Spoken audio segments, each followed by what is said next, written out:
sí wọn bí sánmọ̀ sílẹ̀ o ara ló ń ta wọn ṣe mọ́ o náà bá sunkún sójú bẹ̀rẹ̀ má ti fi ní sọ kó fẹ́ yẹ ẹyẹ kó lọ ìgbín sọnù sígbó wọ́n dúró títí ọwọ́ wọn ò tó ìṣó máa ṣe ta ní kókó ṣòkòtò tí olókùn ó dá kìtìyàn ó dórí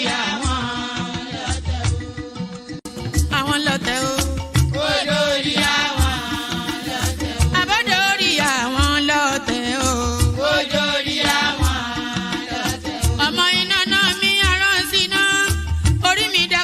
Ṣí mi lọ́nà o, mo tẹríba fàdàgbà o, àgbà ẹ foríjì ni, ojoojúmọ́ ni mo ń pọ́n wọn lé, mo ń ṣèyá sí àwọn àgbà o, mi ò fojú tí rìn wọn láyé, ọmọdé ẹ má fàgbà ṣe yẹ̀yẹ́, torí oníkọ́ tó yọ̀ọ́lá ni, ọmọdé ń bọ̀ wá dàgbà o, màmá ń bọ̀ wá dàgbà o. Máa ń bọ̀ wá dàgbà o. Ọmọdé ń bọ̀ wá dàgbà. Ọmọdé ń bọ̀ wá dàgbà o. Ọmọdé ń bọ̀ wá dàgbà. Bọ́lájú kòkòrò bá gbẹ́ran nígbó tó bá fúnra ẹ̀ pín ló dára jù o. Kọ̀wé mi á jẹ́ dàgbà o. Èyí mo rí màrò ẹ̀fọ́ gbogbo náà ní ilé ayé.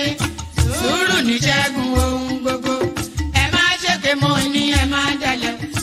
Forí orí kìlọ̀ ló jẹ́ ẹ̀yin forí wọ́rí yóò sábà mọ́ àwa ò ní sábà mọ́ láyé o. nílé ayé o. àwa ò ní sábà mọ́ láyé. àwa ò ní sábà mọ́ láyé. àwa ò ní sábà mọ́ láyé. dẹ́bìtọ̀ rẹ̀ àtàrà ilé o. àwa ò ní sábà mọ́ láyé. àwa ò ní sábà mọ́ láyé. àwa ò ní sábà. Ṣòkòtò wọn múra wọn sáré kẹrù sọkọ o àyànmọ́ ògbóògùn o wọn ò béèrè lọ́wọ́ orí mórí lọ́mọ mẹ́wàá lọ ìyàwó ohun tí ẹ wá lọ sí Ṣòkòtò ohun rẹ lápò Ṣòkòtò mo sọ àkúnlẹ̀yàn ọmọ ẹ̀dá láyé kò lè yí padà mo ń tẹnu mọ́ o olórí làlá bàrò orí làlá bàrò olórí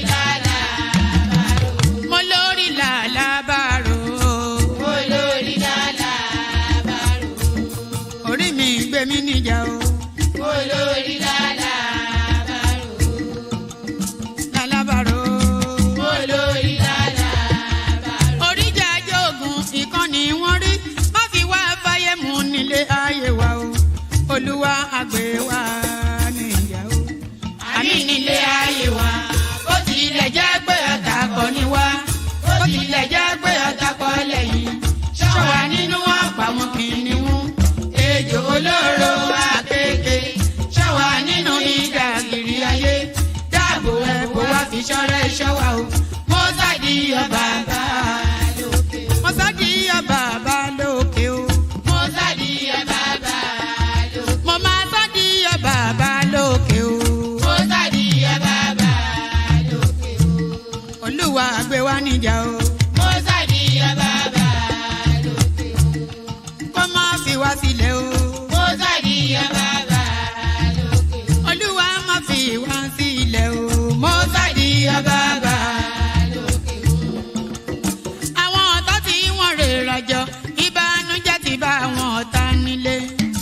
Àwọn ọ̀tá tí wọ́n rè rajọ ìbànújẹ́ ti bá àwọn ọ̀tá nílé. Àwọn ọ̀tá tí wọ́n rè rajọ ìbànújẹ́ ti bá àwọn ọ̀tá nílé. Àwọn ọ̀tá tí wọ́n rè rajọ. When you go to make major parts, they live as if they are in the jungle. Lagos is Lagos. It is not jungle. You either obey our law or go to your own jungle. Buhari is dead and buried in a shallow grave in Saudi Arabia.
pẹ̀sẹ̀ bí fi máa ń pẹ́. A sì padà wá tàbí wọ́n ní bọ̀gẹ̀ mẹ́wọ́n. Ọkọ̀ yẹn ló fi fíìmù. Ìdílé anya. Màmá mú sí na nwa m etogo kwa. Maka na nwa m jelu mba, o wee bute ike. Ọganilu na-ebute ilo nwanne m. Ọta mewe nke ya.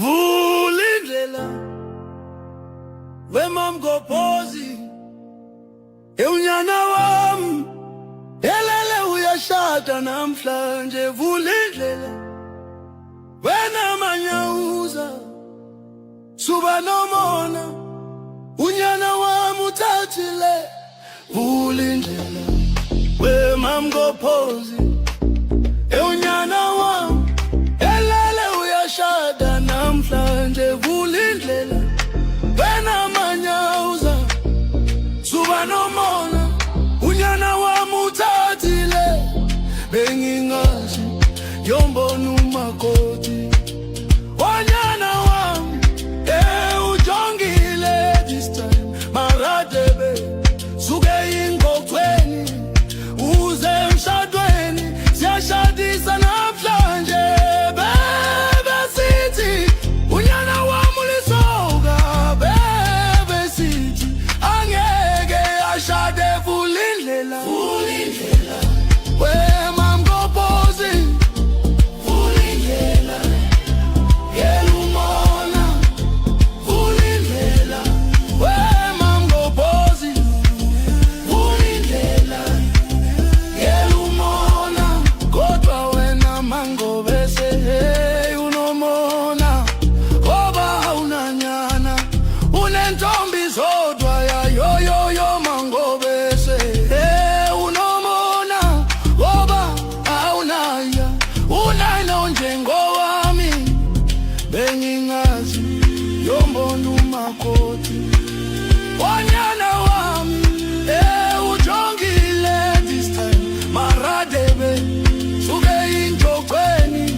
angeke ashade vulindlela wema mkobozi vulindlela yekela umona vulindlela wema mkobozi vulindlela yekela umona vulindlela wema mkobozi vulindlela yekela umona vulindlela wema mkobozi vulindlela yekela umona vulindlela wema manyauza suba nomona unyana wami uthathile vulindlela wena manyauza suba nomona unyana wami uthathile vulindlela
And there it is right there. Amonishi, we Amonishi. So there it is right there. Good day to you. Good to be in your company and all that.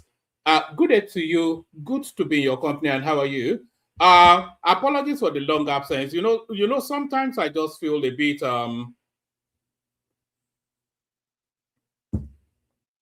sometimes I just feel a bit jaded by it all. And if I feel jaded, then I don't do it. You know, if there's no pleasure in it, then there's no point to it. There's no profit in it, so there might as well be pleasure in it. So I just felt a bit jaded. I was just a bit off. I wasn't physically, but I wasn't, the spirit didn't move. You know, I had set it up, I wanted to come up, but the spirit did not move. And if the spirit doesn't move, then I don't either. But the spirit moves today, and I'm glad to be in your company. Good day to you, good to be in your company, as I always say, still saying. Pardon me. Good day to you, good to be in your company and all that. The protocol remains the same. Click on the like button, just as I'm inviting you to do so now. You know this thumbs up sign, that's the like button, where after 1,000, well, I'm checking the date actually. Today is the 12th, and we're after 1,000 new subscribers this month.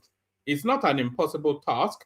We get thousands and thousands with every stream. So if everybody interacting with the stream, if everybody interacting with us subscribes, then we will hit our numbers in no time. So if you're not already subscribed, then do that. Then you set us on that path, on that way to that 1,000 subscribers we're after this month. So if it's possible at all, we would like to hit 100,000 subscribers this year, and it is possible. But it's only possible really with your cooperation and with your consent. And that cooperation and consent means that you have to be subscribed. So subscribe and then click on the like button. Do those two things, and then you set us on our way to a more glorious space. You know, we should have hit 100,000 a long time ago, actually. But the sort of the politics that we discuss here necessarily it jars the senses of the people that digest a lot of social media, because of course we speak truth to the politics. Can you hear me okay, by the way? I'm not seeing signs of life in the comment section. Let me see signs of life in the comment section by telling me you can hear me okay. You know, I can't be too loud because everybody in my household is asleep. I'm in my conservatory streaming from there. If I removed the blue screen sort of, if I remove that, then you'll see the glass of my conservatory right at my backdrop. So I can't be too loud, but tell me if you can hear me sufficiently enough for you to be able to understand what's being said. So yes, the protocol, click on the like button. As I said, click on the like button. So there are about 6 protocols. You all know that if you are regular enough on these streams, then you know what the protocols are. So the first protocol is to click on the like button. That you have to do on a daily basis. Every single time we stream, we need you to click on like. We need to be hitting 100 likes every. Oh, thank you, Boson. It's always good to get that feedback from the comment section. Thank you, Top Thoughts. So it's every single time you always have to click on the like button. That's a necessity. Then once and once only, you have to click on subscribe. So once you've clicked on subscribe, you don't have to touch that button anymore. That makes you then part of the inner caucus. Then you are in now. You're part of the in crowd. So like and make sure that you're subscribed. Do those two things. If you want to come and join me on the screen, there's a hyperlink in the comment section that says, I'm just going to send it now. There's a hyperlink in the comment section that says StreamYard. If you want to come and join me on the screen, all you have to do is to click on that hyperlink. It will bring you into a studio space. As soon as I finish delivering the body of the talking points, I'll let you onto the screen, engage you in conversation. There's nothing complex, no complications to it. You simply click on that hyperlink. It says, click here to come join us on the screen. And then there's a hyperlink. There's a chain of activated string at the bottom of this, just after the screen. If you click on that, it will bring you into a studio. And then as soon as I said, I've finished delivering the body of the talking points, that is to say, to flesh out the texture, the context of the conversation. Once I've done that, I'll let you onto the screen. Then I'll invite your thoughts. It's all wrapped around Nigerian politics. You all know that. And I'm sure you all have thoughts on it. So come share those thoughts on the screen. Like, share, and subscribe. And I'm not just saying these things to rattle the sound of my own voice. It's a call to action. I'm actually inviting you to do something. So what am I inviting you to do? I'm inviting you to like the stream, and I'm inviting you to subscribe if you're not already subscribed. So those two things are compulsory. I'm inviting you to share the links as well. Copy the URL, put it in your WhatsApp groups, put it in your Facebook groups, all of those groups that you loaf around on social media, put them there. Let your friends and frenemies come listen to this weird sounding guy that looks peculiar on the internet. So do that. Say hello to me in the comment section, please. Let me know where you're joining us from so I can acknowledge your presence and say hello back. So say hello in the comment section. And then, of course, super tax towards the stream. Nobody ever does that anymore, but it's always encouraged. There's a cost to all these things, and that cost should really be borne by you. The people are enjoying the streams. If you are enjoying it, then we should really be seeing more super chats per stream. But the most important thing is to be subscribed and to like. So now there's a whole raft of so many things going on within the Nigerian political dynamics. Peter Obi, of course, remains the sparkling beacon, the bright light that sparkles the firmament of the Nigerian political space. So it's the one energy that seems to gravitate the most. So that energy leaves the ADC to join the NDC, and the light dims in the ADC only for it to sparkle now in the NDC. So there's a lot of conversations to be had around that. The ADC itself, they acknowledge that something significant left them when the obedient space left them. And the NDC also states that something glorious joined them when the obedient space joined them. So Peter Obi remains the energy within the Nigerian political space, is the main hub of interest. He has been for the last 3 years because he has been actively political for those last 3 years. And its followership have been keeping the fire burning for all those last 3 years as well. So we are now getting to the crescendo of all of their efforts. Where does it land? That's the number one question in the Nigerian political space. Nobody is in anticipation that Obi will be declared president, because the NDC is not a vehicle that takes anybody anywhere. Nobody is in anticipation that Atiku Abubakar will be declared president. Even Atiku has come out to tell us now that his chances have dimmed somewhat since the obedient movement left his stewardship. So Atiku set a panic, Obi flapping feathers, and Tinubu perched on his high on his high towers, let me put it that way, looking at the goings on within the political landscape. So there's a whole raft of all manners of everything that's up in play. Let me give you some headlines. This is where the panic sets in. Let me acknowledge the people in the studio first. Let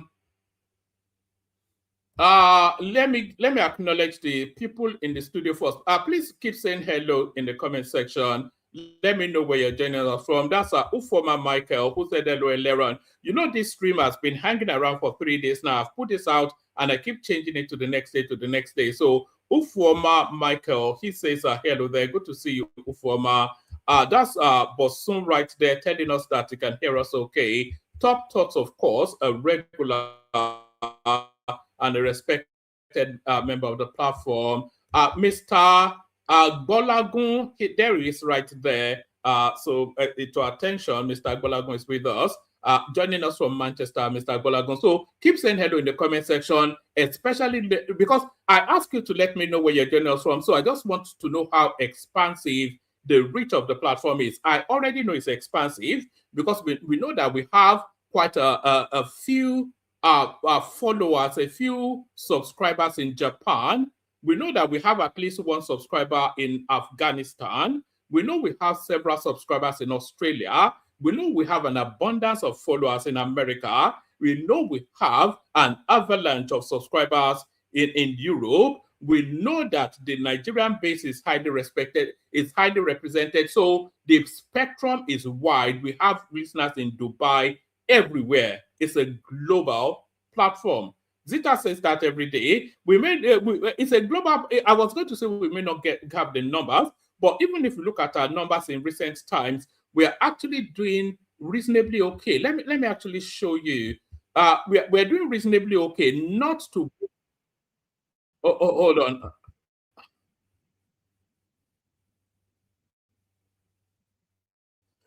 Let me just show you this.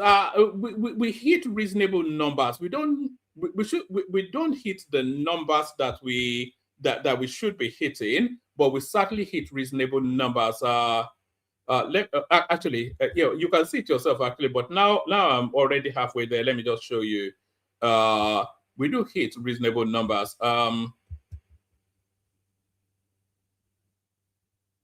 Right, if I show you from there, this is the landing page of the stream. You can see from streams we hit 11,000 there. That's an 11,000 stream right there. That's a 7,000. So we hit numbers. We hit numbers. So, but those numbers are not translating into subscribers. That's 8,000 plus right there. That's near 8,000 with that one. These are all within the last week thereabout. That's 6,000 plus.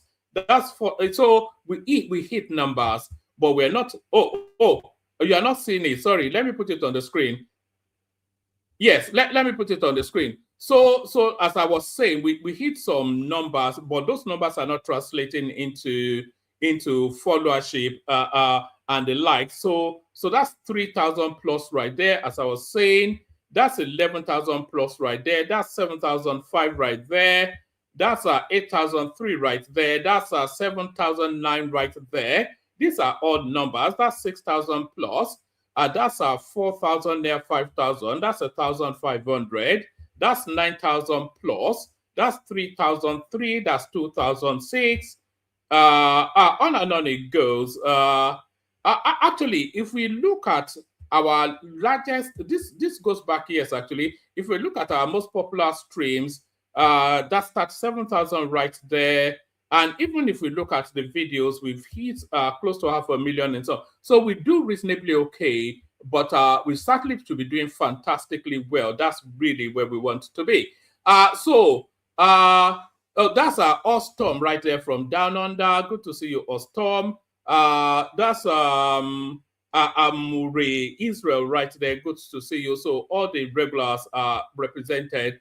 So that's all that. So now, where were we? Where were we? I was going to show you this.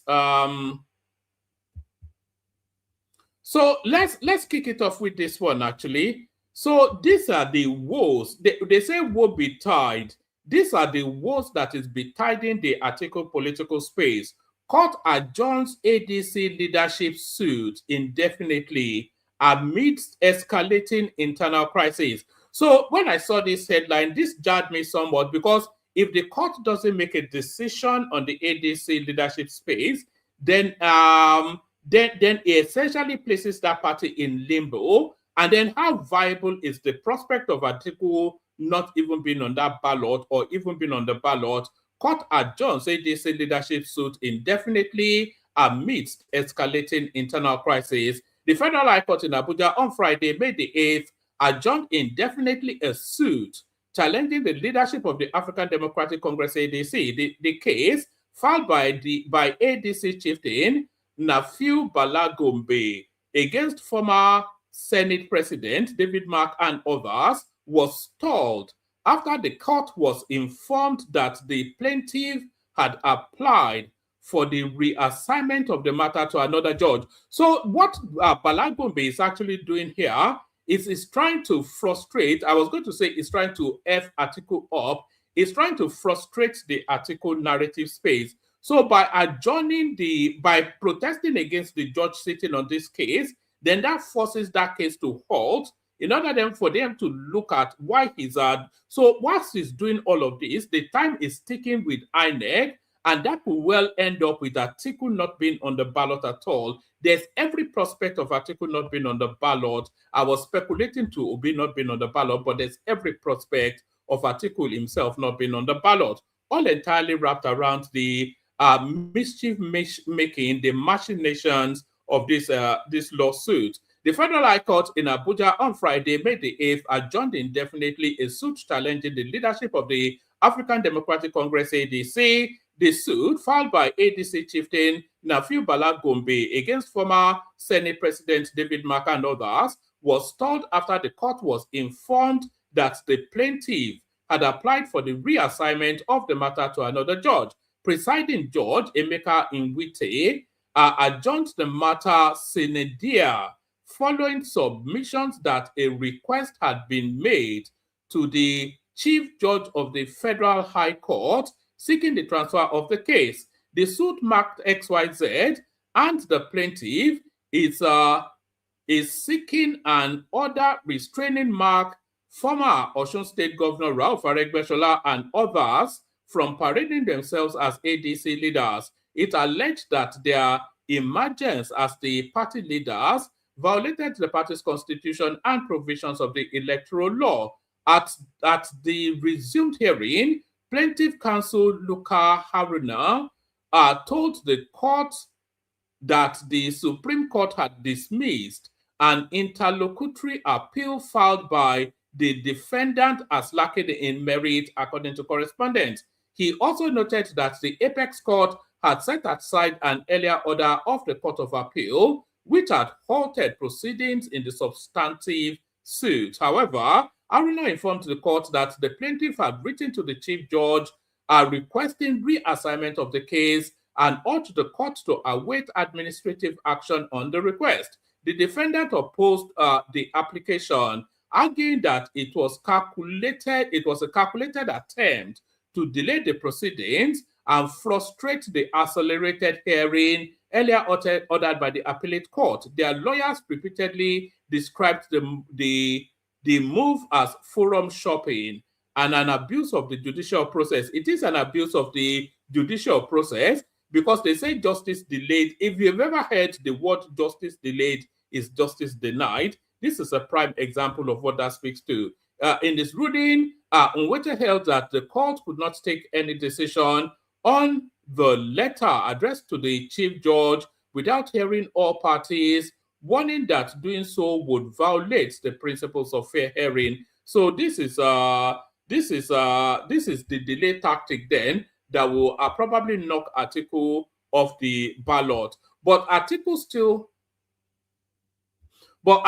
remains on the ballot, and this is what is protesting again. So Atiku is somewhat rattled. You know, they like to use that word quite often within the Nigerian political space. Atiku is somewhat quite rattled with this menage a trois, this coming together, this little love affair going on between Peter Obi and what's it called, Rabiu Kwakwanso. Atiku wants opposition against zoning 2027 presidency to the south. So, as you are all aware, I'm sure you are all aware that the ADC had zoned its presidential ticket to the south, which is not the ADC or the NDC. So there's so many DCs and PCs, you know. The NDC has zoned its presidential ticket to the south, which essentially is the NDC zoning its presidential ticket to Peter Obi. So Peter Obi accepts that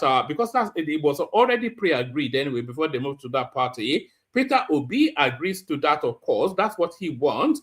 And more importantly, more saliently, Kwakwanso also agrees to deputize for Peter Obi. So that's the most important bit. So that, and by the way, there's a narrative wrapped around that. So let's just address that fairly briefly. What is their Kwakwanso's politics?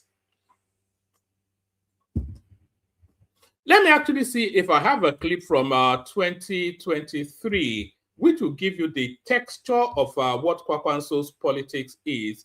Hopefully, I've not deleted it, or I hope I haven't. All right, listen to this. This was Kwakwanso in 2027. So this was Kwakwanso at the Chatham House lectures. Do you remember when they all went to Chatham House and everybody was saying, no, why would they go and speak to the colonialists, etc., etc.? They all went there. And this was Kwakwanso at Chatham House. This was in 2023.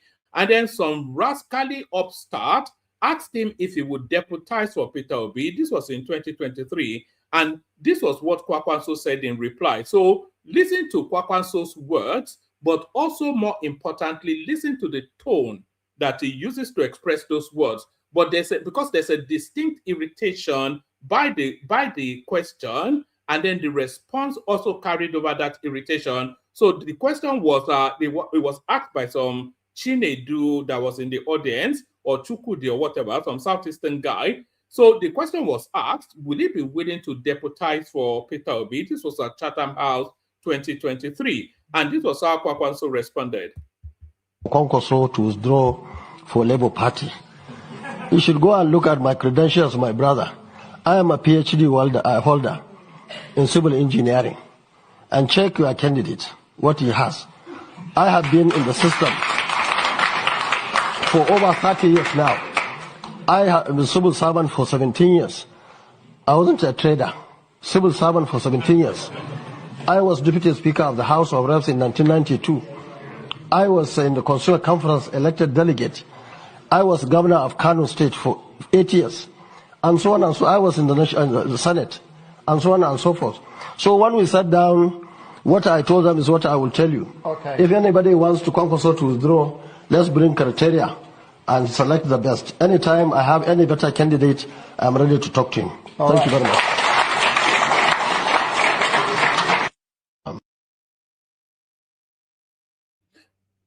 All right, so that was Kwakwanso, as I said, 2023 at the Chatham House lectures. But then they say 24 hours is a long time in politics. 3 years is a generation in politics.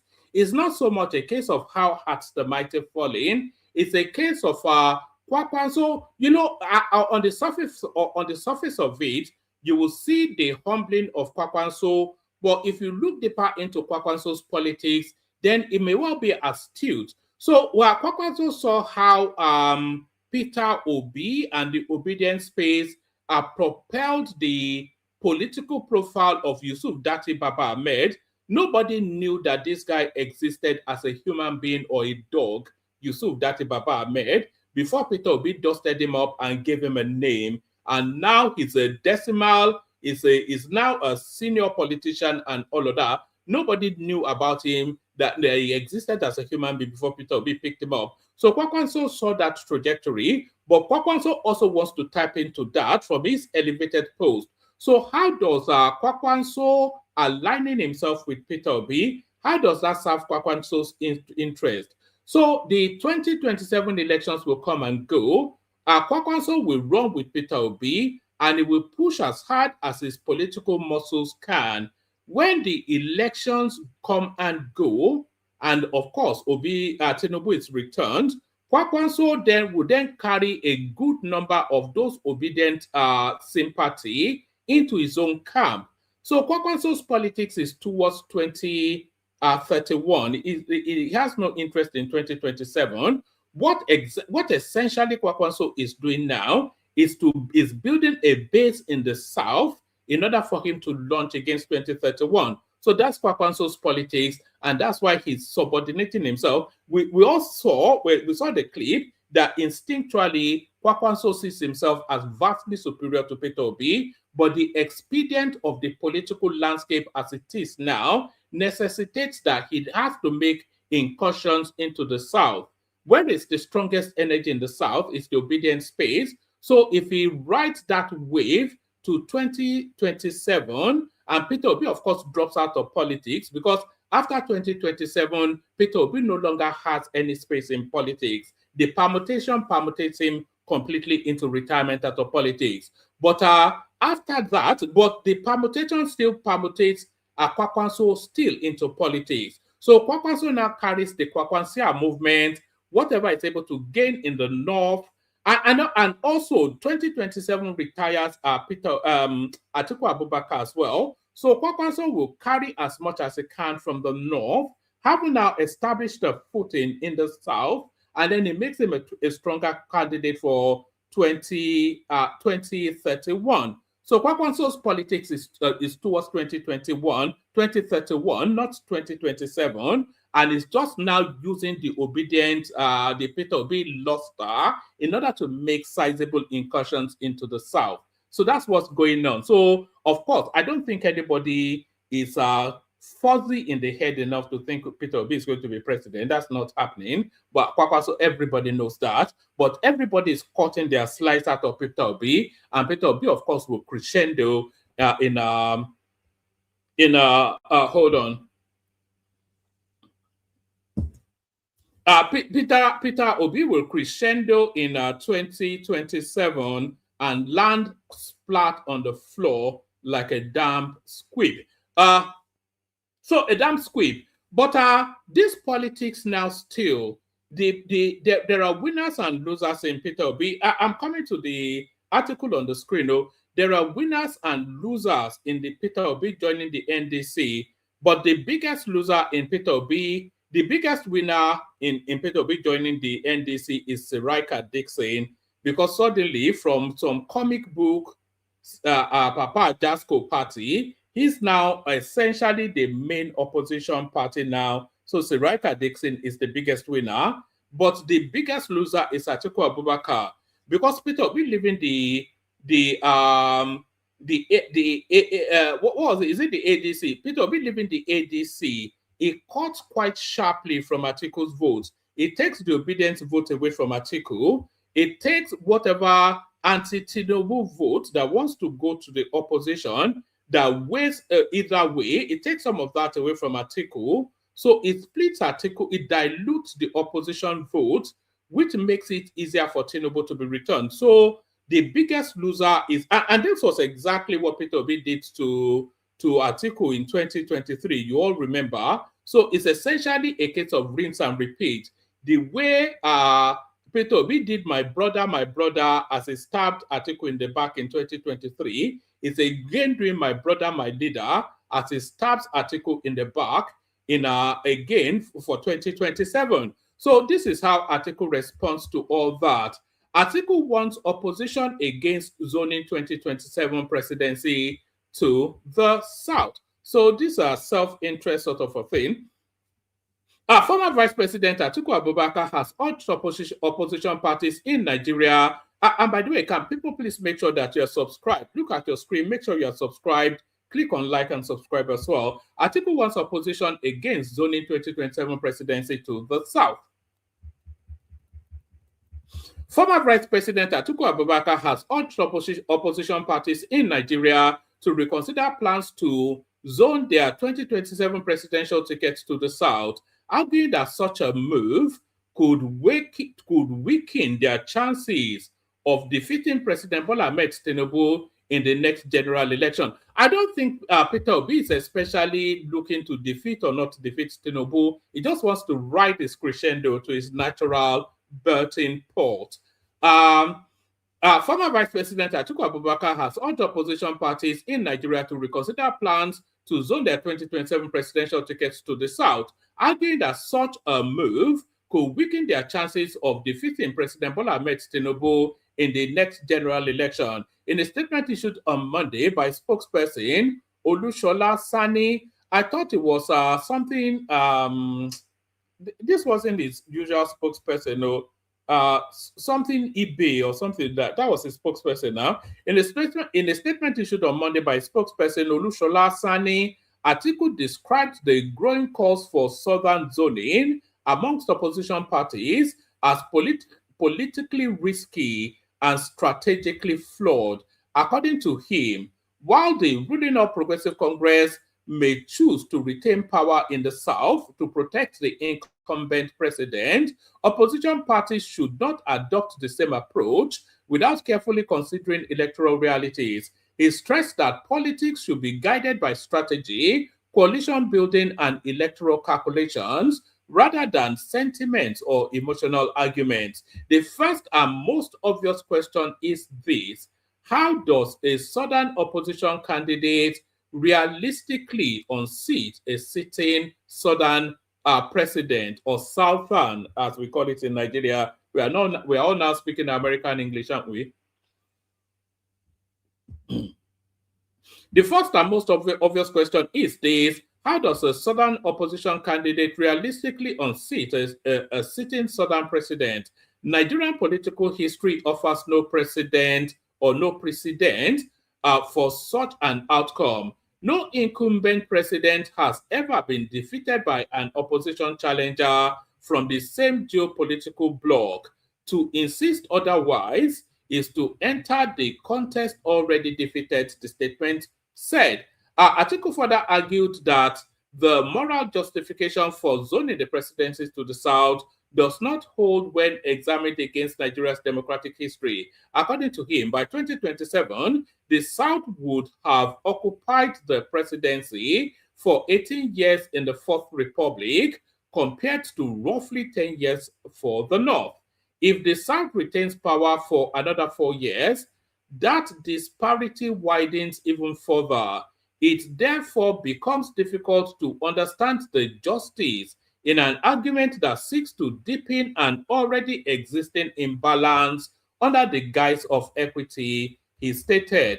The former presidential candidate also accused some political actors of hypocrisy over the zoning debate, noting that many of those now championing rotational presidency abandoned the principle in 2011 after the death of former President Umaru Musa Yar'Adua.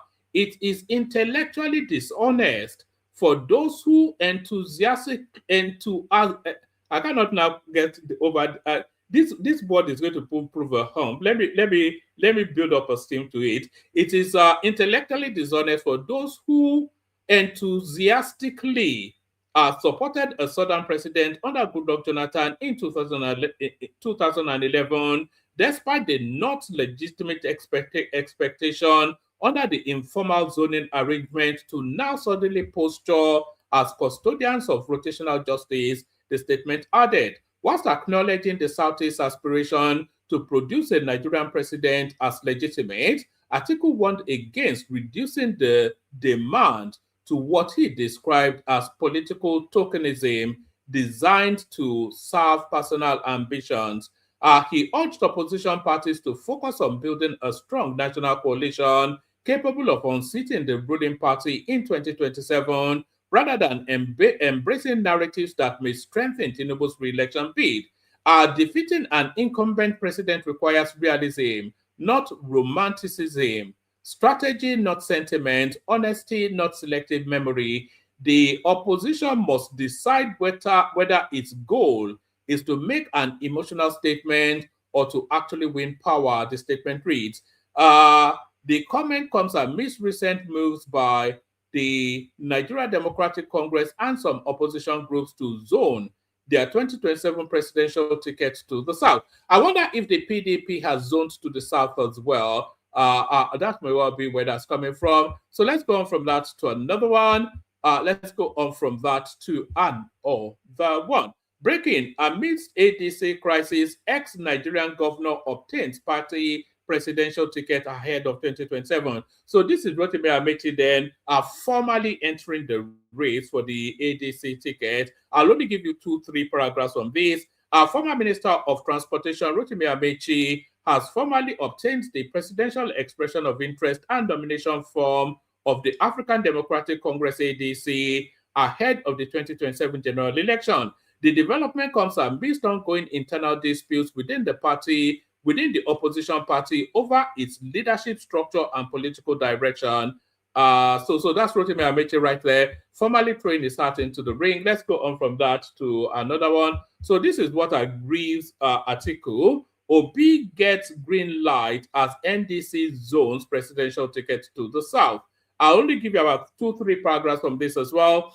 The Nigeria Democratic Congress has zoned its 2027 presidential ticket to southern Nigeria, a move seen as boosting the chances of former Anambra State Governor Peter Obi. The decision was announced on Saturday during the party's national convention holding in Abuja. The party also confirmed the development in a post on its official X handle, which reads, NDC's presidential ticket is zoned to the south.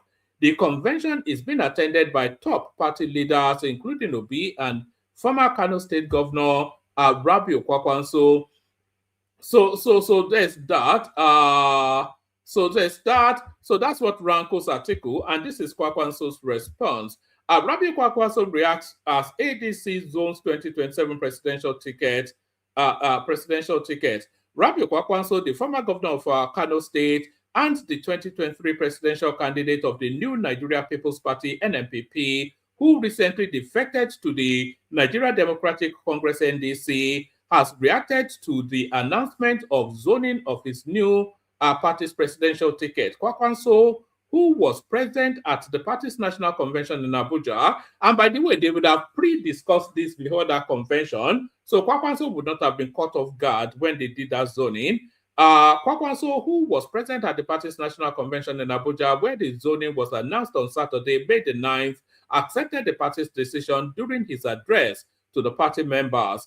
At the NDC, Peter Obi has been popularly projected to lead the party's presidential ticket, while Kwakwanso is expected to be his running mate in the polls.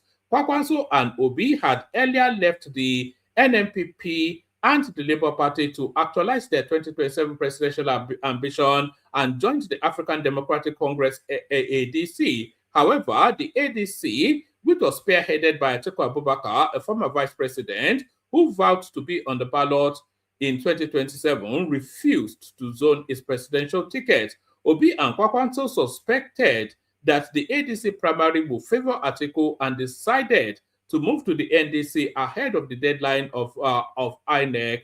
So there it is. Kwakwanso's acceptance of the NDC zoning has drawn reactions from Nigerians. Below are some of their comments. So it's the random obedience that will be in that commentary space. So you get the gist of that. So it's all shaping up to, it's actually shaping up to be 2023 all over again. It's like a rinse and repeat sort of a thing.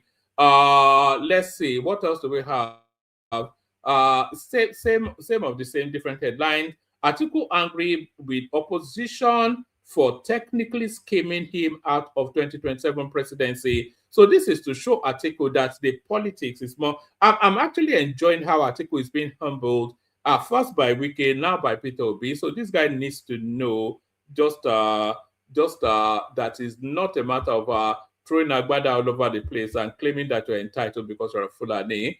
2027 Obi Kwakwanso calculation for single-term dangerous for political narrative. This is attributed to Buhari, but not the Buhari of Daura. This is some public analyst. Let's see, it's a short read, so let's just read it. A public affairs analyst, Buhari Yusuf, says the Peter Obi and Rabiu Kwakwanso calculation for a single term is a dangerous political narrative. Buhari made this statement on Monday when he featured in an interview on Trust TV. He was speaking on the forthcoming 2027 general elections and the alliance of the two former presidential candidates. The Obi Kwakwanso calculation and the idea of 4-year term as a placeholder for northern establishment after 4 years is dangerous. Why should you elect to go for only one term for such political correctness? The reason Obi is becoming this desperate and going for this political correctness is possibly because he sees the situation quite asphyxiated and no space for him to operate. And again, is the issue of lack of wider parameters for democracy to operate. And again, is the issue of whether, I don't quite know what that means. And indeed, I don't know how it's going to be, but we're going to experience a serious butter-up party. And I think the calculus of the All Progressive Congress APC, knowing Nigerian voter mentality very well, the psychology of Nigerian voter of new things is always thrown up and it goes for it. So I don't know quite what he's talking about. I'm not even sure if that was what the read. But there's that. So let me just give you this little thing. It's not anything to do with politics, but this is really as people continue to fester in their own sweat, in their own vomit.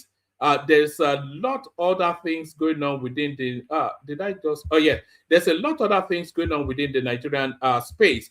Lagos approves 14 off-grid metering electricity operators. So you recall that the electricity space, the power generation space has been decentralized, and Lagos moves very quickly to start to build structures to light up Lagos. So these are the building blocks of lighting up Lagos now. So when we start to see the fruit of this move germinating in 3-5 years time, people will start to claim that Lagos is unfairly advantaged. But there they are now. This is the building works now of Lagos State lighting up. But in that Lagos State lighting up, we always talk about the ingenuity of Nigerians. So I saw this, and this is one of the most ingenious things. This speaks exactly to the ingenuity of Nigerians that we always talk about. This is the narrative of a young man that is fast turning himself into an electricity mogul within his own bedroom. It says, this is indeed the opportunity created by President Bola Ahmed Tinubu when he signed the Revised Electricity Act 2023. So you see this Revised Electricity Act 2023, the credit doesn't actually go to Tinubu, the credit goes to Buhari, because all of the workings of this bill was done under Buhari. It was only Tinubu came in and then signed it. He signed it within, I think, the first 2-3 months. So all of the heavy lifting of this act to decouple it from the exclusive list was actually done under the Buhari administration. This is indeed the opportunity created by President Bola Ahmed Tinubu in 2023 when he signed the Revised Electricity Act 2023. This young man has taken advantage of that provision, which gives individuals, businesses, estates, factories, and communities the ability to generate up to 1 megawatt of electricity without obtaining a license from the Nigerian Electricity Regulatory Commission. As a stakeholder in the sector, this could be another opportunity for government to reduce its over-dependency on the national grid. So let's see what the guy what he has actually done. Let me know in the comment section if you can hear this, because when I saw this blew me away. This blew my mind. Let me see what you're making of this. Tell me in the comment section if you can hear it. So finally, I'm upgrading the battery in our workshop to these Tesla batteries. And previously we have 1 unit of 10 kilowatts here and another unit of 10 kilowatts here with this 10 kVA inverter and a 5 kVA inverter for backup. So basically, if you look at this setup, this is another 7.5 kilowatt lithium battery. There's one unique thing about this setup, which is this guy over here. And this guy is what helps me sell energy to my neighbors. So we have 3 households here. This is mine, this is my first neighbor, this is my second neighbor. So we have it selling energy to about 3 people at the same time, and they can monitor it online. Now, with the recent time, it's optional for them to actually use my electricity, which is the whole point of having these guys, so they can actually see what they've used and pay exactly for what they've used. But now we want to upgrade the backup because the grid in my environment now, the transformer is gone and they are fully on my system, and the 20 kilowatt backup is no longer enough for us, right? So I've been working on these guys for a very long time. So these are Tesla modules, and each of them like this actually can hold about 5.3 kilowatts. Now we have about 16 units of that to give us around 83 kilowatts worth of backup. So here's the BMS. It's going to be an high voltage system, which means we need a specific inverter that can handle high voltage battery inputs, which is that Solax inverter over there. Now this guy is 5 kilowatts. All our loads combined is not up to 5 kilo. Oh boy, it's not up to 5 kilowatts, but this inverter is actually 5 kilowatts. You can see it here, Solax, and it can take 2 PV inputs. And yeah, that's the bad guy doing that. And for the BMS, this is a slave BMS. So we have about 8 units of this. Each of these can take 2 batteries, which is why we've strapped them together like this. And then we have the balance state coming out this way. So we just simply plug them in. And that comes to this guy.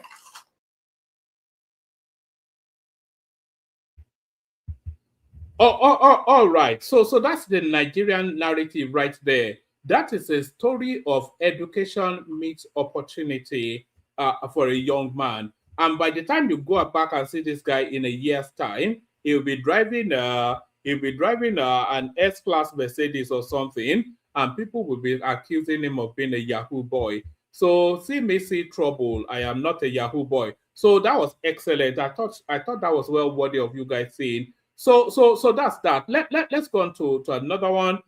You know, Nigeria is a very complex country, very, very complicated.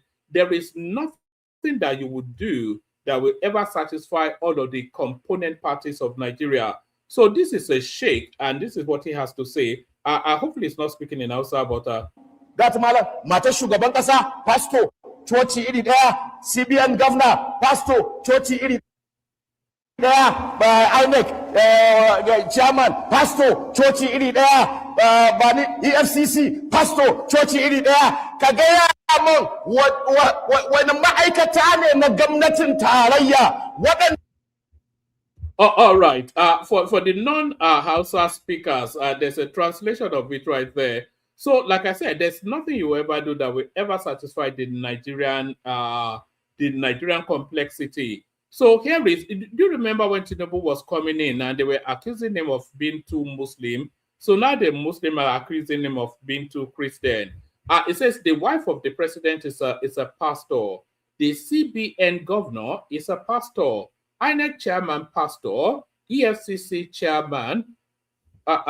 Sorry, I'm hearing myself back. Oh, hold on. Let me. No. As much as I love the sound of my own voice, I don't want to be hearing it twice. So where were we? Like I said, the complexity of Nigeria. So this sheikh now is complaining. It says the wife of the president is a pastor. The CPN governor is a pastor. INEC chairman, a pastor. EFCC chairman, pastor. Show me one major office that is occupied by a sheikh. But every time they say Muslims are the ones using religion to gain power. So this is now the Muslim space accusing Tinubu of being too Christian, even though he conveniently forgot to tell us that the president and the vice president are both Muslims. But let's go to Dele Faratimi, who we have not heard from in a long time. We may not have heard from him in a long time, but his politics has not changed. I says that Dele Faratimi wrote, as a Yoruba man, I really envy Peter Obi and will be waiting patiently for the day when we have a governor of Southwest extraction that would replicate what he did in Anambra State. I can't wait to have a governor of a southwestern state who, like Obi, will rule a state for 8 years. So he goes on to list what he thinks Peter Obi's achievements are. He says he didn't borrow a kobo, which of course he did. He didn't use bulletproof cars, which of course he did. He never lived outside the state till end, which I don't know if he did or not. I know he has a house in Apapa, Lagos, and GRA Lagos. He met a debt of 36 billion. He met Onitsha as a terror zone. He met his state at 27 in WAEC and NECO. He met a kitchen called Government House. He met no primary health care. He met no general hospital in 14 local governments. He met poor pre- and secondary school structures. Before leaving, Anambra wasn't owing any contractors. Well, it was. Willie Obiano told us. That's a lie, actually. We can quickly debunk that first one. It says Anambra owed no contractors, but that is actually not true, according to Willie Obiano. Did he actually live in the state coffers when he left as governor? And are you willing to publicly publish the bank verified statements to settle the matter once and for all? Yes. Yes. Not talking. Yes, my predecessor left 9 billion cash and 9 million or 9 billion? 9 billion cash and 25.6 billion in script issues. These are sovereign wealth fund and shares in other banks. You know, if you put 9 million to that, you get 35.5 billion. Technically, you know, but he issued checks worth over 15 billion before he left, waiting for me to cross over before those checks started appearing. You know, so you can see it's timing and leading in accounting. That's what happened. So this is fact. We have published it already. It's already in the social media. It's everywhere.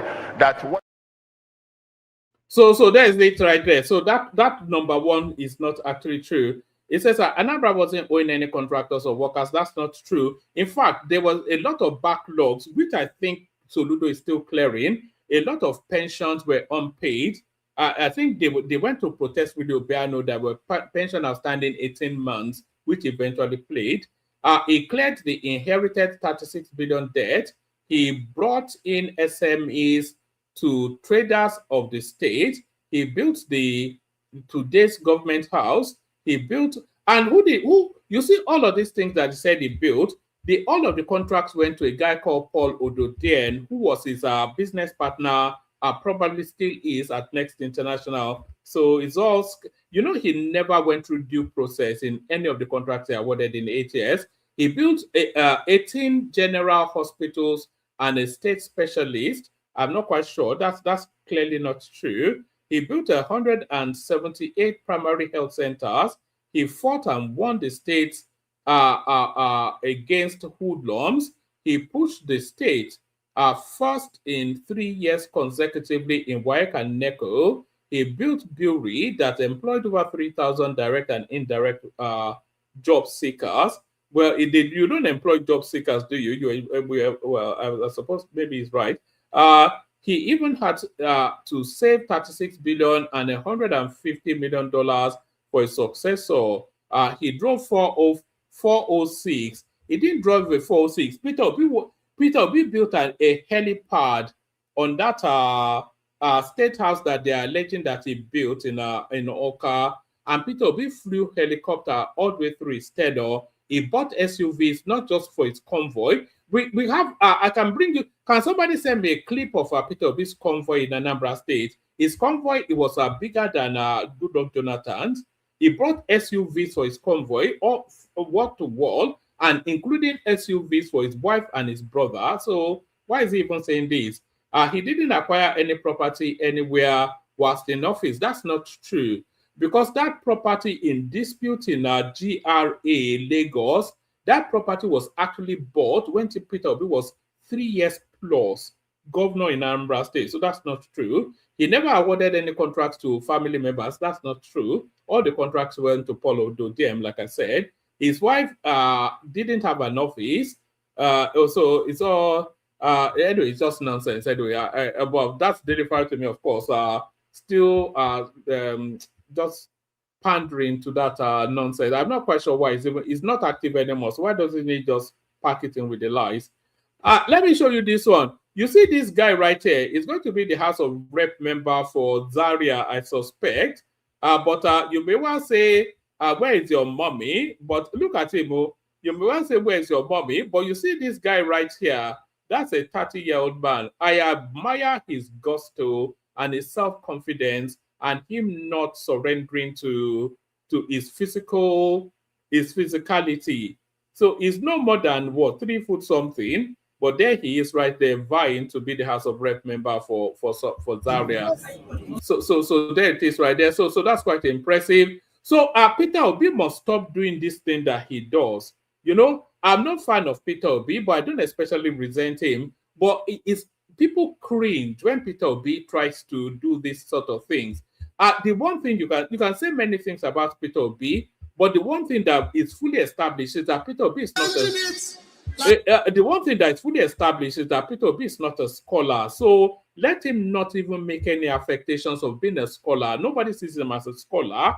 People know he's barely educated. People know he knows nothing. So when he does things like this, it's like some buffoonery, something. This is him trying to quote Churchill. Even the attribution for the quote that he's quoting is not Churchill that said it, but even him trying to get the words out is all flustered and muffled and gibberish. Watch this.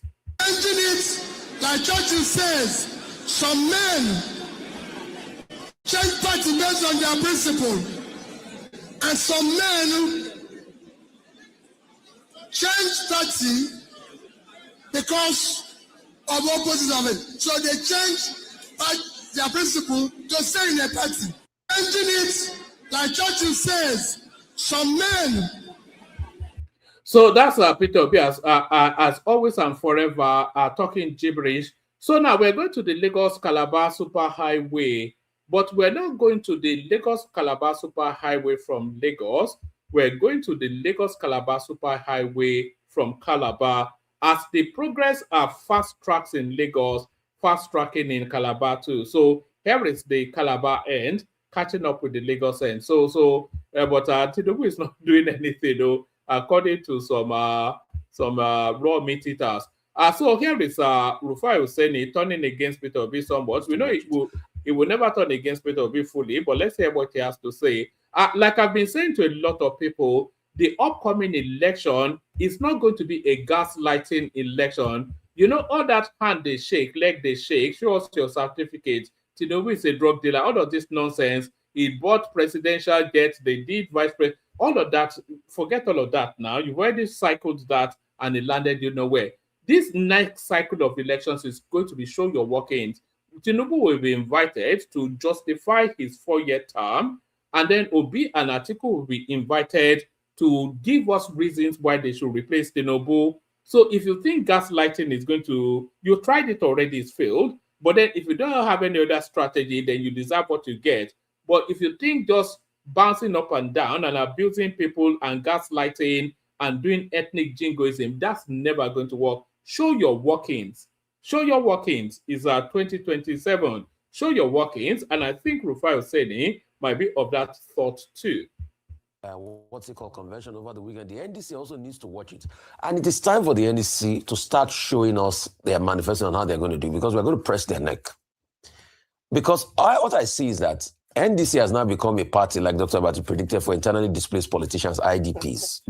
All of them are running to NDC now. Everybody, I'm seeing all sorts of posters. And please, guys, I'm not partisan. Stop sending me all sorts of your political ambition. Post it out there on your pages. Please. We need real democracy that works for the interests of the people. So there it is right there. Even the most ardent obedient is telling you it's going to be a show your workings sort of an election. There is one more thing that I must show you. I'll show you in a moment. This is not this one, but there's something I want to show you. It's not Nigerian, but it's disturbing. It disturbed me when I saw it. So wait to see it. But before we get there, it says JAMB. Top 10 most desired Nigerian universities. So the most desired Nigerian universities are Lagos State University, LASU, University of Lagos, UNILAG, OAU, University of Ibadan, University of Benin, Nnamdi Azikiwe University, UNIZIG. You know, I was actually expecting Unzuka to be the first Igbo one to show. University of Ilorin, University of Nigeria, Unzuka, Federal University, Oyo Ekiti. I don't know what that is, but LASU is the most desired university in Nigeria, apparently, allegedly. Let me see. Hold on. There's one thing I want to show you as well, actually. Do you know that Nuhu Ribadu is being somewhat undermined, the NSA? Do you know that Tinubu has created now a new Department of Homeland Security, not too dissimilar to what they have in the United States, and he has appointed a czar for that position. It says that this is an interesting appointment. My understanding is that Homeland Security will oversee internal and security issues. I think I actually sent that link to someone. Let me see. Who did I send it to? Was it Baba or let me see. I think I may have sent it to Baba. Let's see. Because there's a more extensive write-up on this. I think it's important that you see this, because this should have been the headline actually, but I bothered to change the headline. So let me bring it to you from. Let me bring it to you from here.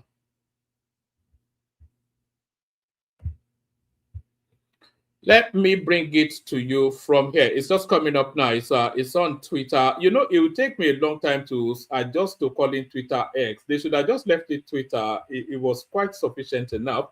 So it says, this is coming from Bayo Ononuga. So that's the spokesperson of the president. Office of Secretary to the Government of the Federation, press release.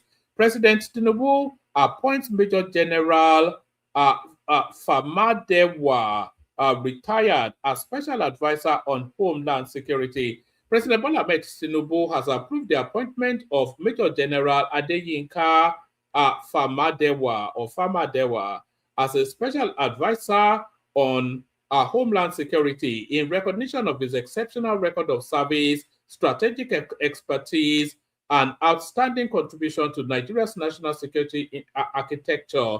In a circular signed by the Secretary to the Government of the Federation, Senator George Akume, CON, which was issued by the Permanent Secretary General Services Office, Dr. Ibrahim Abubakar Kane, whatever, the appointment underscores the commitment of the administration of Bola Ahmed Tinubu to strengthening internal security coordination, enhancing intelligence-driven operations, and deepening inter-agency collaboration in addressing emerging security threats across the country. Major General Famadewa is a highly decorated retired general of over 3 decades of distinguished military and intelligence service, spanning national security strategy, intelligence fusion, counter-terrorism operations, and international security diplomacy.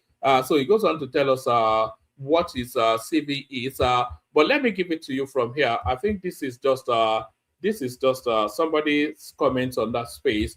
It says, this is an interesting appointment. My understanding is that Homeland Security will oversee internal security issues and national disaster response management.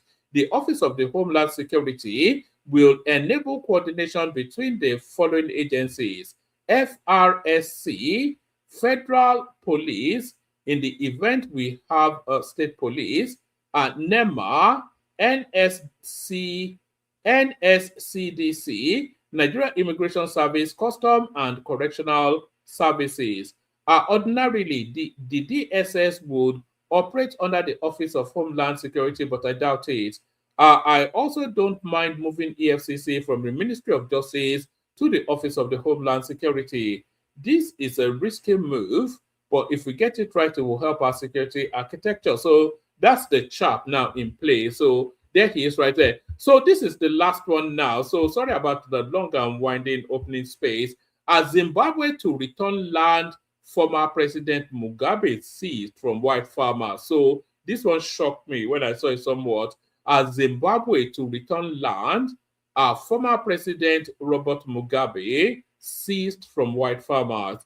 As Zimbabwe will return dozens of foreign-owned farms seized more than 2 decades ago during its land reform drive, though officials insist the overall policy is not being reversed. Our Agriculture Minister Musaka announced on Friday that the government will restore 67 farms that were protected by bilateral investment pacts, but which remained unoccupied to investors from Denmark, Germany, the Netherlands, and Switzerland. The original land seizure, launched by former President Robert Mugabe in the year 2000, saw thousands of white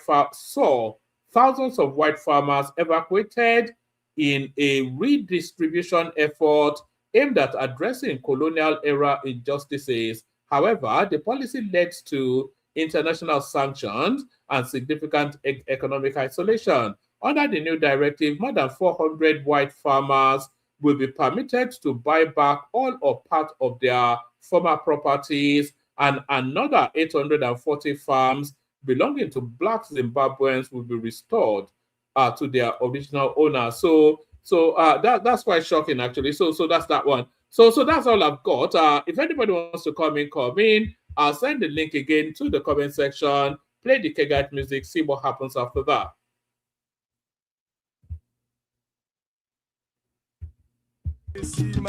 Water, only water, only water, where they see my water.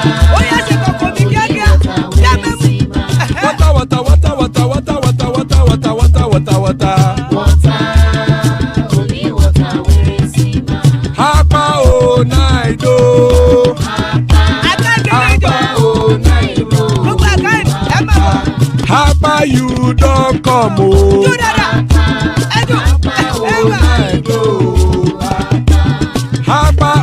náìdó.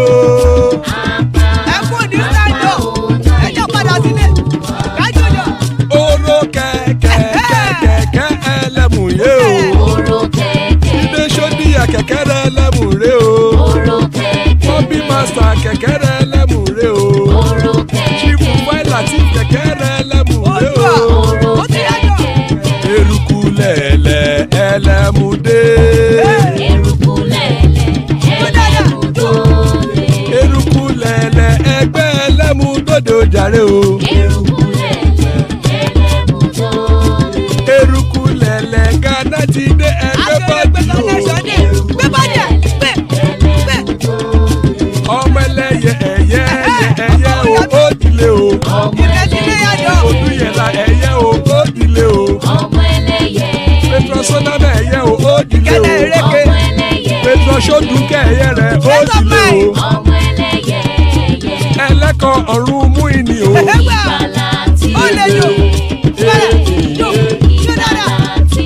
Àkùkọ ọ̀run méjìkọ.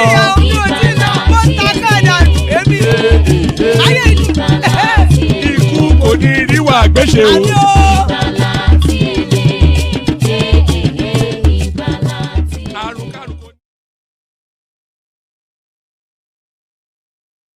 And that is right. And that is right there. Ikuko Niru Agweshe, may death have nothing to do with us.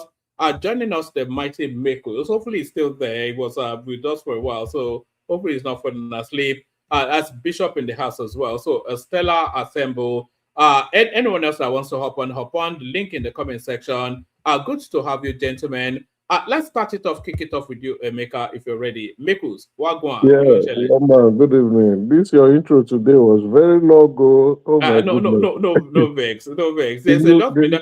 You know, I've not been down for the last 3 days. So yeah. I tried to check up on over the weekend, and it appears like you are not available.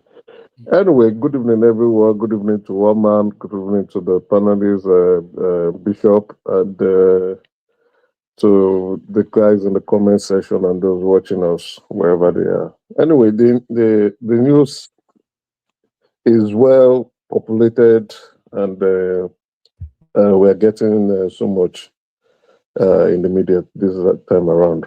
I'll go straight into it. I think, we spoke about this after the Electricity Act was signed off.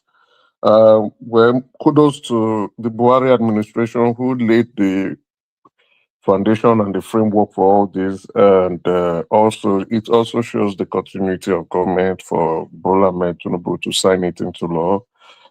He would have chosen not to do so, but if we want to apportion praises, we should apportion it properly to, like you have rightly done, one man, to the Buhari administration, and likewise also to thank the president for following through on that.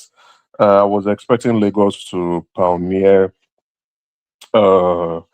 this electricity production and distribution, and we all know Lagos is a country in Nigeria. And I'm happy with the news, and let's say in the next 5, 6, 7 years, Lagos would completely be off-grid and provide electricity to everyone who can afford to pay for electricity. So it's a good one, and it also, results to the national grid to be available to other states. And possibly in our lifetime, the problem of electricity will be resolved. I have hope on that area. And if electricity can become constant, as well as we now having a steel sector in the country, hopefully Nigeria would kickstart its economic revolution and manufacturing sector. I'm happy with the news. It's good. We just hope the implementation of this would be, thought out properly, and the failures in the past will not be implemented. Anyway, I think they're privatizing it. So, once it's not like the government will be involved. Once privatization comes in place, definitely people would want to put their money and they will not want to waste their money because they want to make profit out of it. So I'm happy with this news. This is a good news. Over to the politics of the day. Yesterday actually marks the deadline for membership of political party. I think they did this because of P2B, in my view. The INEC actually. So May 10th is if they've not submitted your name. But the law was already in place now, long before. It's been in place for months now. No, they did it because of what happened in 2023. Not you mean the jumping around? You mean the jumping around? Yeah, they just want to stop people jumping around. So people who jump up and down. So they had to implement this. So after yesterday, if your name is not part of any political party, you will not contest for election. And then I was seeing Goodluck Jonathan, a lot of people trying to push him around. And I know there's a court case. I don't know. I didn't follow up with the court case today. I don't know if you did, where they are trying to discuss his eligibility, if he's eligible to contest as in this election cycle. So I also don't know if he has picked up a form. It has not been publicly disclosed yet. So if he has not picked up a form in any political party, there's no hope for Goodluck Jonathan running in this election cycle. He should just go back home and sit down. I don't know why he even decided. Emeka, that case was meant to be on Friday, but I'm not sure that Baba said maybe we'll know the results. They pushed it to today. His lawyers didn't show. The lawyer of the person who instituted the suit did not show up in court. Neither the person. So Jonathan's lawyer was asking the court to strike off the case, but the judge refused because INEC and one other party are supposed to be joiners, and they were not served notice. So on that excuse, the judge adjourned till 15th of May. Well, we can follow up the case. Thank you, Baba, for providing us with the update. I think they are trying to shoehorn him into the NDC because I heard Writers Dixon saying he's welcome to come and join them. That was what I was thinking, right? But then, do we know if he has not picked up any form, or if he has not registered as I yesterday, he can contest, which means they are going to take him to court because if he goes to the NDC, automatically he's going to become the party bearer based on his relationship with the founder of that party. And based not just on that alone, Goodluck Jonathan has more political capital than P2B. You know, the NDC. So I was suspecting that. So I was and it's more sellable to the he's north. More sellable, yes. He's more sellable in terms of only having one term. Exactly. That's the next place I wanted to pivot to. So in terms of the North buying that one single term, Goodluck Jonathan is the only person that can sell that conveniently, that would make the other geopolitical zone relax and say, okay, there's no going back on this. Pivoting to that note, P2B and I don't know, the other masquerades accepting a single term is nothing but like what Governor Soludo said. Those are the tales you tell to a woman when you want to take her to bed. You tell her sweet things in her left ear.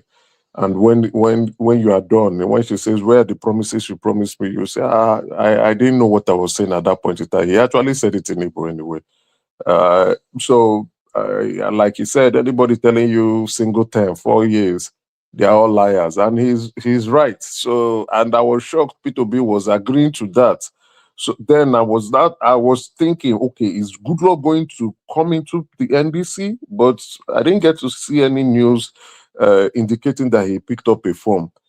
Or it might be a surprise package for each and every one of us, including Obi. Including Obi. But let's see how it goes. So if he has not picked up any form, then Goodluck is not contesting in this election cycle. If he has picked up a form, then yes, this is not going to be like 2023. Goodluck is now coming in into the equation, and then the permutation might completely change. But in all these, like you have actually indicated when you were making your introductory remarks, they are all positioning themselves for 2031. And I think Kwankwaso is actually doing that for himself.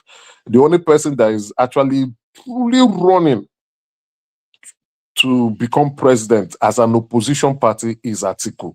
But right now, we don't know what the court situation or the leadership situation in the High Court is also going to look like, if ADC can actually even contest. But I think they may go ahead to do their primaries, and hoping that maybe the courts may side in their favor. So they all of them, all the opposition parties, still have till now, till 30th of May.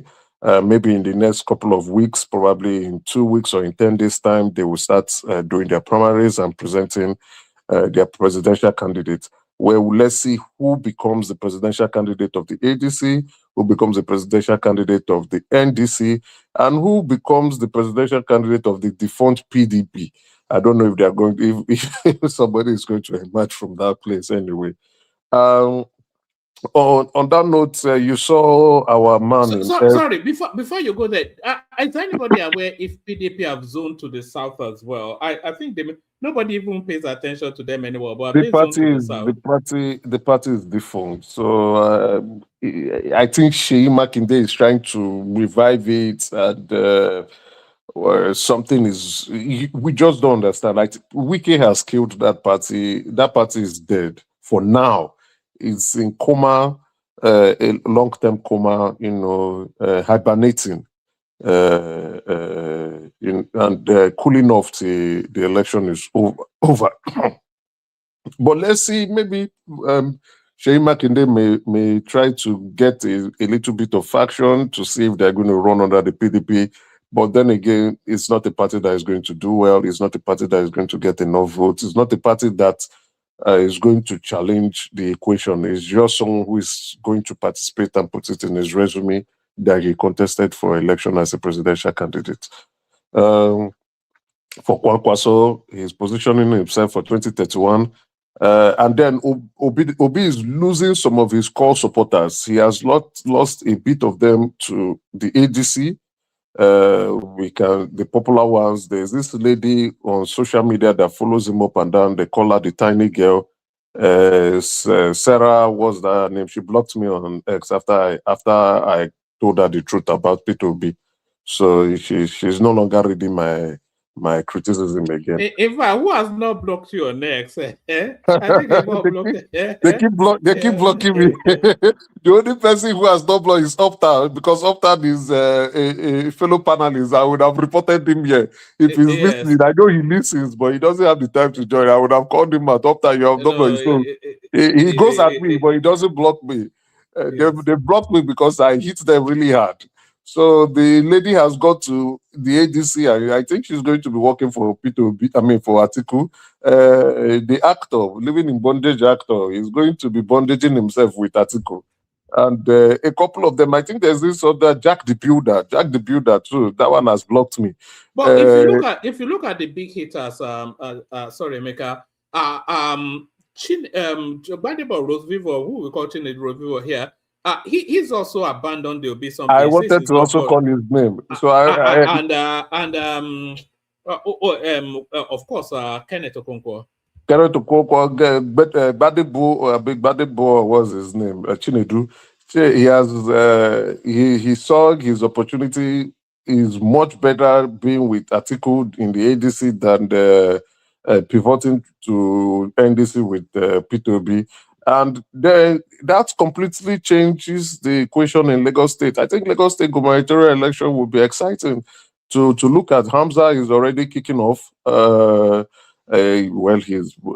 is politically experienced, and I will still give it to him at the moment. But we now have Gbadebo Chinedu coming in from the ADC. We have Dorothy. I don't think that one will do anything, but he's more likely to pick up the NDC ticket. It's a strong name though, but it's not. He's a strong name, but he's not coming out of a strong party. That's the thing. But what was it? What did he do in the last election? He didn't do it. He came in a distant fourth, a very far distant fourth in 2023. So, in terms of his political value in contesting the election, he has not been showing off. He's just good in the media, writing and criticizing the Lagos State government. But in terms of where is your value politically, he's not doing so well. So, but someone who is going to challenge the equation, I don't know how I know Chinedu has been doing some underground work since 2023. I think he's the only person that is smart enough, and Obi losing him in this election would really eat into his Obi's votes for Lagos State, right?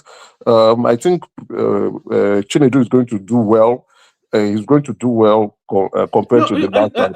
Sorry, let me disagree with you slightly, Emeka. I think Rose Vivo not following Obi may well be a big mistake, because his political trajectory, his political significance in Lagos is all wrapped around the obedient space.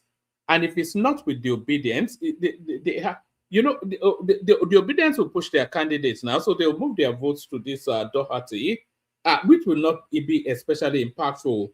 But it's cut his votes in half. It doesn't have votes that are loyal to him now, Rose Vivo. His votes are both loyal to Peter Obi. I disagree with you. I disagree with you too, partially. He's been doing underground work. I think he had a space. He was on an X space last weekend, where he was talking to a couple of obedient. I saw it. They were attacking him. They were attacking. I was telling that he's been doing some underground work. He's been registering people too. And most obedients, many of them are just on social media. They don't vote. Let's be very realistic. They don't vote, but they are very big-mouthed on social media, right? But going to the people who vote, to the market women, to the grassroots individuals in Lagos State, those are the people, the Mushi guys, the guys in Ikorodu, the guys in Ojuelegba. Those are the core heart of Igbo voters, core voters in Lagos State. Not the posh people in Lekki, or the ones who are online in Canada, UK, or you don't vote. So, but we make a lot of noise. Anyway, that does not guarantee him becoming the Lagos State governor. Hamza is someone that I think would get the tickets. I mean, win the election. But it's going to be interesting. I think that Lagos State election is going to be an interesting one, because now you are now having a quadruple spearhead, not just a triple spearhead coming into the fold. You have a quadruple, and then maybe some lightweight individuals coming in. All right, Emeka, give us about 5 more minutes. We'll move it around so that all right, thank you. There are not that many of us, so we'll move it a bit again. Yeah. Okay, definitely. This one is moving it around now. There is not much people. Everybody should talk now. Yes. No. I said so. I know Bishop came in as well. He wants to speak. Baba is here. You as well. Zita, we can make it interactive. Yeah. I think we'll make it interactive. 4 people now, here are matured enough. All right. We can do that. Okay, I can just go on. I think you spoke about Rufai. Rufai. You said partially, but I think this is not the first time Rufai has said so. He's hitting at Obi. Probably Obi made him a promise, or there's some inside information he got. But since Obi moved to NDC, Rufai has not been happy. He's upset about certain things, and you can see him now coming about and telling them, stop sending me your manifesto privately. Send it out to Nigerians. I think they're trying to, Obi, who Obi is, trying to want to buy his mouth to push him further, but he's not interested. He's angry about certain things.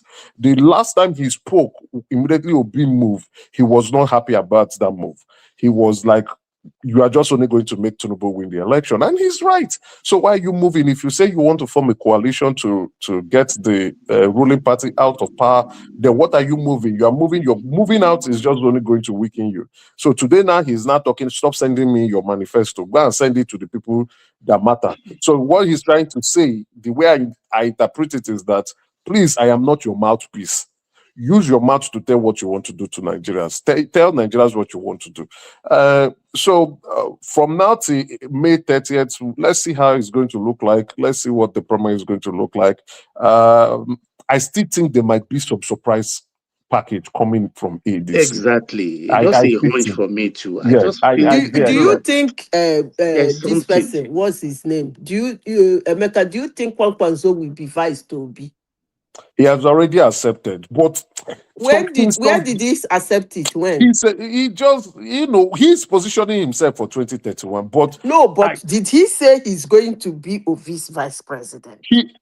To be honest, that is what has been rumored. But he gave a media speech today that I've not watched. But he didn't say it because I read. I've not watched it, so I cannot say. I can't say what I've not watched. Okay, right? I read the transcript. There is nowhere he mentioned that. He said we are going to work together. Well, our one Nigeria. He didn't say I will be his vice president. In as much as Charles pushed him, he didn't make that comment. Okay, that's a fair point. I didn't watch it. I've not read it, so maybe I would find time to go watch it. Charles, but I still feel like there's a surprise package coming from that. Same here. That's that hunch. I just feel there's something coming. I don't know what it is. I can't put my finger to it. They got that party through a court ruling. Number one. Bishop, you say? I said, from where is the surprise package coming from? I don't know, but I just know that between now and end of May, telling me something. There's a surprise package. There's a surprise package coming that will come from NDC, and that package may not favor Obi. That's what there is nothing. There is no surprise package. Anything. They are very tactless, and they are confused can be. Kwankwanso knows that NDC is not going anywhere. But he's looking for a platform that he will have in his pocket against 2031. So even if he agrees to deputize Peter Obi now, there is nothing. Kwankwanso cannot pull any stunt in the north. The dynamics of the 2023 elections have changed completely. It is just a matter that out of ego, that we cannot just, they don't let us throw our hands in the air in total defeat and say, it is over. Deep down in them, they know that they botched this 2027 election, because the preparation, like I said about 2 sessions ago on this platform, should have started immediately after that election in 2023, instead of Obi gallivanting about saying I won. But he started now. He did not start. He was going to the north. He was evangelizing in the north. He was campaigning from that time. Hold on now. That was not campaigning. Obi was he did not get over the loss immediately after the what do you call it? Election. No, not the election. The Supreme Court verdict. Judgment. The court pronounced it. That was where he would have just galvanized his base, rebuild the party, and began. But he was going about demonizing, claiming that he won. Some of them were saying they will not sing the national anthem. They are saying Peter Obi is my president. Peter Obi is my president. Some people went and did portrait that there's the only president they know is Peter Obi, and they lost valuable time. Nothing they can do now. Their best bet. 1 second more. Sorry. Their best bet would have been Peter Obi running with Atiku, deputizing for Atiku. That would have been the best. I'm not saying it will win, because they will lose a lot of people. How are you supporting returning power to the north just after 4 years? But by the time you put all of the options side by side, the best option that will get more votes, even though they won't win, is Atiku, Peter Obi. The second best option. Bishop, sorry, Peter Obi, if you remember, right, when they were trying to, scout him, they were trying to poach him to come to ADC, right? He said there were news that he would be the VP candidate. Yes. So, and I think he didn't object to it. Yes. Though he didn't say it. So Yeah. the possibility of him being open was there. But something probably pushed him to think that Atiku will not give him the VP candidacy. That is the problem we are having. No, The he fear bowed to the of the pressure unknown. Sorry, the Baba. obedience. Yeah. Sorry, Baba. I was actually going to come in to say what Emeka just said there. The body language was that they were not even going to give him that VP slot. I think that was what pushed him out.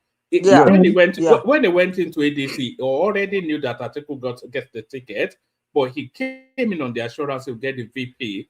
But the way Rotimi Amechi was moving and it was getting the uneasy feeling that he might not even get the VP. Then what kind of politics is he playing?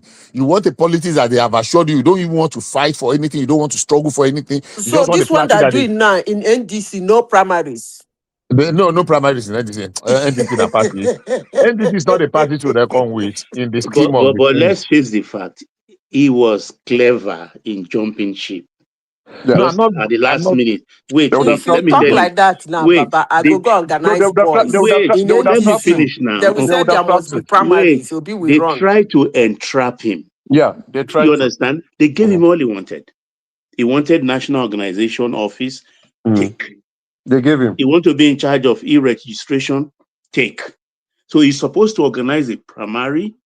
You understand? Register their party members and everything.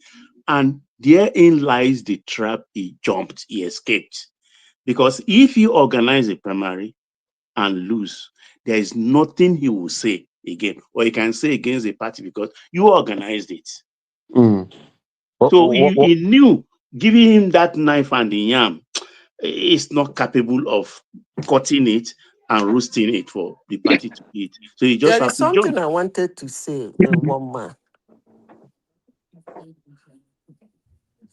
Carry on, we're listening. There is something I wanted to address. People come to this platform, they make this comment, what has Tinubu done for 3 years or Not 4 only on years? this platform, all over Nigeria, all over the world, some people. Okay, so what I'm saying is that if this coming election is going to be run by deliverables, and then we look at the people who are dancing towards being presidential candidate this election, is Atiku, Obi, Kwankwanzo, and Tinubu, just like last year in 2023. That's still the 4 people that are showing up that they're gonna take their party wherever.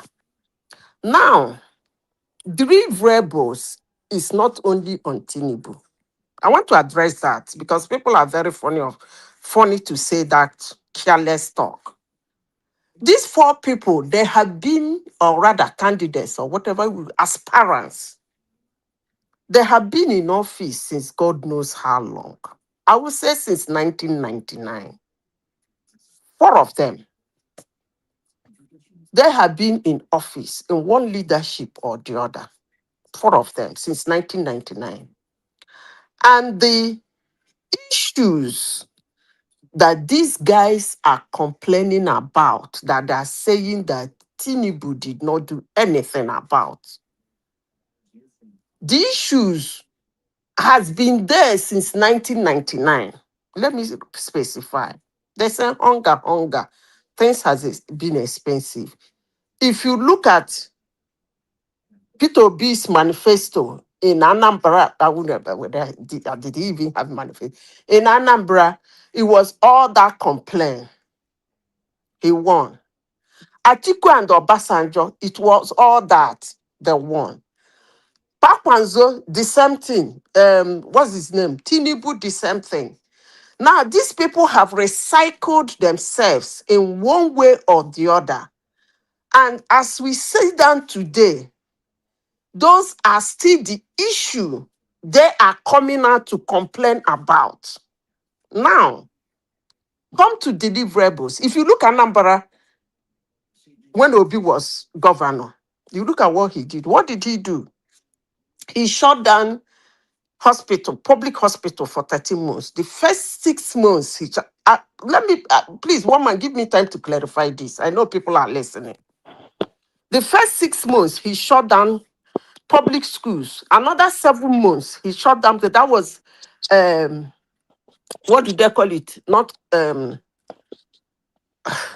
is not continuous, but consecutive. It wasn't consecutive, but for the medical, it was consecutive for 13 months.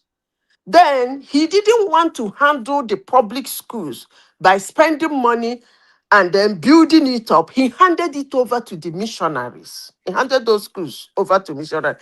Schools that were taken over from missionaries years back before he took, well, I don't even know when, before most of us were born. He returned it back to the missionaries because he didn't want to do anything. The roads in Anambra, the person that came after him was building roads. This one too today is building roads. This one too today is talking about so where is the deliverable? He was caught with 250 million. He said whatever excuse he gave. Insecurity in Anambra was it was over the bar. Then we come to They carry Atiku. another propaganda come today. How somebody can shut down hospital? Haba. Then we come to who told you people? Atiku. We come to Atiku. Atiku Who was the told vice you people president. this shut In hospital the down? first, woman, are you No, listening? no. Sorry, carry on. It's If Patrick this guy again. continue interrupting me, I will personally kick him out of this platform. Now, woman, You are come propaganda. Go on. Come to Atiku. I want to clarify something because they talk about deliverable, and this is, I want to clarify. You like a candidate, you want to vote for him, more especially when it comes to Nigerian politician.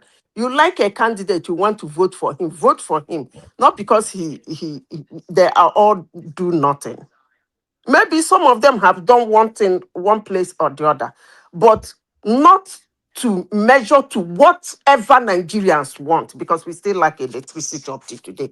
Come to Atiku. I don't want to talk about, is it 12 million or 21 billion electricity scandal between Atiku, during Obasanjo and Atiku. But let's say Atiku, the first year or the first 2 years, Obasanjo was president. Whatever he saw in Nigeria, whatever he said was the problem of Nigeria, Obasanjo said he was busy traveling around the whole world, trying to bring Nigeria back to the world map. And Atiku was technically the president of Nigeria. What did Atiku do? Nothing. He sold most of the government parastatia to himself and to his friends. Excuse me, most of us wouldn't have problem with that.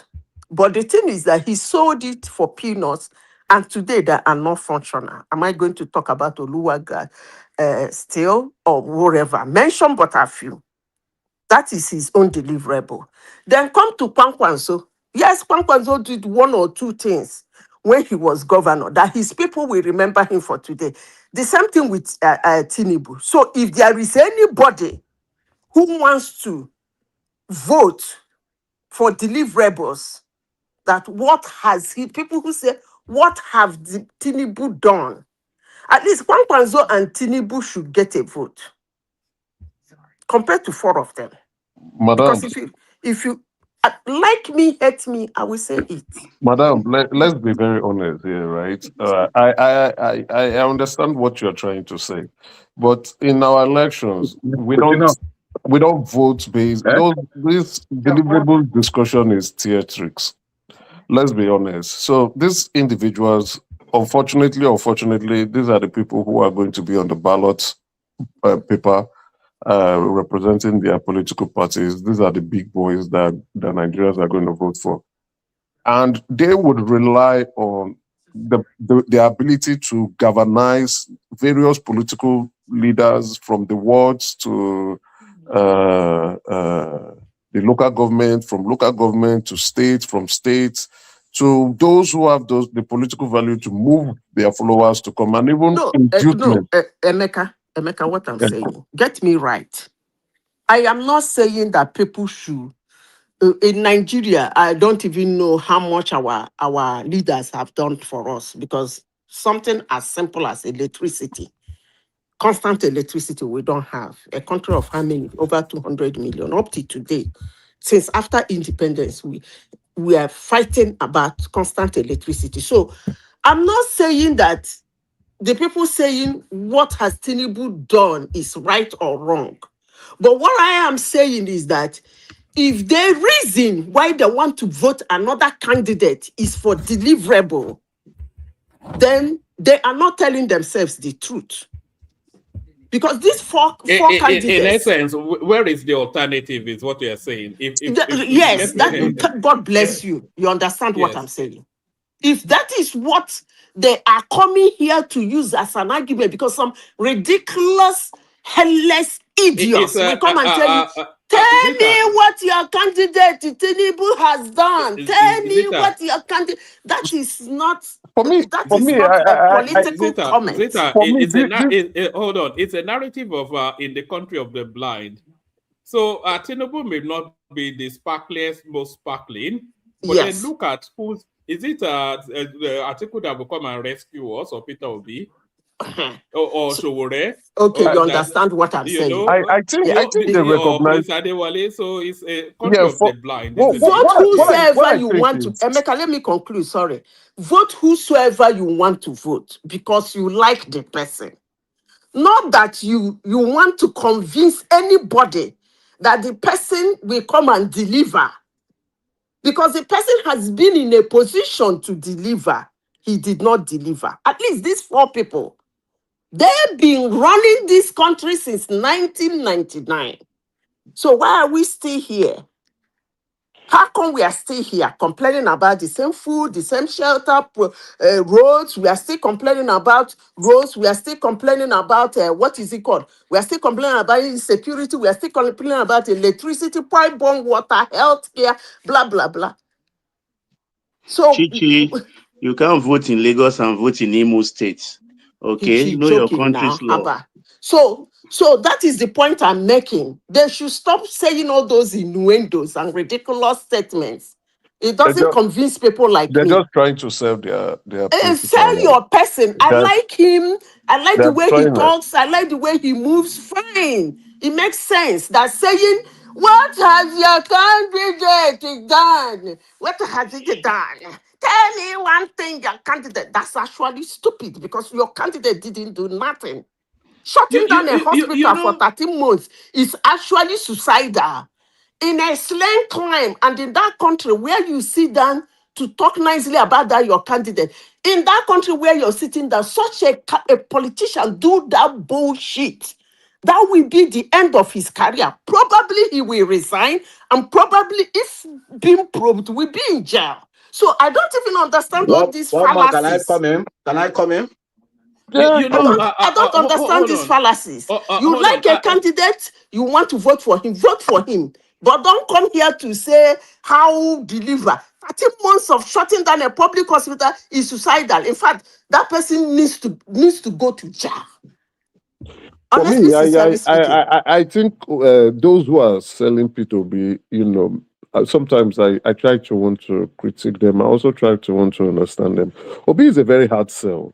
He's, in terms of being eloquent, Obi is not that eloquent. In terms of leadership, I keep telling that the Labour Party was on his lap. What did he do? What leadership did he provide? What exemplary leadership did he provide? Kenneth Okonkwo actually said it last week on Arise TV, and he said that was one of the reasons why he left. So we've criticized this, or we've discussed this on the platform, like last year or last 2 years ago when the Labour Party was in going disarray. Obi should have taken position. And you keep saying, and he will tell you, he has said it, I will only go to where there is peace. Nigeria is not a peaceful place. He has demonstrated consistently that he's not a leader. Don't worry, you're coming now. He's not a leader when there is crisis, when there is conflict. When there is conflict, that he's the one that will be able to provide that stability. So for me, I see Obi as, to be frank, to be very, very frank, yes, he's from the Southeast. Yes, I want a Southeast president. Yes, I do want an Igbo president. But Obi gives me a lot of doubts that I cannot just reconcile. They are trying to sell him. They try to sell him as a saint. Now It people will be are nice agreeing, if you and now come in people and teach us good English. How and now about that? people are agreeing that he's not saintly. Yes, he's not saintly, but he's better. But prove that he's better. That leadership quality, where Nigeria is rugged, where Nigeria has people who are gripping and sucking the blood of this country. You need a tough man. Even me, I'm not really happy. You guys know I'm not happy with Tinubu. I wanted Tinubu to be very tough. When I mean tough, tough of the Northerners, tough of those northern cabals that don't want this country to move forward. So that's my biggest issue with Tinubu at the moment. Then you are not looking at somebody who is acting like I don't want to be.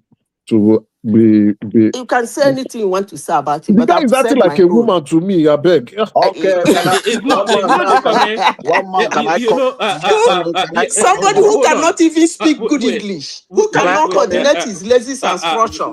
Zita, Can Look hold I at on. come English. in one Look at man the on a English lighter language note? somebody is writing on the On a comment lighter section. note, can I come One in man, one can If I minute? we come can in? get Can I Zita, come Somebody in? is it's not writing bad English One in the man. comment Zita, section, wait, and Only he's please is still now. saying opposition somebody is here. not Can you speaking give good me a chance English. to Can Come reply you to on. them? just let's just have one voice first. So yes, you can come in, but before you come in, sorry, Baba, let Patrick come in, and then he'll just take a moment, and then you come in. But Zita, let me just say this. You see, I don't know if you're on Twitter or not, but in this streaming, we in the studio, we're in the YouTube.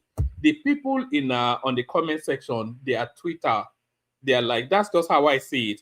So they're very toxic sometimes. You just ignore them. And I then if don't they say care. I don't something, really. I mean, yeah. I don't care. You know me So if now. you pay I be attention to Ras the comment base. section, yeah, even me, I don't Sometimes I even go on like to Twitter, yab yeah, them too, but yeah. it doesn't really mean anything. Nah. But Emeka, it's not you that wants a Southeastern. I think we all want a Southeastern president, but not the toxicity of that sort of obese sort of, because there's a sinister underbelly to that.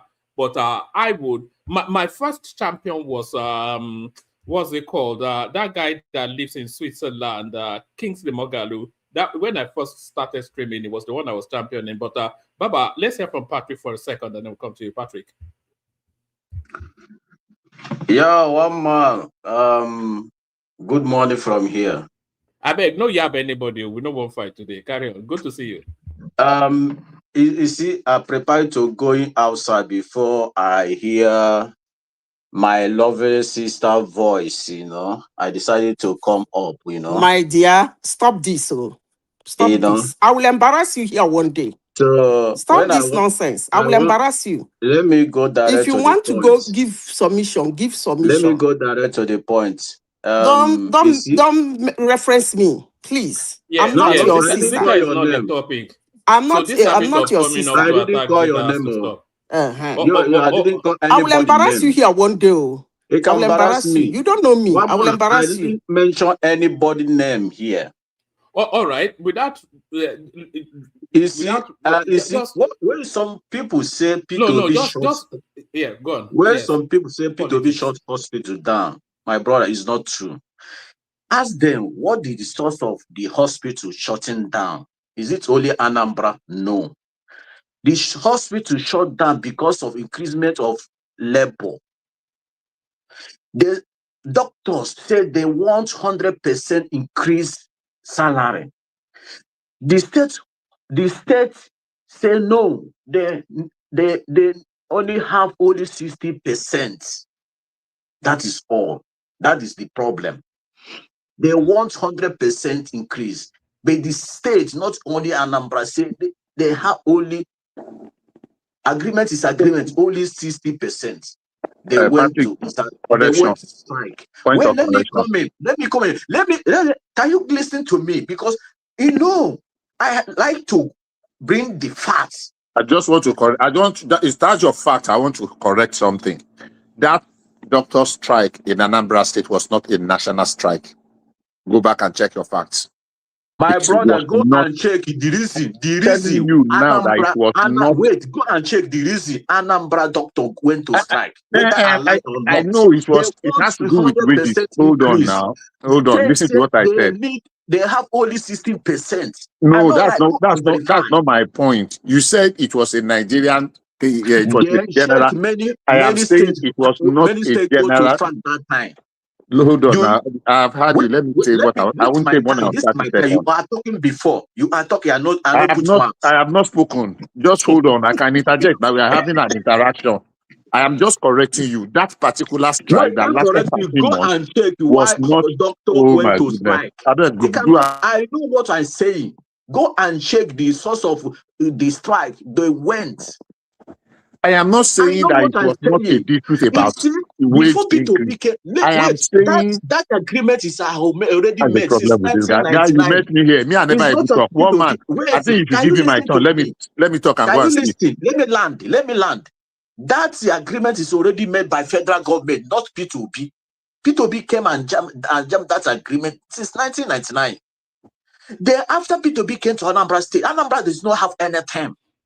Anambra doesn't have money to pay that 100%.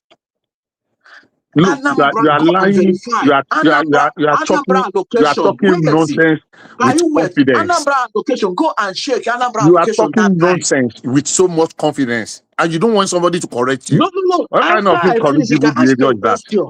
You can ask I me a am question when telling I you, look, finish. Go and listen. check Anambra allocation. And there's nothing that That concerns me time, with another P2B was allocation. governor of Anambra That's State not the and issue. revenue of Anambra State. That's not When the some issue. people come to a natural platform like this, say P2B shut hospital down, my brother, make una Okay, have we have had you. fear We have of had God. you. Thank you. We have Can you had you. understand? We What have I'm had telling you. you is to when can you allow me now? Who is this now? I pray this 2027. Now the same thing you guys continue saying since 2022. You guys still saying it, and P2B is moving forward. Nobody can be somebody God are raising up to down. It cannot do that. No matter any propaganda. That man is God Patrick, choosing this is what to I that really don't country. like about Let it me tell again. you, people. You guys always try to. Let him No, land. I Can you just allow want to me say now? something. One man, No, sorry, don't be angry. hold on, They Emeka. always insert God into P2B, and No, it can is you allow Yes, getting me now to it's annoying. God's finish? anointed now. Can you It's allow me God's to anointed. finish? Where the Hold on. God said you Have begin you to not seen anoint him? Peter be Which walking on palm water? oil the God used Wait, to pour on can you allow No, P2B? me now to finish? they will You show you see, images of Peter be walking on come water. 2027, God already choose this young man. Where No the God? evil, no Where demon the can God? bring this Please man stop down. this nonsense now. And Which remember, God? Which of the P2B gods? can never Which borrow of the money as a gods? Which of president the of wait? this country. Name the God. Which of the P2B gods? will never borrow money and spend it It's carelessness Amadioha. in this country. P2B, you see today, can never use our money, travel up and down looking for foreign investor. Foreign investor will come and meet us in this country because P2B is a businessman. You know how to bring foreign investors. Now you understand? P2B will govern this country in before 4 years. He will see people, somebody can change a nature between 4 years. It's not magic. Nigeria have mineral resources to make Nigeria great. No matter anything in this world, where God say yes, yes is yes. God is not a human being. This man today in Anambra State, this man make Anambra have peace in Anambra. Sometimes you wonder why people love this man. Go and verify a glass suit in Anambra State. What Anambra is before P2B came. Anambra does not have peace before P2B came. But this man came, bring peace in Anambra State. Today you can govern Anambra 8 years without nobody interfering in your government. Soludo enjoying this today. Minus P2B, Soludo can never be a governor. Because he tried it before you fail. Try it before you fail. Now the same platform now brought P2B. Now the same platform now. This man, they govern Anambra State. Imagine governor of CBN. You work CBN. You not bring any foreign investor. You not bring any factory in Anambra State. Complete some years you stay as a CBN governor. Imagine now, right from now, getting to 5 or 6 years now, never bring any factory in Anambra State apart from government launch. My brother, people love this man because of P2B bring peace in Anambra. One man. During security, Will you allow me to everything. have my son now? You can sleep and wake up without somebody break your house. All right, Patrick, land it, and then we move on. Before, go and check in Anambra. He cannot sleep in Anambra before. I was serving my master 2006. Every night, they hear ta, you know, all the streets in Onacha. But after P2B came, go and check. People love this man because this man fights as a man. Give him power, we will see. That's P2B see. Is not you. All right. He's not lazy man. He's not weak. He's not weak. But give him that power. He will see. All right. Thank you, Patrick. So thank you. Don't unmute anymore. Thank you, Patrick. So does anybody remember this Jonestown massacre? I think it happened in the United States. Was it in the 70s? A guy called Jim Jones. Or is it? Yeah. It was in Guyana. It wasn't in Guyana. Guyana tragedy. Guyana tragedy, Jonestown. You know, anytime I hear about this sort of, you know, it's like a cult fanatical following in the Jim Jones sort of a manner. Wait, one man, have you heard from an Arsenal supporter? One man. Oh, no, we don't want to hear about Arsenal. They are like obedient. If they are not even worse. Jim Jones doesn't count over again. No, man, I'm a Ghana for life, but I know them when I see them. Arsenal supporters are like obedient. You are wicked. We know. No, I mean, I'm a Ghana since 70s, but when I see those other ones, I bow. But for all that we laugh at Patrick, he may be right. Oh, there was a time in Anambra State that there was some lady that was completely, she had been unconscious for months on end, and the doctors had given up. This was during Peter Obi's time in Anambra as governor. I think it would have been 2008 or 9, if I remember rightly. There was this woman in hospital. She had been in a coma for months on end, and the doctors had given up. And then Peter Obi was doing a tour of hospitals, and then they told her about that woman, and then he went into the room, and he put his hand on the woman's head, and they say, "Rise and be healed." And the woman rose. I remember. You're really making this issue very well. Is that not the territory we are now? Actually, that's true. I remember that. Every time obedient, they will add God. And you keep on. Which of the gods? Which It's a sign of weakness. Which of the oil? It's a sign of weakness. Once you are talking to somebody, Baba, you and will know it. No, I'm not talking about Patrick. An average obedient, you will hear God anointed which palm oil, which olive oil. That's what I mean when I use a sign of weakness. That's why I brought Jim Jones now. It's a fanatical. It's beyond just politics. Nice. Do you know, Baba? There's a place called Jesu Onyegbo in Maryland. I think. Do you know it? Yeah, of course. By yes. What's this estate? It's yes. There's also a place called Jesu of Oka. I think obviously it's unbelievable sometimes. But sorry. Just by Shunibari Estate. Yeah, Bishop, you take the floor, but let Baba have a moment. I think it was wanting to come before. No, I just want to give some light this thing to it, because the whole place was becoming heated. That because little things people don't observe, I do observe them. It's about our new Minister for Foreign Affairs, Bianca Ojukwu. And I remember a few years ago, FFK said a lot of things that borders on kiss and tell, which is he said it breathes through not the attribute of a gentleman, particularly if you have an English education. Now that Bianca is his boss and giving orders to him, I just wonder what he will be feeling, or what Bianca herself will be feeling in this circumstance. Because the table has turned, and FFK is going to South Africa, and he will have to take orders from the big madam. We need them there quickly, or the issues in South Africa is getting out of hand. Let him go there and big English. Baba, do I have your permission to use a crude metaphor? No, please don't. I beg. All right. There's a crude metaphor that I beg you, it's in man, I Yoruba beg, please. language. I think with what Baba is saying, I think they may work well, right? You know, they I were think they friends. will. Yeah, they were, you know, as people who have been friends in the past, you understand. And Bianca is not new to Nigerian politics. She's been around the corridors of power for quite a while, so she knows most of the rhetorics. And almost all these guys, they understand FFK. You understand? You know, if you know his nature, you probably would just discount some of the things But he said. FFK went too far, actually. You don't do kiss and tell as a Yes. gentleman. You know FFK. Everybody, He you know, crossed several lines. FFK is, you know, it's just like, how will you put him? Like your favorite clown in Uncle. town.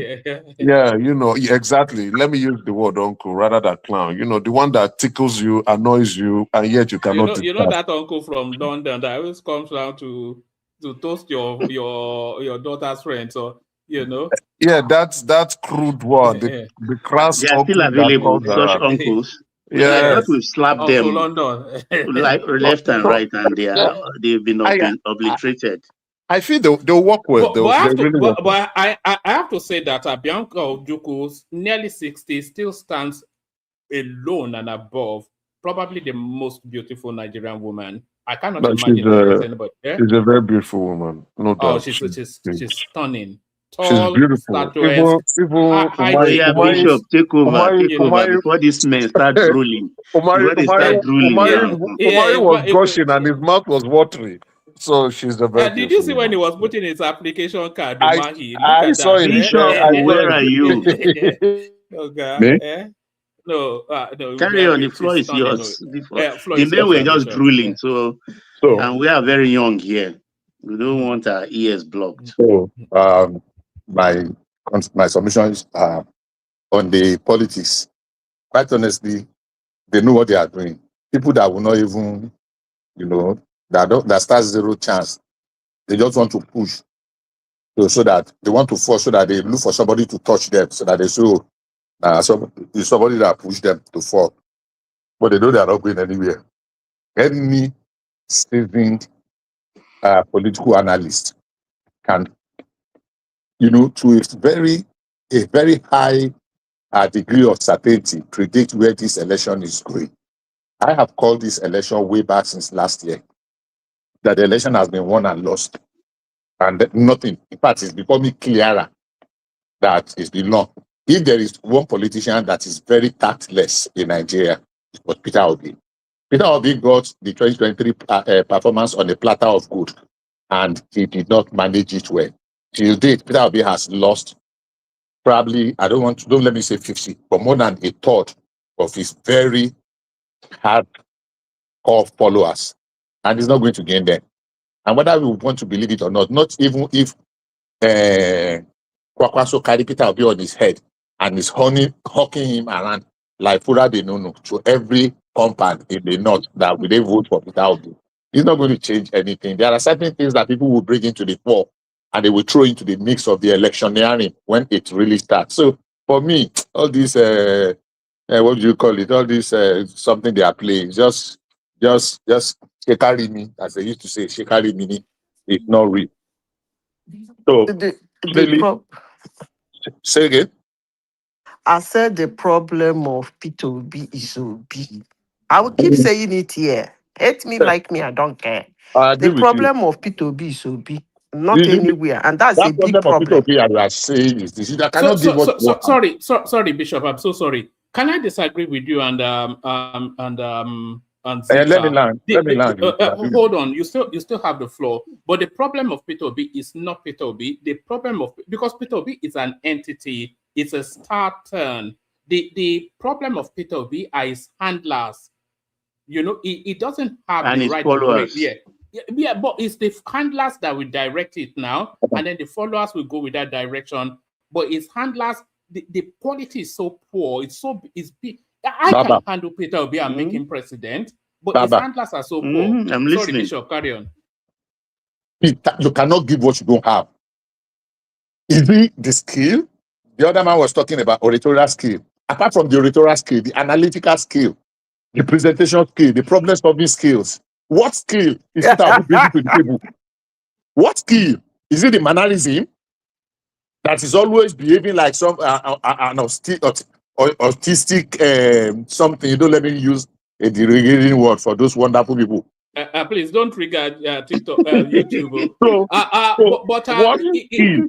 What they could have handled him the way table? they handled Buhari. Buhari didn't say anything. Now they ordered him not to speak, and that maintained a mistake. But Peter Obi speaks too much, so we now know how he thinks. Do you know ability to be able to be silent at crucial times is a skill on its own.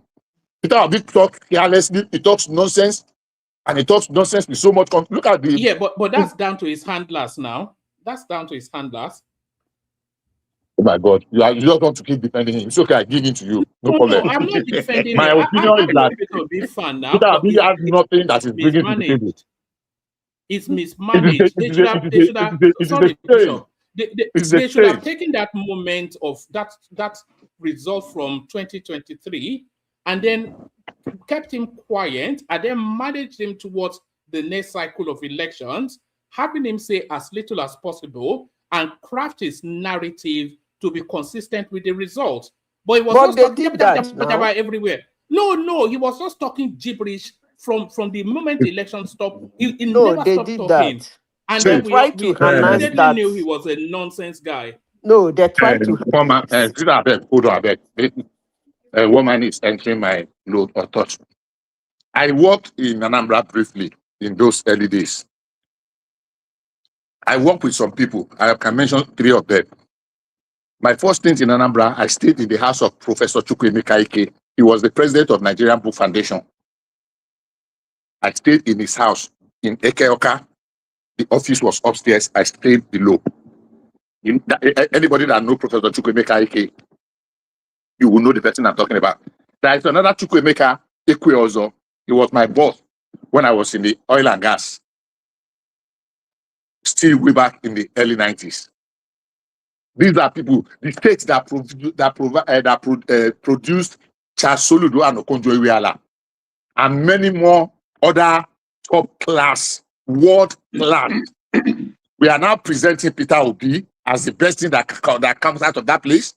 I repeat, Peter Obi, it is a state that is the best that can come out of Rivers and the Anambra State to come and represent Anambra and contest for the highest. The problem is, you see, just like we've not zoned to the southeast, right?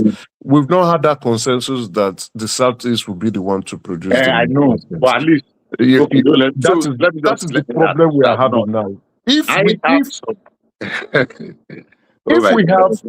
If we have a major political party zoning it to the southeast, for God's sake, you will see political zoning it is going to be by you will see qualified Igbo men stepping up, and I'm telling you, P2B will not be close. Let them come out. You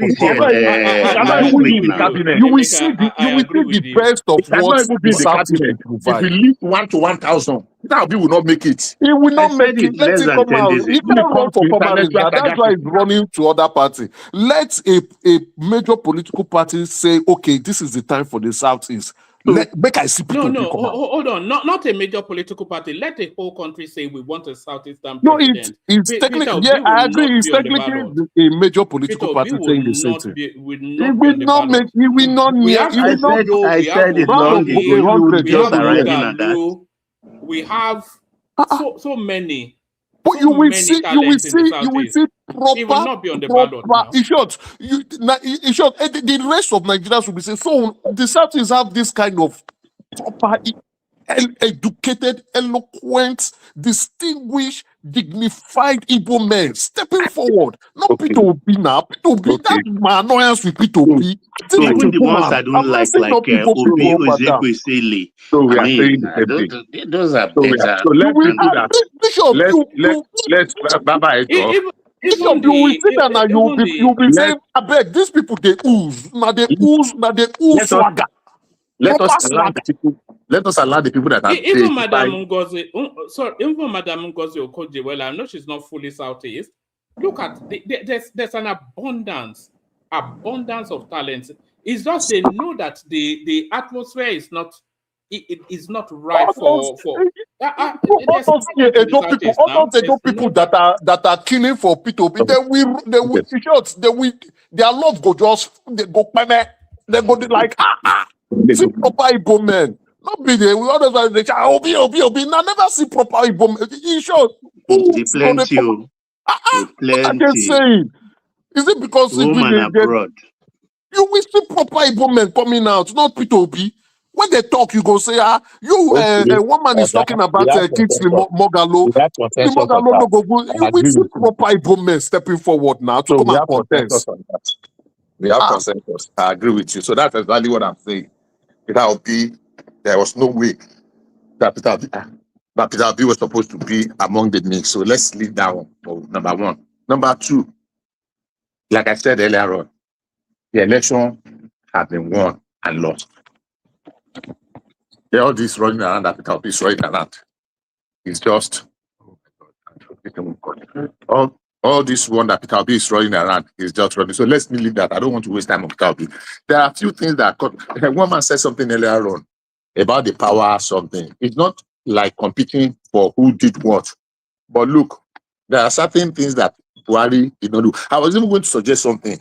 Can we, this book that this man wrote, Chart of Molly, can we bring it here? Can we serialize it? That's just by the way. Woman, can we read it? Is it possible to, there is this thing we used to do in my place in those days when we were growing up. But it's voluminous, so I have it by my side. It's not possible. How many it's pages? About how many pages? Over 500. 500. Not much. You can be reading 10 pages every day. One man doesn't have that strength. That we used to do. Ayoka in those days. We had some English something too that we used to read some. They used to read some novels on some radio for us, and some of us we stay glued to it because the kind of thing that is coming out, revelation deal, and that's why I kind of tactically disagree with one man. Small when he says that it was. I'm not saying that it was not Buhari, but if you have the best of ideas and you just put them in the drawer or in the shelf and it's gathering dust, then you have not helped you have not helped us. We have the PIA. Technically, we're supposed to have removed the fuel subsidy, even if you cannot remove 100%. Everybody knew. We waited for 20 years to get the PIA. At least remove half so that the shock will not be too much. Prepare. You just kick the can down. So if Buhari was still the president, if he's not going to implement it because it's going to affect some people, definitely he will not implement it. We are now hearing that there are memos that Buhari will write approved. And before the thing gets to the other office, somebody would have put not approved. There are so many of Buhari's approvals that were vetoed right there in the Aso Rock. The kind of thing that is coming out, it's looking much like a fairy tale. Things that are coming out from there.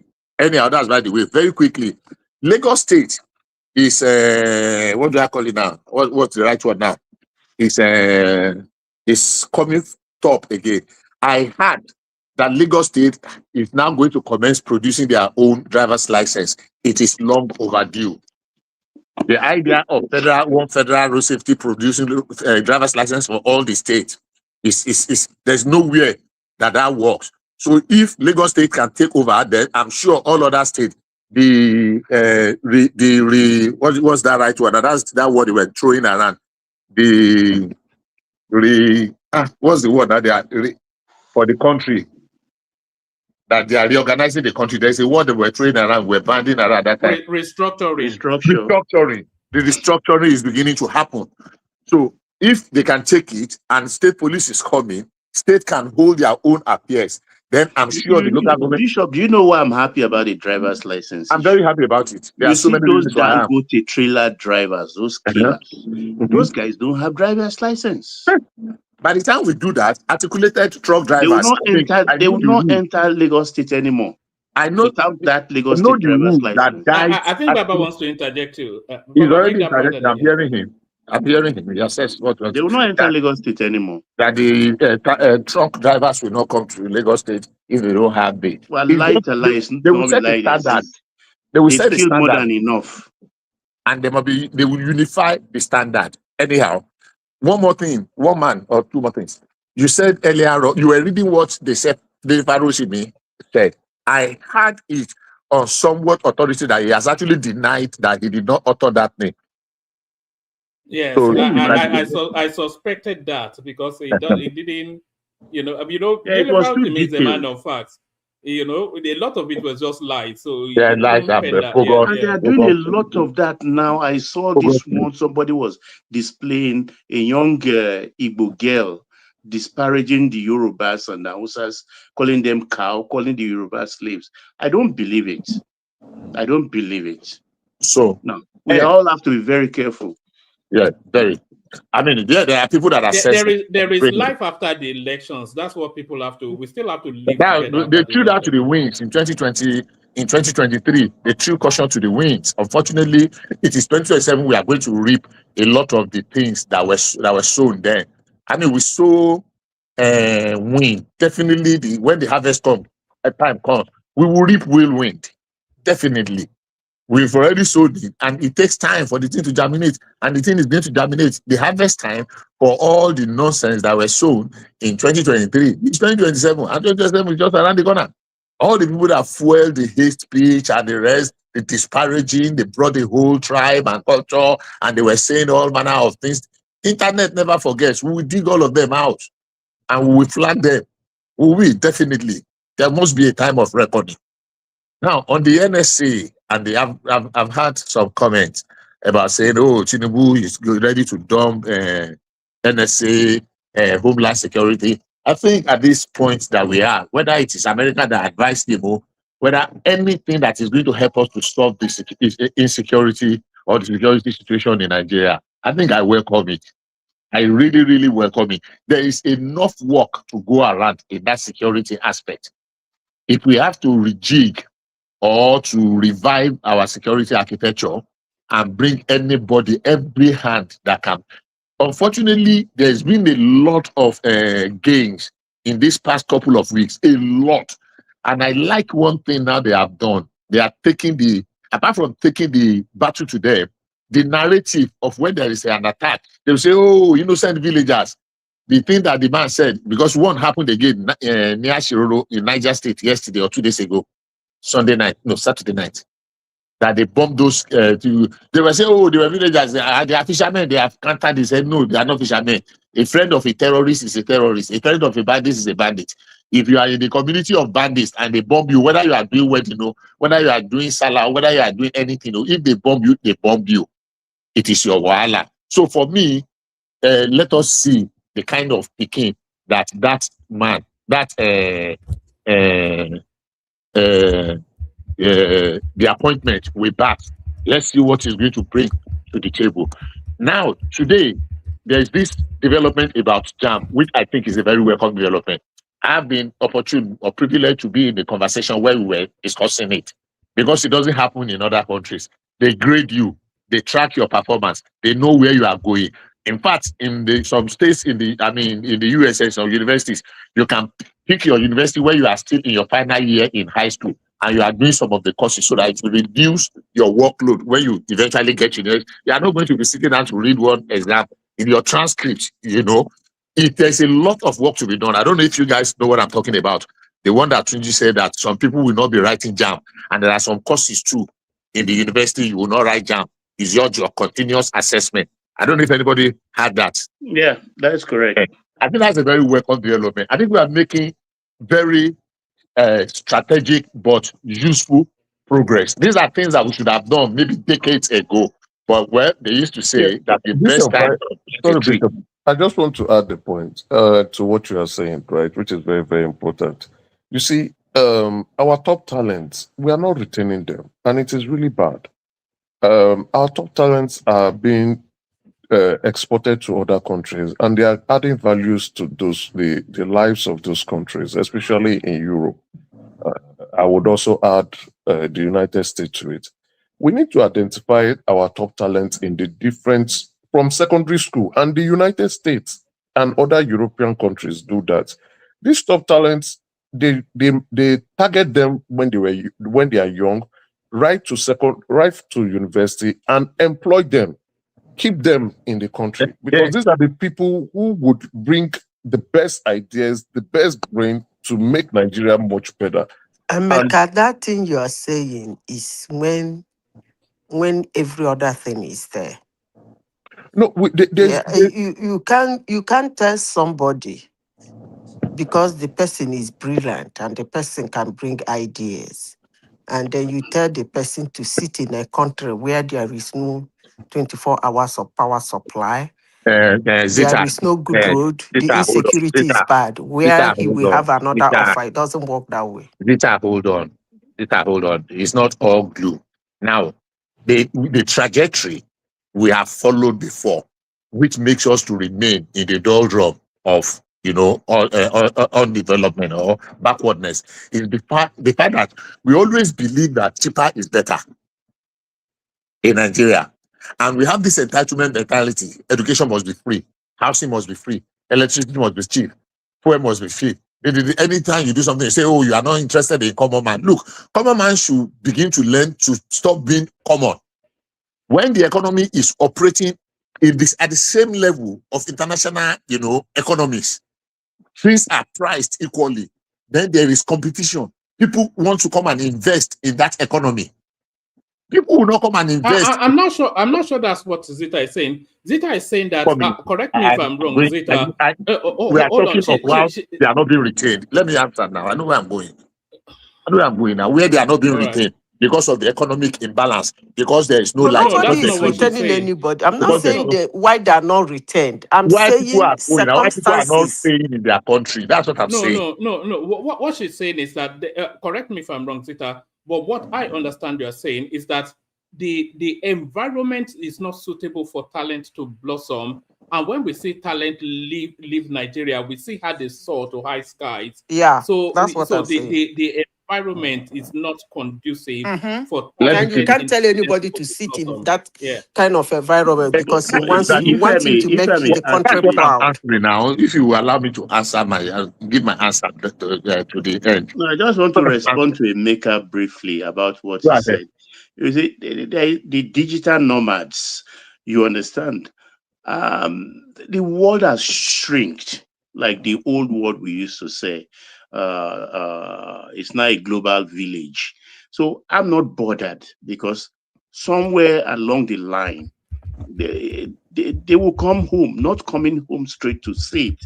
Just like the guy who just sold is it Gatwick Airport, and a host of them who are described as they are coming back. They come back home at their old age. Their investments. It's the money we need now, and their expertise. Investment, their best brain is already retained in this country.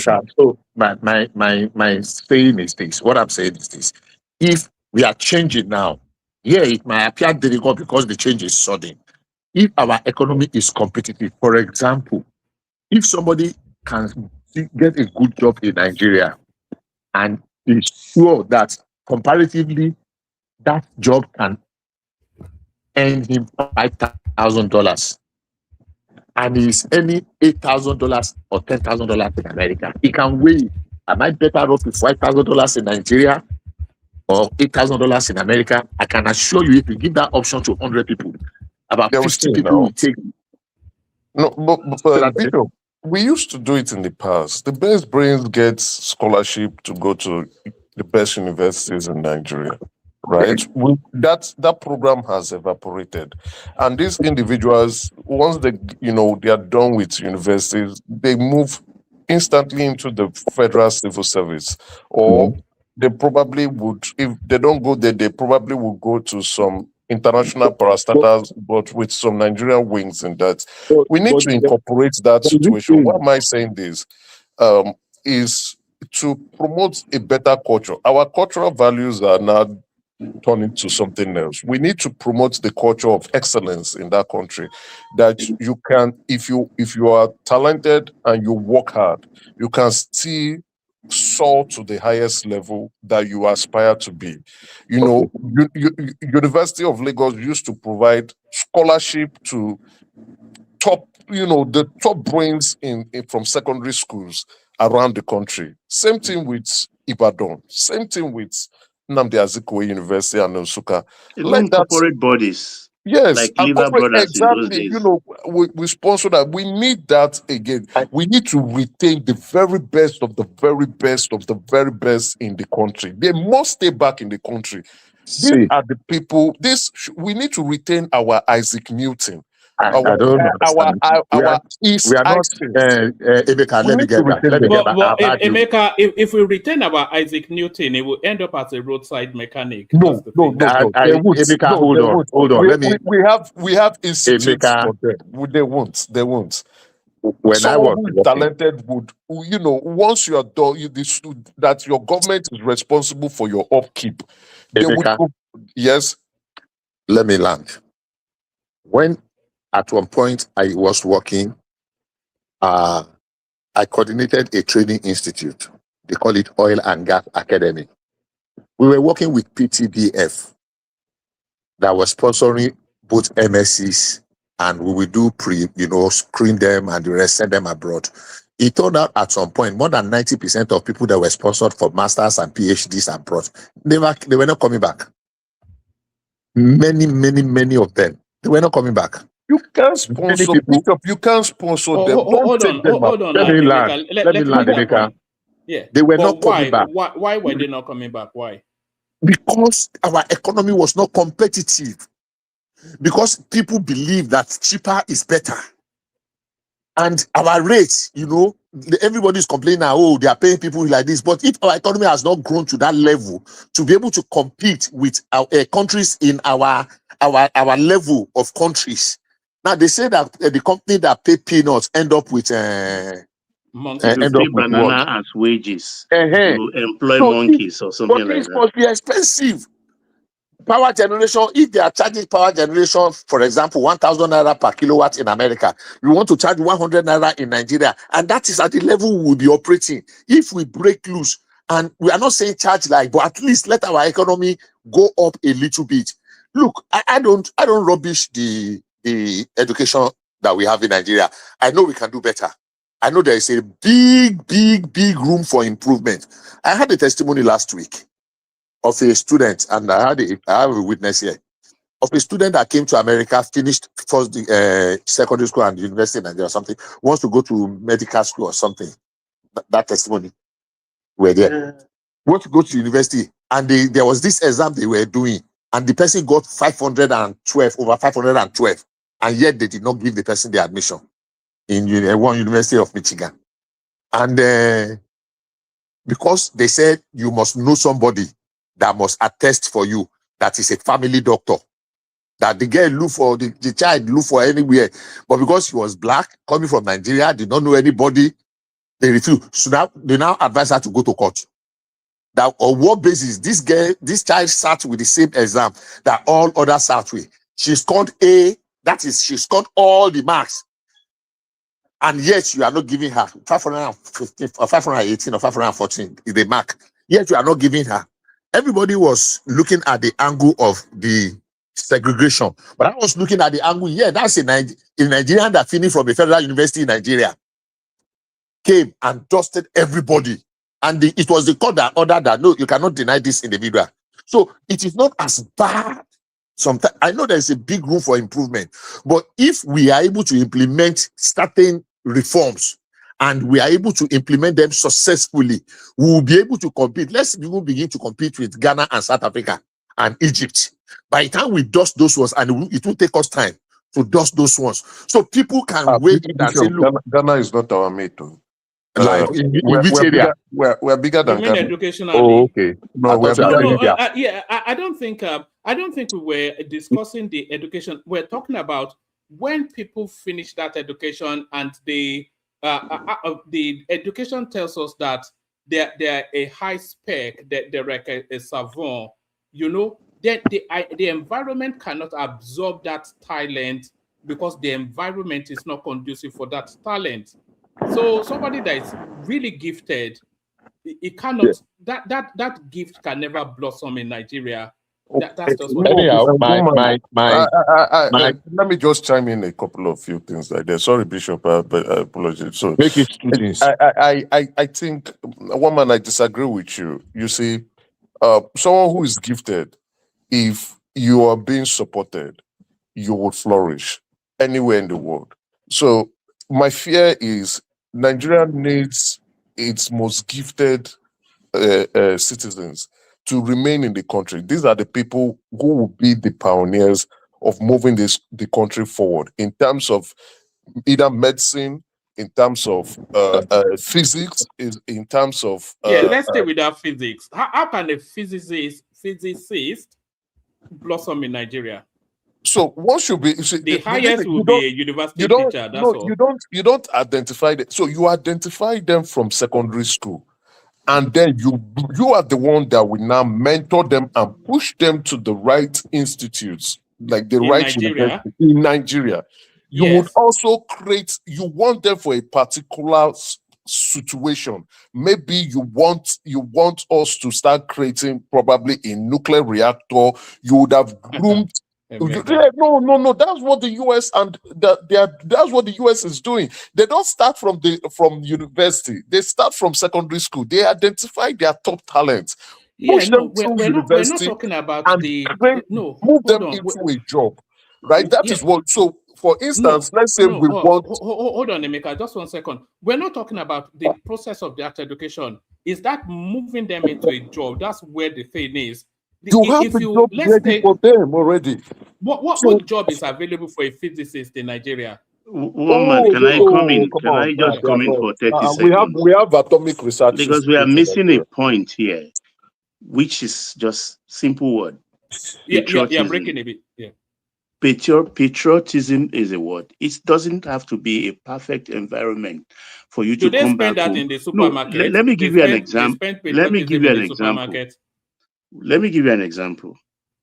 When my late son was in India receiving treatment, the special surgeon that was attending to him is well known in India, and he goes around being a specialist. He rides a motorcycle.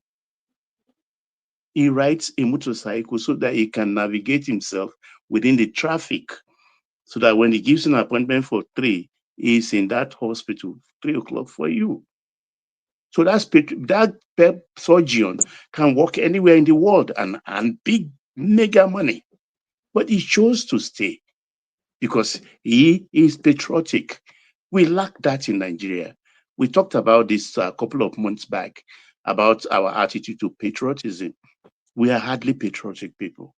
Until we imbibe that culture, we are not going anywhere. Yeah, I agree with Baba on that note. And the people to create that patriotic culture. Emeka, they don't spend patriotism in supermarkets, so they spend money. Woman, let me just put in something. I think we are missing something. You see, we have this talent. We identify them maybe early, put them in maybe school for talented children in Abuja. Exactly. Now, you are saying the right word. You create that school. Do you know the challenge that we have? Scientists do well in companies of other scientists. Confirm. Why do you think America has that level of innovation, patent, and everything? Because they because they're able to attract so many people. Yeah. And when they are in the company of other scientists, their brain begin to spark. Even if you put a dump in their midst, it will spark. We must consciously create that environment. Confirm. We have to. If it means even pulling others from outside the country to come back by attracting them, let them be in the company of. Let me chime in 2 seconds. You and Emeka are talking vacuum. We're not talking to reality at all. No. It's not vacuum. It's hold on, Emeka. Hold on. Hold on. Okay. It's easy said than done. Now, Patoski, you missed the main point. Why researchers from around the world come to America? You know the answer. What is the reason why? Wait, we can talk about a school like Harvard. They have over $50 billion in endowment. You know, they get billions of dollars from the U.S. government. Do you know how much money that goes into research and all this R&Ds? Do you know how much money I mean, we call Nigeria a poor country. We can barely, feed the people. How much money truly can Nigeria invest in nuclear Prince Daddy, it physics? doesn't stop the Egyptians from having their best brains No. retained in the country. I will give you. I'll give Hold you. on. I'm not saying the Hold US on. do I not do like that. that Baba It story. doesn't I like that stop the Baba. Germans retaining their own talent. It Yeah, doesn't but stop even Iran. Even why don't Iran you talk about that is under Emeka, sanction. let him make that point, then counter it, just for the audience. Why don't you talk about that culture, that culture for education and how they go about it? Why don't you talk about how much they allocate, every year through that GDP to sponsor, research and R&D? Why don't you talk about the collaboration? Hold on. Why don't you talk about the collaboration between the businesses, education, and the students? That's So part it's of just it. No. Let me The reason why, remind you hold something. on. You know The that UI reason why was doing that. UI was doing that is before. besting. Guys, one voice. Yeah. The reason why China is besting or competing head to head with America is because now China's got a bunch of money also to spend on R&D research and into this high tech stuff. Okay, it comes down to money, plain and simple. We don't have that money, nor do we have the infrastructure or the resources to compete at any reasonable level when it comes to what you guys are talking about. It's Yeah, not. We Prince are Daddy not is talking correct. about How many of competing. our rich men endowed Hold on. We are not. shares No, in the get university? the point. This is an idea. What I said is the best of the best of the best talent has to be retained in Nigeria. The rest can leave if they choose to. But we need to retain our very best talent back home. Why? Emeka, how do we retain How that? do you Hold on. do that? How do we retain Can that? I? No. How Emeka, don't talk too can much. they Just do that? answer the Because they are question. hold How on now. do we Let me retain those land people? now. Let me just land. Because these are special talents, they have to be treated specially.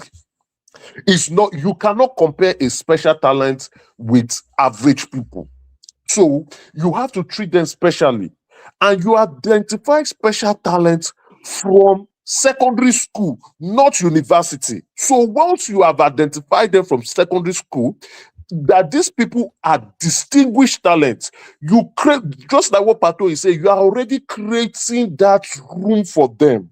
The pathway, you are already channeling them into areas of special services that they can be to the country. These are going to be the next generation of leaders. Let me land my idea. Let me land my idea. These are going to be the next generation of leaders that will change the course of a particular country. From GS3 self, not from SS3, from GS3, you create that and you begin to monitor them and see how far they are going. You begin to mentor this group of next special talents, not hardworking normal Nigerians or below average Nigerians. These are special talent, scholarship, all paid for. You continue to mentor them. You create a special school for them. We are looking at food security. You create a school of agriculture. A set of these individuals will go to that to go and learn agriculture. A set of that next individuals will go and learn physics. A set will also go and learn medicine. That is how you begin. These are hear the idea first. These are the individuals that would go into leadership position in the different institutes in Nigeria. And also even in the US. Look at this guy that they shot, Charlie. What's that his name? Charlie Kirk. When did they recognize this guy? From high school. He was being mentored to become a leader. He was pushed to become the next president. But look at the unfortunate circumstances that happened to him. That boy went to a talent school. He was identified from secondary school. And they pushed him to go to a talent school. It was when he was the talent school he went to was a talent school for a secondary school for talented students. It was when he was supposed to go to university that somebody else was the man that called and said, no, don't go to university. I want you to create a political movement. And he was identified to become the next president in his generation before he was killed. And he's not the only one. The United States identified the special talent and they do that assessment from school. Emeka, I wanted to interject you. You said something. I wanted to ask you a question. When Obasanjo went and brought, is that grammar even correct, Seth?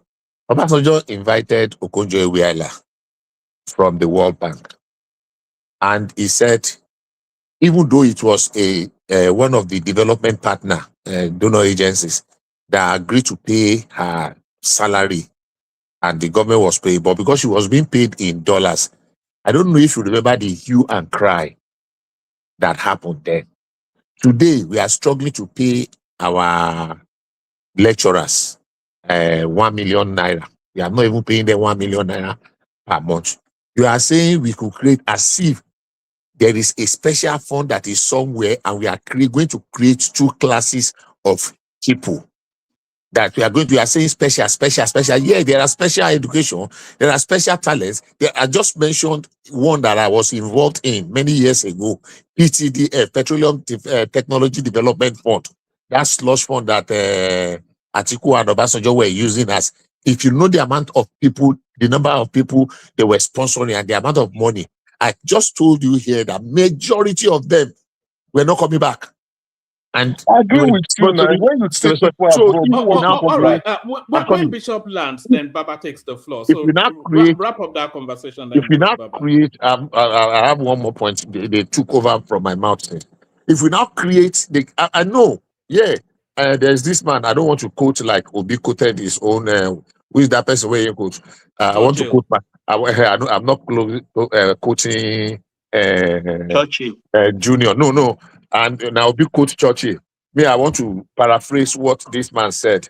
Martin Luther King Jr. He said, in as much as our desire is to fly, if flying is too tedious, too difficult, we will run. If we cannot run, we will walk. If we cannot walk, we will crawl. The important thing is that that's not Martin Luther King. Luther King says so. I don't know who's quote who They among copied them from St. Diana. But that's okay. That's good. So what I'm saying in essence is that we'll be moving. Now, sometimes we're a little bit too ambitious. We want to begin to fly the way America is. America has too many advantages. Look, whatever America is doing today, we are paying for it. I've told people, modern day slavery, or what do I call it? Financial terrorism is what America is practicing. America prints dollar in their backyard. And America is owing over 33 trillion. It's just in paper. They are never going to pay. It is you and I that will pay. When America sneezes, we can't code in the rest of the world because we are completely dependent on the dollar. And they are using that dollar to terrorize other countries of the world. As the truth. So you and I, whether in Nigeria, whether in one village, anywhere, whether in anywhere in our natural resources, human resources, it's being funded. I mean, the life in America is being funded, whether you want to believe it or not. So we cannot be competing with America.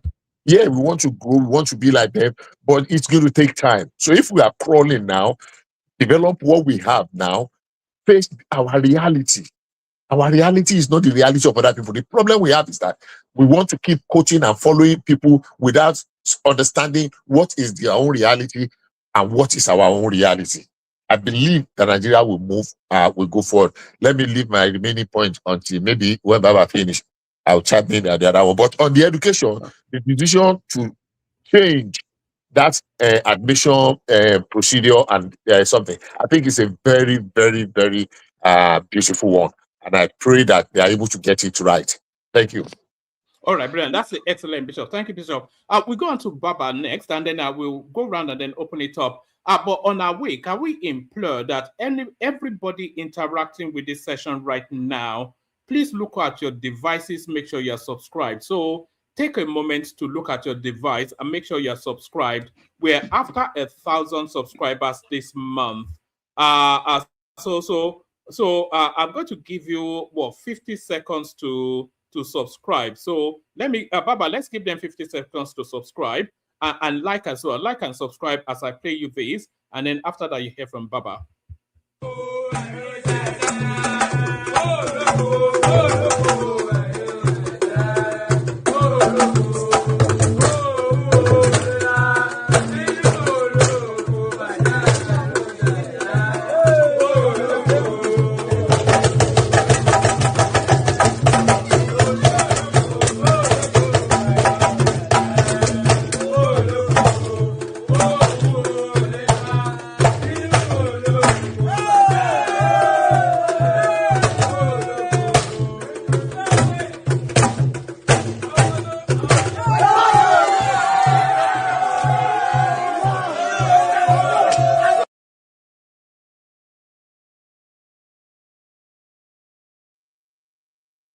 What's that one?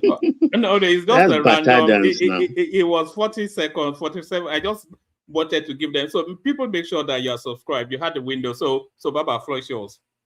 Yes, I'll just continue on the same topic, and I still insist that it's about patriotism. We lack it in our country. Yes, we cannot progress without going out to acquire the necessary skill. India, China, Malaysia, most of these countries send their brilliant ones out to the US to study.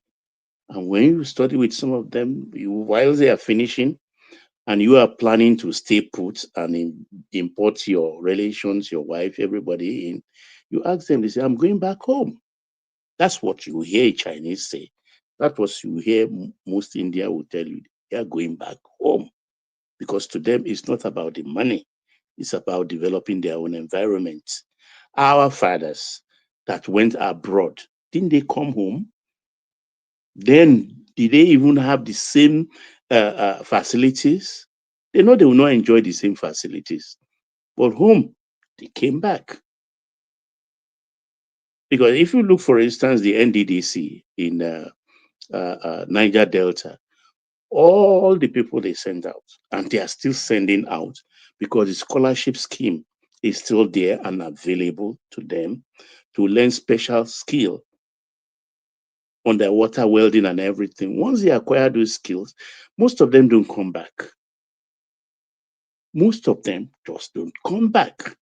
So if you think until we are ready with the fantastic road, fantastic salary, fantastic weather and everything, it's not going to happen. It is there that we need them to come back home. If you don't have it in you, you don't have it. We discussed it about 2 months ago here. Well, other nations are patriotic, but Nigerians, no. We are individual government unto ourselves. Once we make it, we just want to stay in a cooler environment. So it's about patriotism. I don't believe this thing. And some of them, that's why, like Emeka said, yes, in their old age at times, they do a rethink, or when they become too very, very highly successful, they come back to do one or two things. And it's becoming even easy these days with the digital world we are in. You don't need to be on the ground or entrench yourself in the system. Once the government provide the enabling environment, good regulations, then they are good to go. Like what Keyamo did in the aviation industry. The laws were bad because they would take an aircraft on wet lease, and the moment they cannot meet the conditions, the owners of the aircraft wants to come in to take back their aircraft. The entrepreneur will rush to courts and get a quick order, a Jankara kind of order, to make sure that they stamp it on the aircraft, and they can take it out. So what did they do? They stopped giving aircraft on wet lease to Nigerians. So the aviation industry collapsed. But now they revived the law, and they told the Chief Justice, scrap that law. No injunction, no kind of litigation must stop anybody to come for his aircraft. So it's the enabling environment, once it's in place, that will assure them you can take your money in, take your money out. You can do your research and carry your laboratory in and take it out without let or hindrance. Everything will go. So it's going to take some time, actually, before that will sink in. So it's about patriotism. I don't believe it's about one specialty or the other, because other people, even as developed as China today, America is still their farmland for development, for technology. If possible, they steal it from America and they go and miniaturize it and commercialize it. They are very good at that. So I think with time, if the government actually put all the necessary structures and laws in place, whoever knew we could have the biggest single train refinery is somewhere in Nigeria. No, but if you talked about this at the turn of the century or 15 years ago, it's not going to happen. But it's happening. Is it not? It's happening. So it's just about whatever kind of government we have. So, I mean, and the system also have a way of corrupting these people, have a way of corrupting them. We've had instances where some of these eggheads were brought into the country and they turn coats. They become like us. I will give you an example. When Okonjo-Iweala came, they furnished a place for her and everything because she didn't know they used to provide that money, the furniture allowance and everything. They do it every 2 years. When it was due the second year she started her job, they call attention that they have to change the furnitures, or they'll give her then, I think it was 4 million naira. And she said, why do I need it? The furnitures I have they are still good, so I don't need it.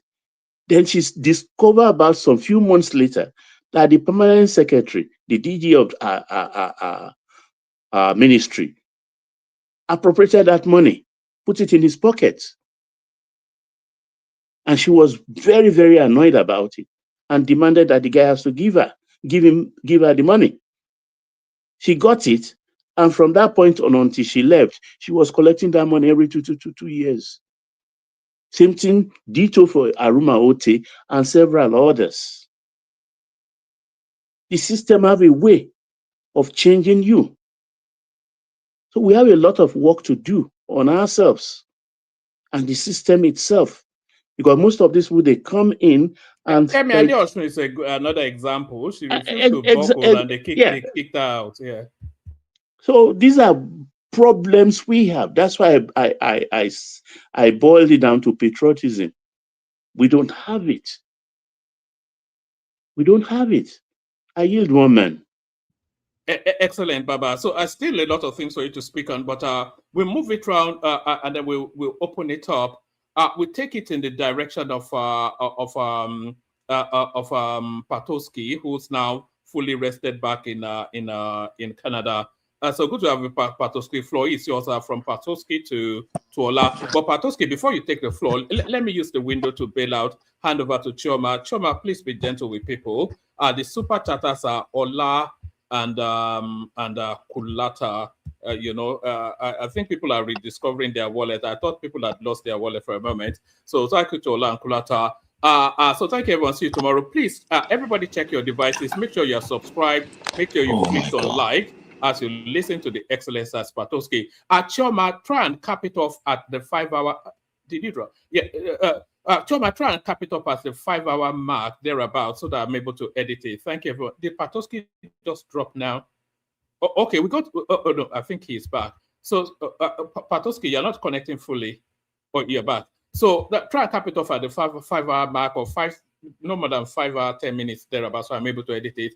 Thank you, everyone. See you tomorrow. Patoski, floor is yours. Okay, can you hear me?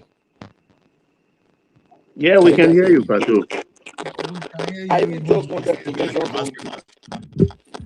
I'll just mention one thing. I have a feeling that Atiku might step down. I have a feeling, though it's strange, but I have that feeling that in my back will be cancel ticket. I have that feeling. Even if he said that, I won't back. I have a feeling. Atiku doesn't step down for anybody. That's his presumptions, but let's look at it. And if he does step down, how is it going? I just want us to discuss that. How do you think it's going to look like? I hear the floor. There's no pathway. There's no pathway. There's no pathway to success for him. Definitely. Patoski, you use the floor. Why do you use this floor? Okay. What's the topic then? Because I just know people were talking about talent, and that thing is really interesting. And no, we were talking. What brought about the talent issue was I was talking about the new reform in the education sector, whereby some courses now you don't need to write JAMB, to get admission into those something, like it's going to be based on. Yeah, I'm not doing the complete work, but continuous assessment with your WAEC and whatever, you can gain admission to reach some courses, in the university. And Polytechnic don't need WAEC anymore. I mean, they don't need UTME anymore. Sorry, not WAEC. NCE don't need UTME anymore. So that's what we're not talking, that the quality that is going to bring, the positives and the challenges of this. So Emeka now contributed about the issue of talent. I said, look, talent is good, but it takes time to nurture. It takes a lot of investment. And my submission was that our economy was not really a competitive economy, because we have this idea, we have this entitlement mentality that government owes us everything. Government will provide free health, free education, free water, free road, free light, free petrol, free, everything. And it's not making our economy to be competitive. Then also, everybody believes that the cheaper is better. I'm saying that no, that's why we're not really competing. We want a strong naira, but we're not productive. We're not competing, and we're paying lecturers peanuts, and we cannot retain the best of the best in Nigeria. I mean, if you send somebody go university, immediately they finish, especially in the very core critical areas, they want to go to greener pastures, and you can't blame them. That is human nature.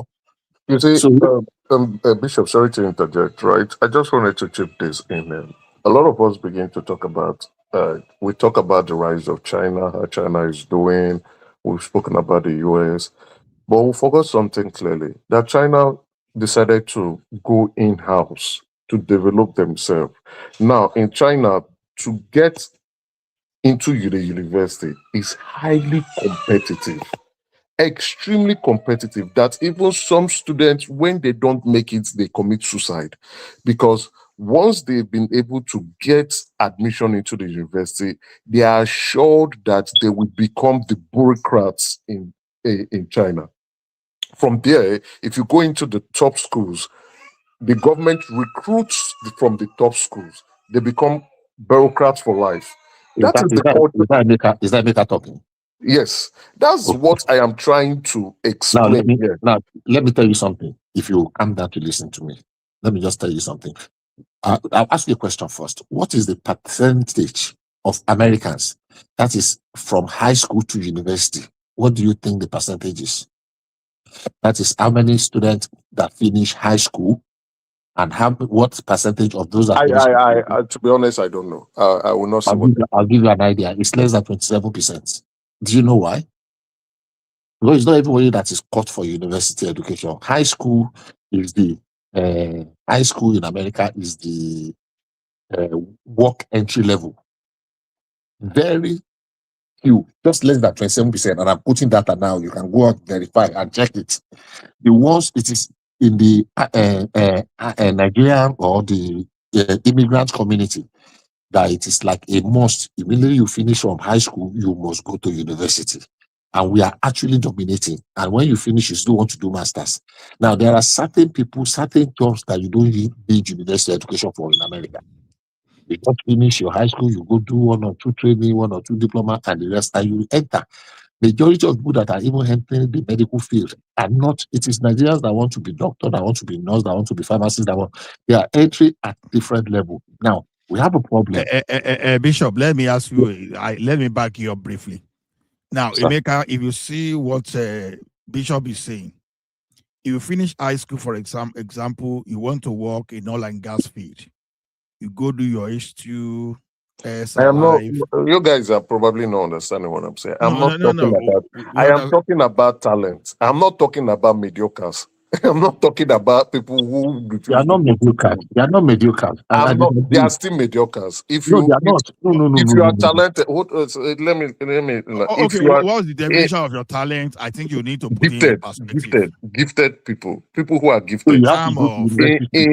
In terms of exceptional individuals, extraordinary individuals. The United States identified them. Okay, innocent motto now. That guy behind it is exceptionally gifted. He's an entrepreneur, right? He's a good entrepreneur. That's what I'm saying. You should No, I'm not using him. What I mean is, from young extraordinary individuals, right? The Europe, China, even South Korea and the United States, they identify these their special talent children and place them in special care. They believe these are the people who will change their society. They don't allow these individuals to live. I know we are looking at it, yes, because I don't think we have it in Nigeria where our special talent, even some who are even gifted, are left to die off because there is nobody taking care of them in terms of providing sufficiency for them to prosper. We need that. Our country need to identify extraordinary gifted children.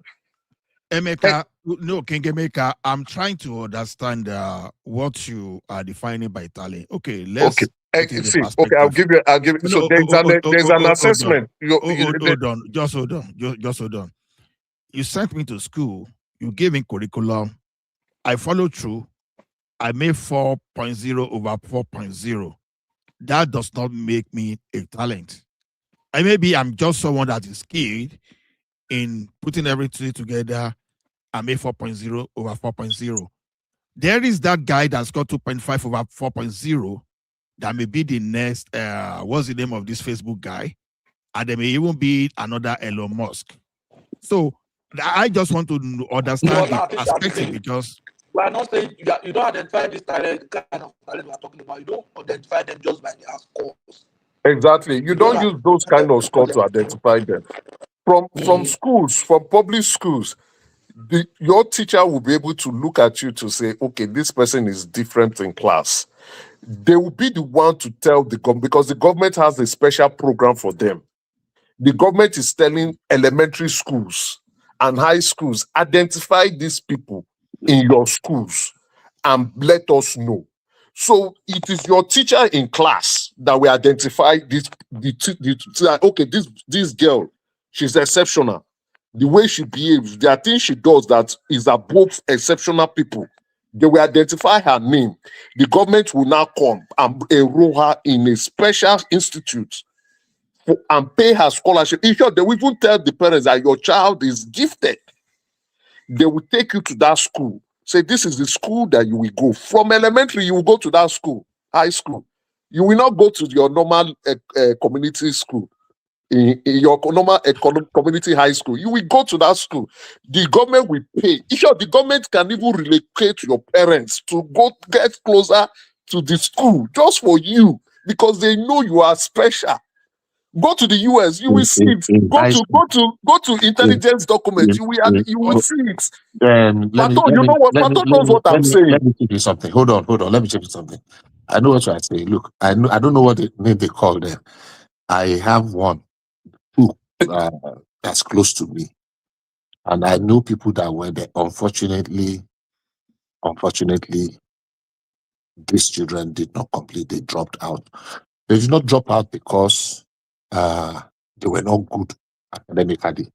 They dropped out because they discovered that these children's life, I'm talking of Africans, not Nigerians, so people, that their life is being taken away from them. They don't have any other life outside that school curriculum. It's so loaded that you cannot. And some of them were beginning to have, what do they call this, soluri or deuri? I don't know how to call it. It's beginning to affect their mental state. They easily break down. Now, the question I'm going to ask next is this. As impactful, as wonderful as that program has been, and I'm not questioning what has it contributed, but we cannot tailor our own to be exactly like that. There are exceptional people in Nigeria, and I will tell you why or how. We have people that went to school in Nigeria, secondary school, and they came here to go to university, and they're making first class. What can be better than that? If that is what you are using. And they are being very innovative, and they are contributing their quota. I'm saying we can, at the same time, grow at our own pace.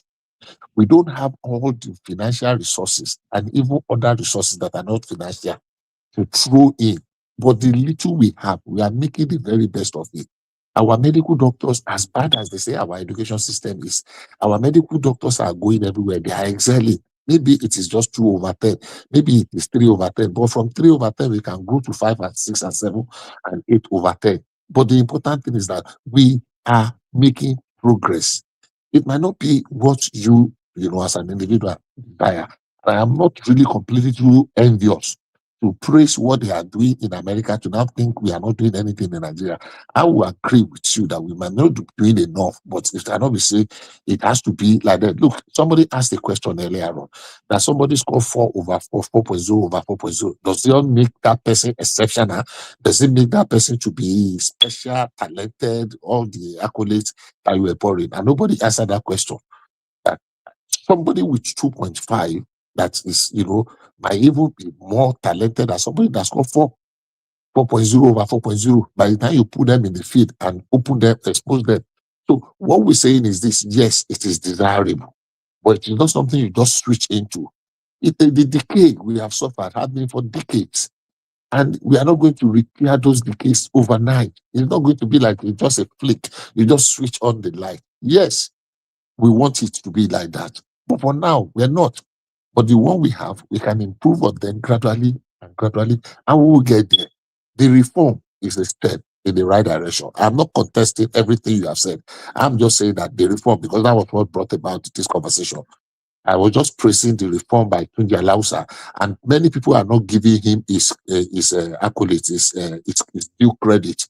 He's silently revolutionizing the educational sector. Look, we have universities that some of our lecturers are still complaining. Thank God, by next year, for the first time in more than 30 years, students will graduate that never experienced one strike. We don't see it as an achievement. That's a major achievement.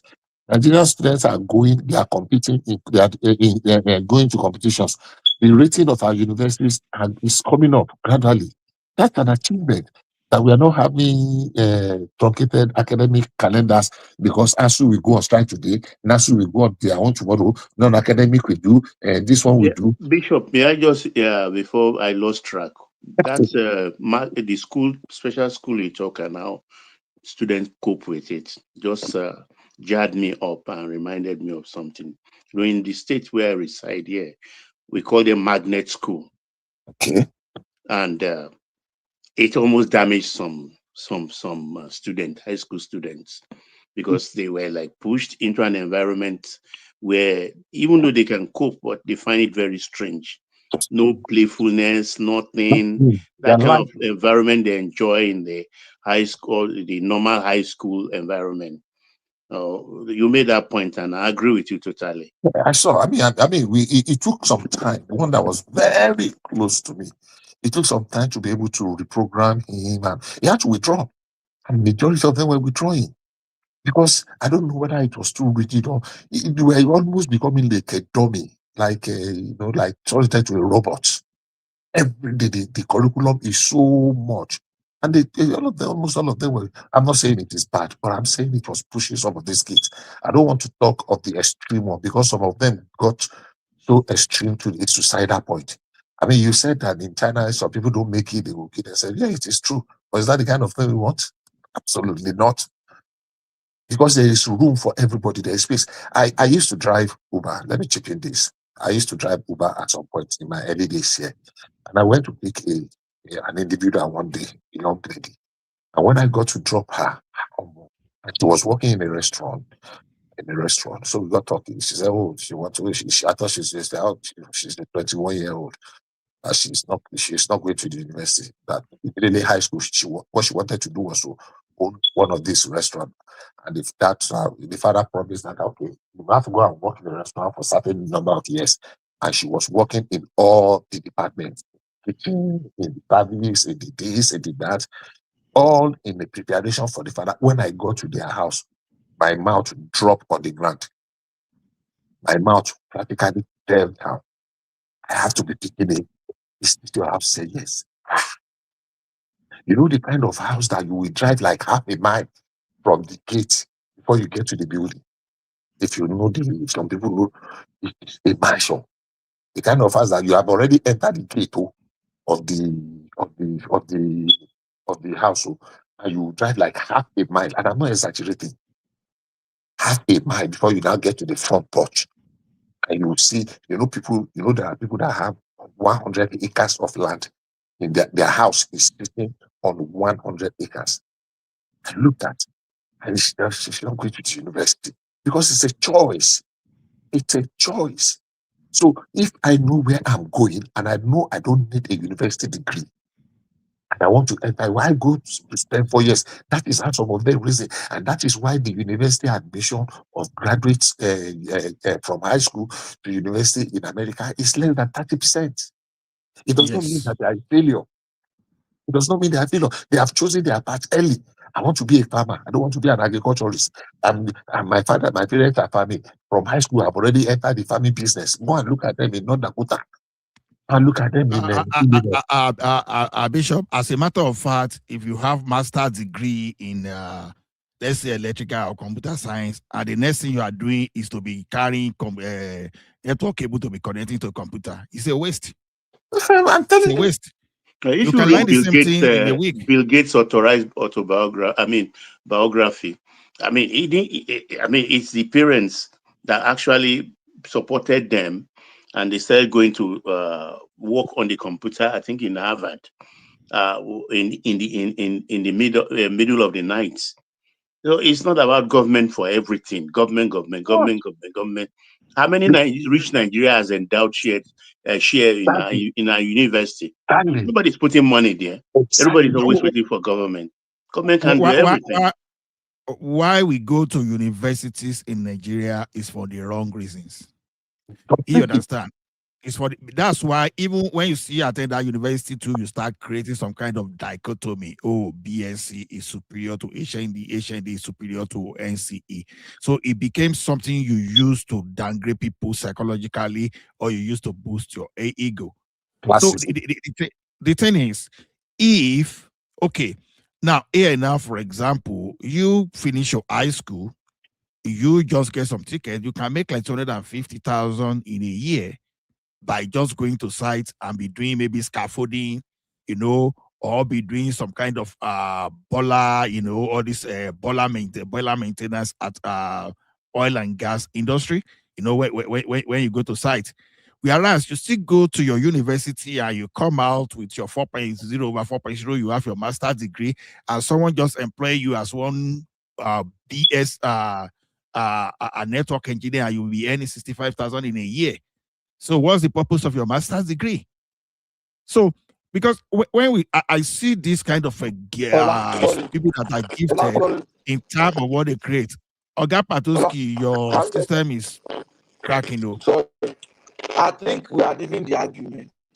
We are not talking of you being high, going to masters, get your degree and getting high. We are saying that in the midst of all this crowd of undergraduate masters and everything, we have students who are talented. We must have a program that identifies them, that then can take advantage of them. That's what we are saying. So I don't know why I think to be honest, talented people used to figure themselves out sometimes too. No, hold on. To be honest, I think Patoski is the only one that understood what I was trying to say. We must have a system to identify our most talented and gifted individuals in Nigeria, then groom them. These are the people who the government can now put in that can research either products, innovation, the next big thing that Nigeria can sell to itself or to the world. These are people who will sit down and either in different sectors, either draft policies that will push Nigeria to the next thing, either move to leadership position, either they can move this group, they can have cadres for them. Some group, these people can be scientists or research group. Sorry, do you remember how I used to go to university and just hire students? That exactly. They will go there, they will take them and put them in DAPA. They will put them in DAPA. From DAPA, those people will be researching, or they will put them in NASA, or they will put them in military intelligence, or they will put them somewhere. But those gifted people, they never leave the United States. They are always producing for the United States. Same thing in Japan. Same thing in China. Same thing in South Korea. Same thing in Germany. Emeka, it's crucial to know that even America and Canada, you see, Oga Patoski, I'm not hearing you. You are talking. Hold on. It's not you are the highest graded student in your class. Hold on. No. I'm going to say something. Even in United States and Canada, where we live, they don't separate the gifted one from those. They do. How They now? separate you instantly. They take you to a special school. Which instantly. special school? To a special school. You go to a special school. I will send you a link. They take you once they identify that you are gifted. After high school, what happens? No, from there you have a definite program for you. The government takes over instantly. From where now? When you which country? I live in this Canada. I've never heard of that before. I want to ask: is that person having mental issue while they separated them or what? No, you are special. You're a special child. No, you are not a regular child. What happens? That's the question. Which school From does there, you that go now? you can't serve the country. Where? You serve the country. You serve the country in different capacity. You serve the country as a scientist. Hold on, now, guys. You are when saying let me explain. You serve the country. You serve the country as a scientist. You serve you can serve this country. Hold on now, Emeka. The special school is a high school category.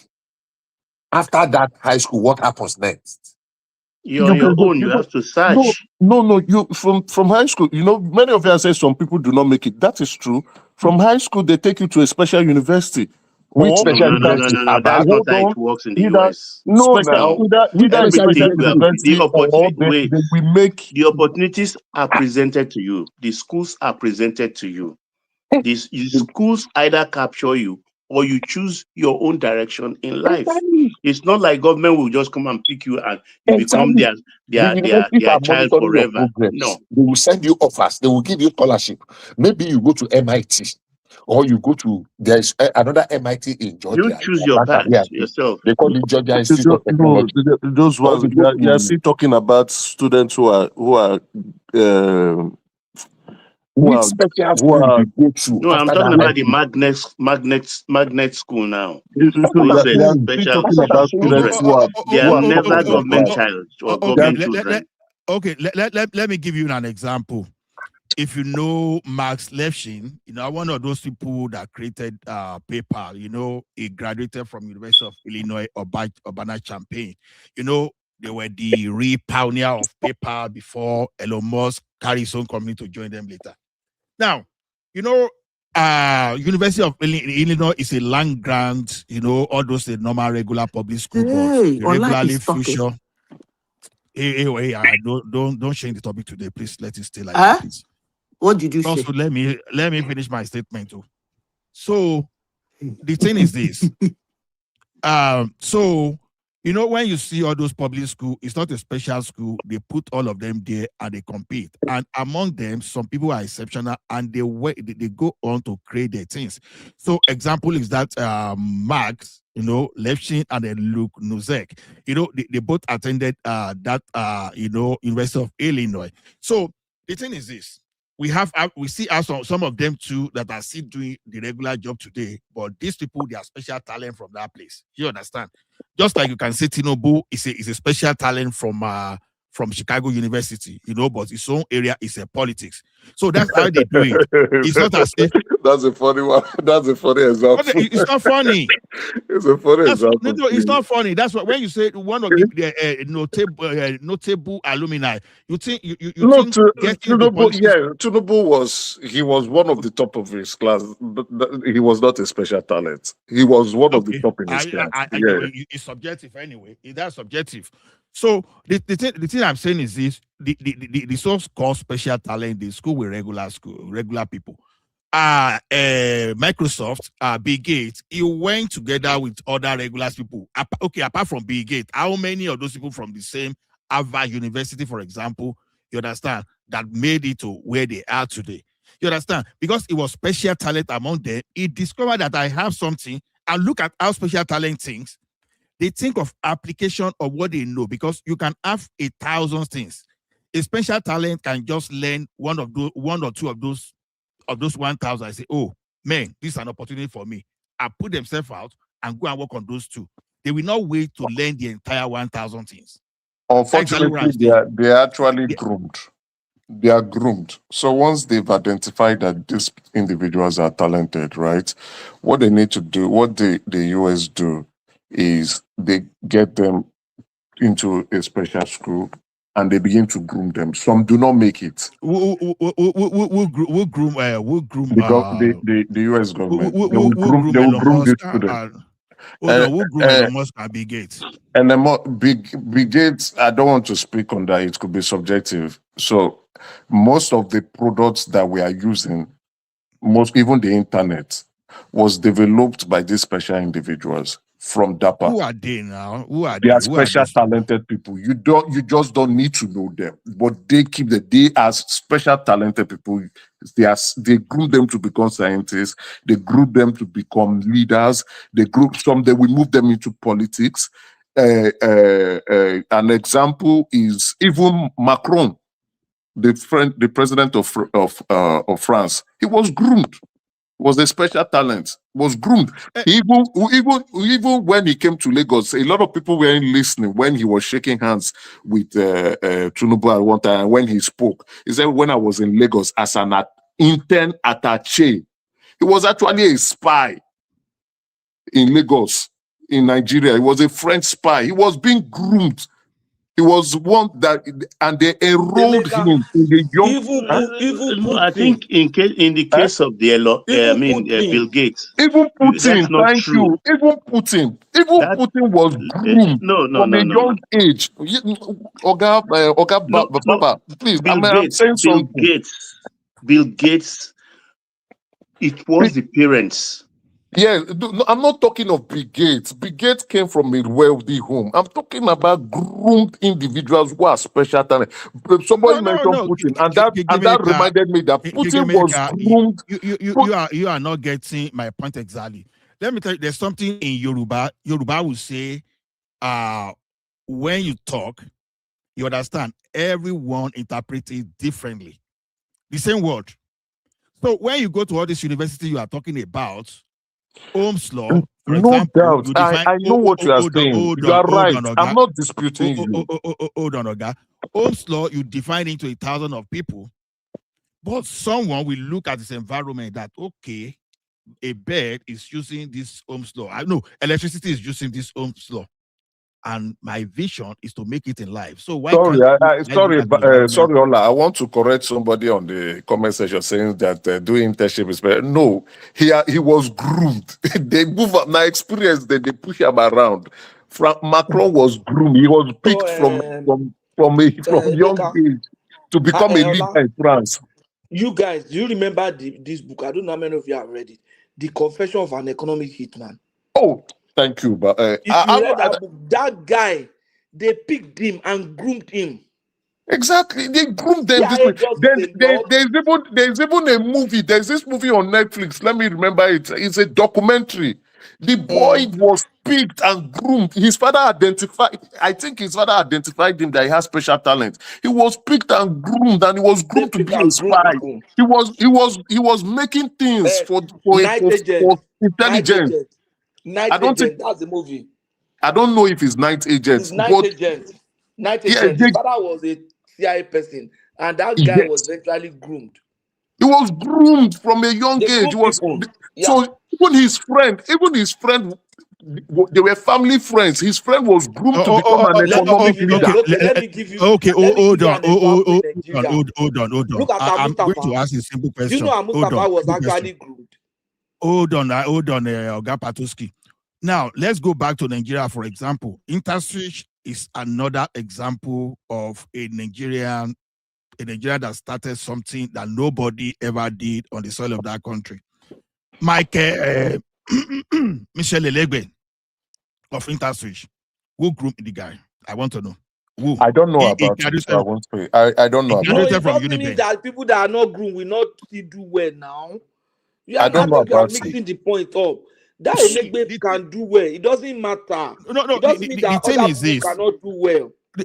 What I'm telling you is this: you make it look like now when someone saw the like of Akinbola, the like of Tony Lumelu, Jimovia, They now say, okay, these guys are talented. You are supposed to be banker.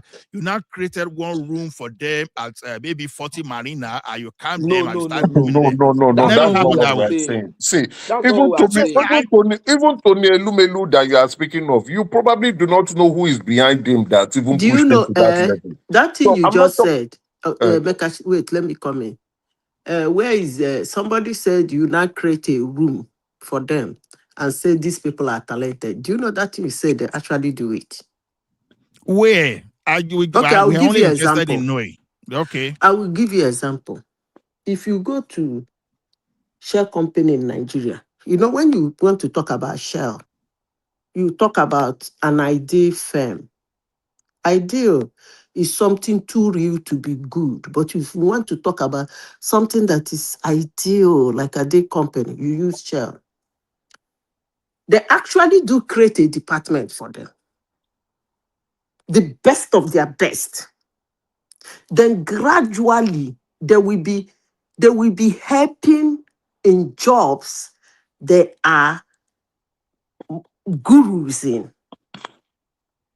Gradually, even up to today, even now that they share some group of Nigerians has bought, they call it organizers or what, they're still doing that, they're still using that playbook. Now, how do I tell you that countries do it? They create institutions.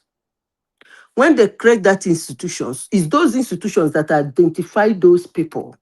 Honestly, sincerely speaking, they identify them and they start training them. Exactly. Trust me. Exactly. They identify them.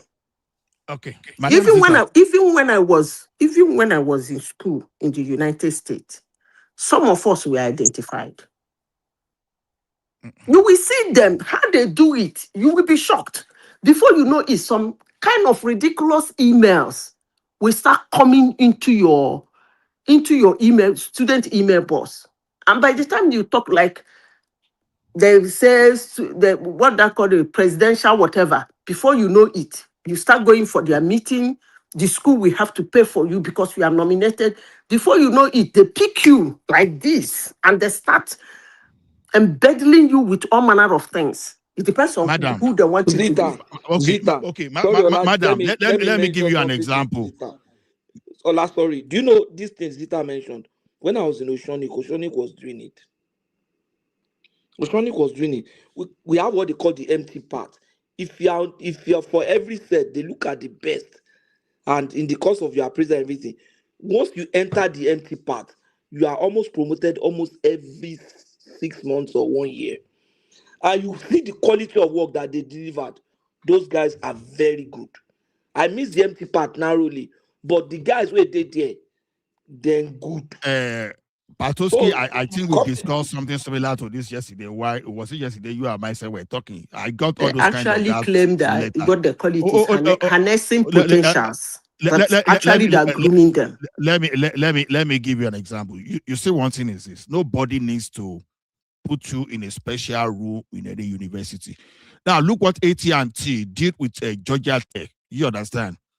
Now, they look at see that, okay, for people to have access to their masters of computer science with Georgia Tech, maybe even the full time they even have limited, maybe they can't even admit more than 60 students at a time. You understand? And you'll be spending like close to 70,000 to get masters in computer science. AT&T created a platform. You understand? They started with Udacity then before they now moved to their own platform. Now, what was happening is this: they crashed that price to less than $7,000. And if you go to that Georgia Tech, they have a program online they call OMSCS, Online Master of Science in Computer Science today. It is less than 7,000. They use that to attract people from different, from different parts of the world. That is where, so they release the same information to magnitude of people. And it is among that magnitude of people that we now see maybe 0.01% of people that we now have their own that, okay, they've got the information they want to get and start applying. So application of your knowledge, what you are getting from your environment is what makes you special. So all these special talent you are talking about, they are products of the environment, and it could be any environment, whether Nigeria, whether Ghana, or anywhere, because these guys, they know how to apply what they want. So, it's not as if they will say, okay, they will, except you are an organization, you want to create something and you start doing some brainstorming and all those stuff. But I find it funny because, like what Patosi was saying, you understand, they gave us letters sometimes like that in a band that, okay, you'll be added 5 or so, they'll be mentoring you. I knew I was never a special talent. I wasn't a fool. I got that letter, I got that accommodation, and I see how my today that I boast about it. You understand? So all those ones are just gone. Because if I was a special talent, I should have created my own server and my product today that everybody should know me too. You understand? So that's why I beg, Ola, no verse. I beg. Who be this Julia? I beg. Don't change this topic. You do that a lot. Don't change it. Chichi, wait first. Wait. Ola, somebody sent you a letter. Chichi, wait. He said what? He said what? He said what? I don't understand. Chichi, wait. Who be this? Chichi, who be this Juliet on the comment section? She just read my mind. I thought she's your sister, honestly. I thought it was you. I thought you're using a fake account. She just before you people come here to talk about, I said it earlier in this platform. What is the alternative to Tinubu? I think that's what we should. Shioma, don't let Zita change this our topic, I beg. What is the alternative to Tinubu, Bikodu? Not to throw Tinubu away. You go present the alternative now. What is the alternative to Tinubu? Or like they ask you, what is the alternative? No, Madam Zita, you do that in a lot. You just come, I just change the topic, you say, I saw last. Yeah, we change the topic because when you are saying something that is off, we need to change the topic. So that it will be lively and people will enjoy the platform. And I think that is disrespectful to me. You've done it. Do you understand? When you flog a topic, no, Madam Zita, you've done that in 1, 2, 3, 4, 5. Yes, because you are flogging a topic so Madam much. Zita, the topic is not about topic you only interested in. You've done it. No, I'm not talking about a topic I'm interested in. Sometimes when you overflog topic, we do it in this platform. It's not only me. You do when a topic is overflogged and people are losing interest, you bring something that will make people laugh. It's just natural. Who are losing interest? Okay, you can keep talking if you want to talk. That's fine. I don't talk my own finish. So you know, I sabi speak gibberish. I don't finish my gibberish. Yeah. No, we be talking something. I've just come and change the topic to. No, allow people to express themselves. And I'm just telling you the content of my mind. You do it a lot. I've been a moderator. You came around. You changed the topic. Allah, no verse. No verse. What did I talk? Be say when the topic. That's okay. Change it and talk. No problem. Yeah, let's talk something that will make people laugh. That people can jive in. I'm not interested. Do you understand? It's okay, guys. I am the moderator, But yeah, I agree with you guys. They actually do have a special intelligent security, like it's like a military intelligence. Yeah, every department have intelligence. Yeah, the headquarters for the U.S. Is in Virginia. That's where they train all the gifted people for military intelligence. So that's where they want them to use their skill. Every organization, not just they have intelligence right? unit. But I wanted to ask you, Emeka, did they groom Trump? No, in business. No, I don't know if they did. How will I say it? But of course, he came of course. Let me tell you how they groomed them.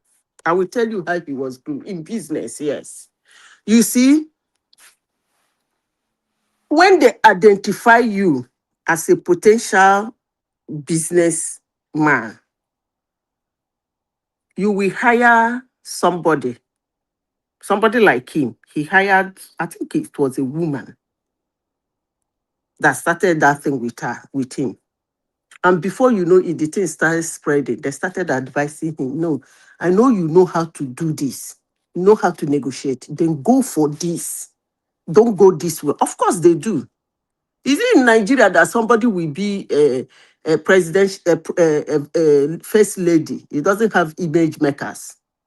They do. Even the ones that did not pass through that institution. In future, when they eventually come out in the open and they identify them, they will But get did the they image groom maker. Trump? They That's the do. question.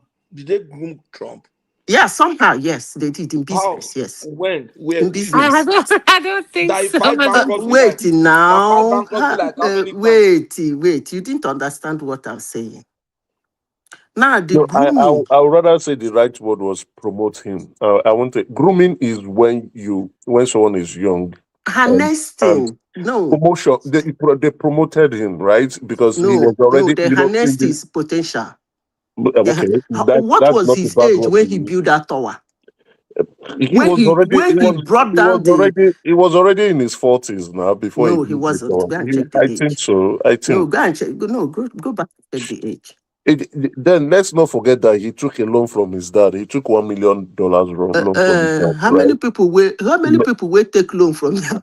That's what it is. But I'm not You talking people about can say a lot of what things. I'm How talking many people will collect loan from their father I'm will not make talking them? about see. The initial argument was we need to identify our special talents. Our special talent should remain home because these are the individuals that will be able to produce things that we can actually sell to the world, right? These are individuals because they are special that can change the course of Nigeria into a greater position if we want. Because to be honest, they are not average individuals. They are above average. Not just above average, they are special. So they can Emeka, you are sit not down. understanding the situation of Nigeria. The Yes, situation of Nigeria is not that they don't have the talent. No. we do have the talent, but we are not But you have to grooming these create people. an enabling environment And for those, because talent is in you. The there's talent in harnessing, everybody. There's what talent in harnesses everybody. it is the environment. There's talent in everybody, and there are some people who are okay. There's this Hausa man that I know that was he on BBC or NTA? I watched it on YouTube. This guy was able to use water. He used water to make energy. He didn't go to school. He doesn't speak English. He has never spoken one English in his lifetime. When they were interviewing him, he was speaking Hausa and they were interpreting. He used water to heat food. So water was producing energy for him. That is a special talent. So if he had been identified when he was young, they would have put him in a special school. That talent, he would have used it to build something that Nigeria can actually use to sell to the world. Those are special people. I'm not talking about say you know book. Me, I know book. I graduate with first class. And they talk of people who get special skills where we know. In short, to the point you can look at them and say, this person, now wizard. That's what I'm saying. So And there are wizards in America that are producing things for America. There are wizards They everywhere. plenty So here that's the for word I America. want to use. I They just didn't want. plenty well for America. That's the word I want to use, but I just don't want to. I just say special. Call them witches and wizards. And we have them many in Nigeria that are roasting. Yes, that's the closest thing. That's the closest thing you can call them. But we have been pivoting. I just don't want to use that word. We've been pivoting. Oh, no book, no book, no book. How did we No, get here? I am We go calling. back to I am politics saying. now. I am telling. What I'm saying is identify the young witches and wizards in Nigeria and groom them so that they can produce products that we can sell to the world. They can channel. They can change Nigeria and shift our country into the right direction. These are the witches and wizards. Yes, positive witches and wizards, not the one that are sucking blood. The ones that we apply their brain. See, Emeka, let me just add to what you said. See, the thing is this. When we say we don't put all these people, you just go and carry them. Oh, you just grab Emeka on the street, you're a special talent. Stay. Patosi, you're a special talent. Stay. We now put you together. No, it doesn't work that way. It's a lot of factors. Okay. Mentoring, maybe grooming, sometimes you want to say mentoring. That is the grooming. Grooming is mentoring. Huh? Hold on, sir. Hold on. I'm mentoring just is adding part that of on. grooming. I know. Now, maybe you work in a bank or you work in a telecom company, your boss maybe discovers something good in you and try to mentor you. That's one thing. before your boss can mentor you, the environment permits it. Now, you want so a lot of things just works together. Okay, people think it's all about tech, science, all those things. For example, now Dangote is a special talent to Nigeria, whether we like it or not.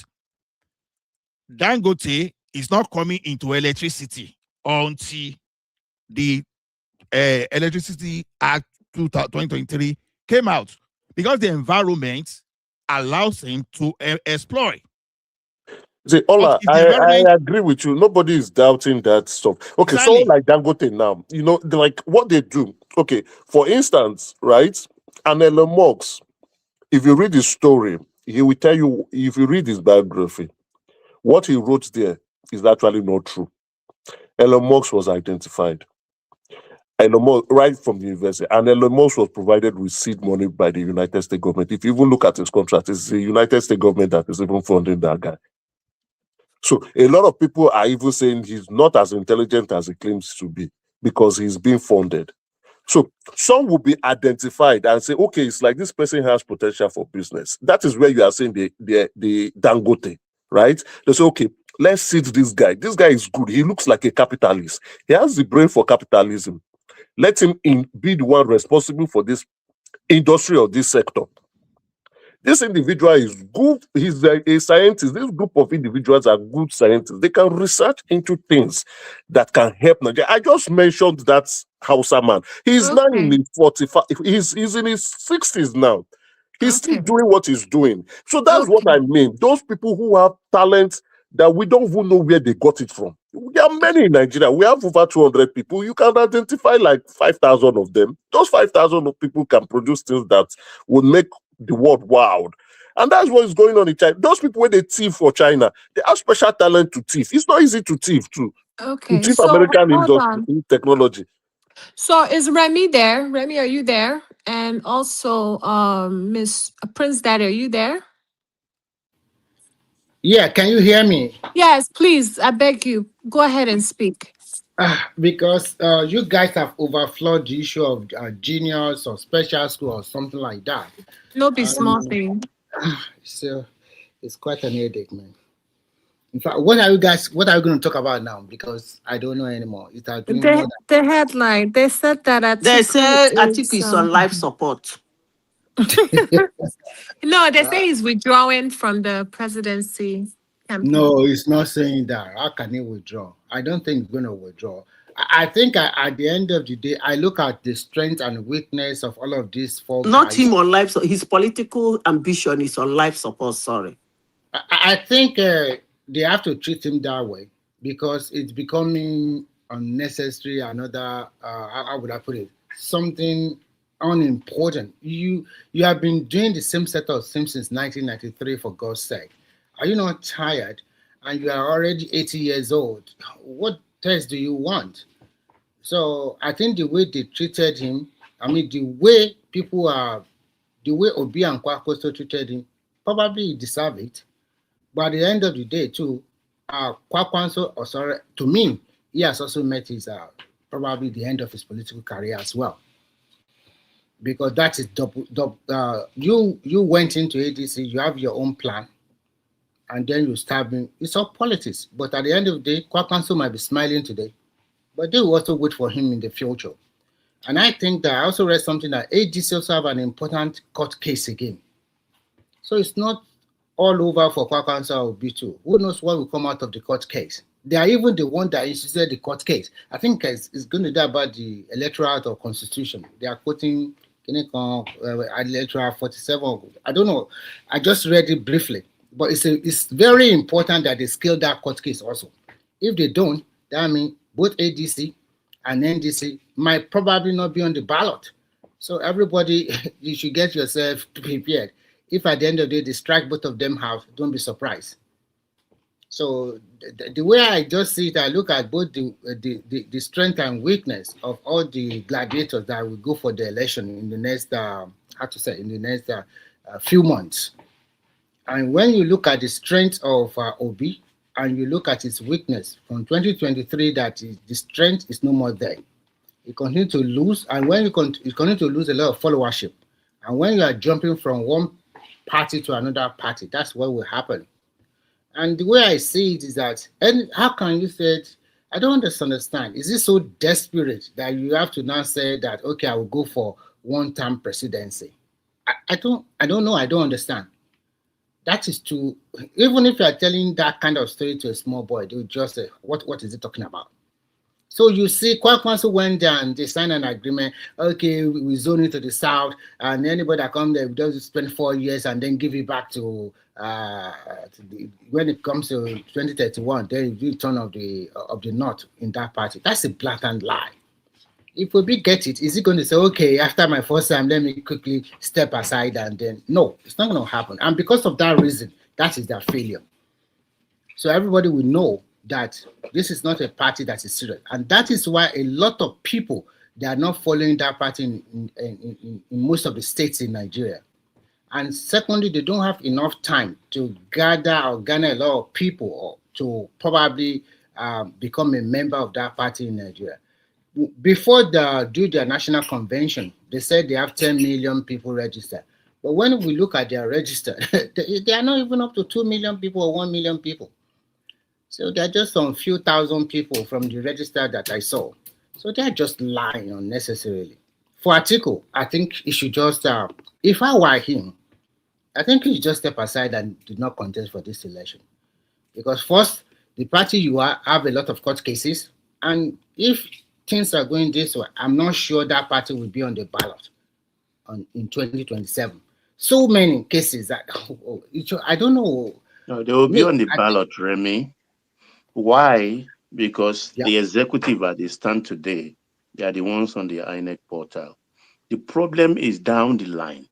They will do the election and everything, but when the litigation starts, that's where their problem will start. So they will not cancel all of their votes. Exactly. They leave themselves open to their wins being cancelled. So people should not be surprised if such a thing happened, because it happened to APC. Zamfara State, they won everything. The governorship, governorship, the House of Reps, senatorial seats, and just court cases. They lost everything. So it might also happen to them. But for NDC, I hope they can scale through the court case they have. But I don't see any, to be frank, because at the end of the day, every one of them have been tested in 2023 election. There is no new thing. Does NDC have court case? They do. Which one? I don't know. There's one Mr. Addo, actually. The owner, the promoter of Ada Party. He was also part of the promoters of NDC. You understand? But when he left, he found out that NDC had a straight path to registration, and he didn't have his way. In fact, his signature is on the registration certificate of NDC as their legal advisor, secretary. Yeah, so he's the one now saying, why do they register NDC and not ADA? I thought the person was in a different party. Apart from that, Baba, it is even the NDC that took INEC to court, because from what we are gathering now is that party was not they were not shortlisted. There are so many. I did not read everything in full, because maybe if I get my hand on it again, maybe I'll still come back and tell you what happened. It came about by court fiat. They were not shortlisted. That's the beef of the other guy, ADA. Yeah, it's a serious issue. So I hope they can scale it, but if not, it's just going to be a certain futility. And I'm saying the way Kwankwanso is also talking, I'm seeing a way that he will be smart. He will not present himself as a VP, but may nominate another person to be VP to OB. So don't be surprised. So if you play that way, that means it's not really into that. But they say he said it today. I listened to that interview. He never said he will be. He never said he's going to be VP to OB. He said he's going to work together. That is what he's saying. But if he's a smart politician, if I were him, I would not put my neck on the line like that. I would not make. Is it not him that called them and drew liver salt? I don't understand. Is it not Kwankwaso that called them Andrew liver salt in 2023? Yeah, he used a lot of. He called the Obi supporters Andrew's the Obi's party, Andrew liver salt. But let's say how everything pans out. But when is the primaries? They have to all the political party must finish their primary by the end of this month. By the end of this month? Yes, 30th of May, everything closed. Hey, so from June, campaign starts. Yes. Well, I think maybe July. No, July. So what August. you people are saying is that in NDC there won't be any primary. Yeah, I think I don't know. Maybe they just hand the ticket over consensus. To consensus. No, I'm just saying now because if there is not going to be any primary, I will organize some members of NDC. All they need to shout primary will be we run away. No, because that's all you need to say. We must do primaries. We must do primaries. We must do primaries. All aspirants come out. Everybody's locked in now, so you can't shift base. Everyone is I think I can say the handwriting on the wall when Obi went to meet Jonathan. And I'm reading something. I'm not totally sure. It's like Jonathan is also a member of NDC. If he is a member of NDC, then that's a problem. And if the court can clear Jonathan to go ahead with his, he will put his head there. He will contest. And if that is the case, that means what will happen to Obi again? Because before they joined NDC, Obi went to meet Jonathan. They have a discussion. We don't know what they discuss about. And I don't think, even if this Jonathan is still PDP card-carrying member, which faction does it belong? The only party it can go that it can be of relevance, it would be NDC. So if he has already collected the NDC card and keeping it to his chest, and then what will happen? So probably maybe that's what Obi went to him to step down for him. I don't know. So if they clear Jonathan, sorry, Obi might not be on the ballot. Ainzon, it sweet me. You don't meet your match with Juliet. She be the cash cruise. That Juliet get back to. She get your power. You know, Madam Zita, that Juliet in the comment section, she really likes you a lot. In fact, one man is trying to encourage her to come on the platform to speak. Okay, but she get mouth shy. And Izon also get mad. Why is he not on the platform today? Just like you want Tinubu to go. Where is the alternative? That is my question. That's the problem most Nigerians also have. In fact, when you look at the elite, at the intellectual that they determine who is going to be the head of the country, they are like, in fact, I'm even checking out that even if Tinubu is no more your president, who can, the remaining three people, they don't even have the brain. I'm sorry to use this. Look at how this guy just wonders about the economy of the country. Is that not how we pushed Jonathan out and brought in Buhari? And we suffered 8 years. I'm sorry, Baba. Jonathan does not have that quality. Please don't they mention Jonathan here. But between Baba. Jonathan and Buhari, who do you prefer? Buhari is better. Buhari is better. Come on. It does not have. Buhari is better. Look, Baba. Look, Baba. Yeah. Remy, sorry. You see, there are so many people that are contesting currently that can even do better than Tinubu. Give us a name. If Tinubu sleep today, he no wake up. So that means we are stuck. No. I'm just saying. Alternative. Forget about sleep, no wake up. Alternative to Tinubu, like if you remove Tinubu from office. There are people. Because if Tinubu died today, definitely Shetima is your president. In that APC, there are people that if you put there today will do better than Tinubu. No, I mean the alternative we have. Where is the alternative? Name it. Fashola is a better alternative. We're Oh, talking you are about not people who are understanding what we are contesting right saying. now. No, No, so it's not as you are if not understanding even what those are we are contesting. saying. Adewale is a good Fashola is alternative not now. contesting for You say what? presidency now. Adewale is a good alternative now. No, but Better than Fashola is not Tinubu? contesting for Come president. I on. say all the What? Come on. people waiting now, Ah. Patrick, wait. All the names that come out now, at least the names we are hearing from all the parties, that's what the people who have shown interest in that seat. Where is the alternative? That's the question we are not, of course, they have millions of wonderful Nigerians who will Adewale get is the one mind of to them do now. better. But Adewale I'm is one of asking them you, now. among those that are there now, showing their faces, they want to go this way, where is the alternative to Tinubu among them? That's I'm what just I'm giving you asking. one, Mr. Adewale. Talk is cheap when you talk about Adewale. Adewale cannot do nothing.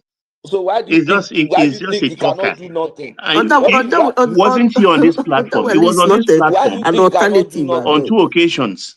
We Eh, asked him questions. No, the fact that I was here doesn't mean that I cannot do anything. So We coming here has listened to him discredited, based on what he coming here has said, the discredited him. answers he gave. Okay, what If has you he follow done? the answer, What has he done in Baba, So if government? you what follow has the he Has he been a answer, done? local government Baba, chairman? Has he What been a has Baba, he state done? governor? Baba, Has What he been has a he let me minister? answer you. managed? If you follow Mm-mm. the answer, Forget Tinubu about what provided. he has done. What has he managed? If you provide answer, if you follow the answers that Tinubu provided in 2023, you won't vote for him. So forget about Oh no. what Adewale Where has did he there. provide the No, answer? Did you, no. I just see you are wrong. wait. In Are you talking about the 2023, summit group hold sessions? on now, hold on. In 2023, Tinubu refused to even answer so many questions. Not Where? necessarily In because, where not exactly? necessarily Which in Chatham forum or House, he which fora? answered nothing. In Chatham In which House, fora? in Chatham House, he answered nothing. Oh, we are not. He Chatham was House is a delegating. crowded field. We're Patosi, talking about the Nobody summit is a group. crowded do space. you watch with a Nigeria Economic Summit Group? No, let me answer. Patosi, Let me talk to. Sorry, let me integrate with Baba. Chatham House is a crowded space. When he was one put in front, only him sitting there. How crowded will it be? He was When calling he had his lieutenants to Baba, answer questions. when he in a crowded place where he even have the power to delegate question, how can you say it's a crowded place? It's a Let's listen. not sentiment becloud us. Listen, You have did you just listen? Wait delivered now. your response Listen, is you are based. interacting. You say That you your want to response is interact with me, based and in you have to sentiment. cut your words.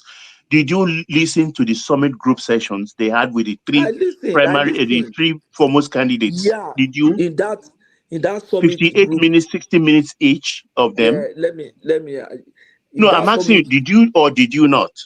let me just No, respond to did that. you or did you not? Hold on now. Let So me I can respond to that. no, if you can't answer that, then Let talk me to answer other you. person. You are not even answering me. You are not even allowing me. In the No, I summit asked you a group. question you refuse to Hold answer, on, so let I me don't have answer discussion with now. you. Let me answer now. In It's summit yes or group. no. Did you or did you No, not? you can't tell me how to answer. You ask Oh, a then question, I let me don't have answer you. anything for you. No. Then in summit group session, Tinubu put up a fantabulous performance. So give that to him. But outside that, he didn't really do so much well. The only place where he did well again, close to that, was when he went to Arewa. You understand? But the guy didn't show up, and I want to believe that it was deliberate, which was very smart of him, because experience has shown that the two major candidates have come from the southwest in the past. Chief Obafemi Awolowo, Chief MK Abiola, they showed their card too early in the race, and that was why they didn't win. If Tinubu had articulated all this policy that he's doing now, that time they would have voted him. You understand? I don't know if anybody can hear me. Yes, I we think can I hear can. you. So I can hear you. if Tinubu had articulated all the policies he had now, they would have voted him. So I understand that he might probably have been playing some games there. But what I was just telling Baba is that if we base it on what people, the answer that people provide, is not enough to judge people. So you can't judge Okay, let me Adewale reference by you the again answer because he Aizon provided is saying that every session. Tinubu cannot last 30 minutes in an interview. Exactly about 1 year ago, Tinubu sat in an interview with a Rise man. What's his name now? Dr. Ruben Abati for about 1.5 hours. They did. We all listened to him. So he could go a marathon. Simpliciter. No, Baba. You know, when hatred lives in someone faculty, sometimes they start seeing the right thing as a wrong thing. Because I don't know, I don't even know how someone could even imagine that in that Tinubu could not stand for 30 minutes. How did you come? How did you come about it? Ola, the reason why I made that statement, I'm looking at his achievement. So you were the one that said Tinubu could not stand 30 minutes. It's no, it's eyes on. That one's on the comment section. Eyes on doesn't like Tinubu, so I don't. The reason why I made that statement the other time was I was looking at his achievement in the economic angle and so many other factors. It has set the bar. And if most Nigerians, we can sit down and we want a better candidate than this one, even if it's going to take over from him in 2027. If to say we put somebody like I'm sorry to say, like Soludo or all of these great guys that are very sound, we have, or maybe Okoja and Wela, we have been talking today that, okay, maybe this guy can beat Tinubu or something. But we are just putting the mediocre there. Everybody knows the truth, unless we are just spinning ourselves unnecessarily. So this brings me back to, even if he wins in 2027, in 2031, we have a lot of work to do because it's the turn of the North, and we are not going to allow any mediocre. We want somebody that is sound in everything. You can see the difference between Tinubu being an accountant and having worked in international corporation. You can see the difference in him compared to Obasanjo and Army General or Buhari. Jonathan is just a classroom lecturer. He doesn't want trouble. Just want to live his life peacefully. But fate and destiny puts him to leadership. You know, Tinubu is better, even though he has accounting, finance background. Tinubu is better called a developmental economist. You understand? Because when you are in a situation like this, you focus on developing. And that's exactly what Tinubu is doing. Not, you know, accountant is the one who will be looking at your money. Okay, you have only 1 billion. He just want to maximize that 1 billion you have without even thinking on how to expand. So what Tinubu is doing is actually expanding the economy, you know, and that's what you need to do in a developing economy, that you create. How, excuse me, my brother, how is he expanding the economy, if you don't mind? How is he expanding the economy? Oh, you are really asking me? Okay, I will answer you. Okay. Now, your electricity used to be in the exclusive list. Now you took it out of that exclusive list. That was under Buhari. That was under Buhari. Go ahead. Hold on. I know how the implementation started during Tinubu regime. We know who made the law, but just tell me how he expanded the economy. I can even handle that. You see, I see that people are giving credit to Buhari. Okay, fine to give credit to Buhari. Oh yes, Buhari. So far, Buhari is becoming a saint compared to this swine that we have in Asoro. You see, his minister of power oppose that bill, like use everything, teeth and nail, oppose that bill. You see, this guy from Oyo State, what's the name of that guy? Was the one that took that into the National Assembly. It was not as if now see what happened. Buhari passed a particular he said bill 33 for the alteration of the constitution, and whosoever brought that bill, sponsored that bill, just smuggled that in along, and they snuck that in out of exclusive list to concurrent list. Yeah, but that does not take even some minister then. Now. That does not take it outside Buhari and does not give I'm not saying. How did he expand the economy? I'm asking you, and what are the parameters? How did he expand the economy?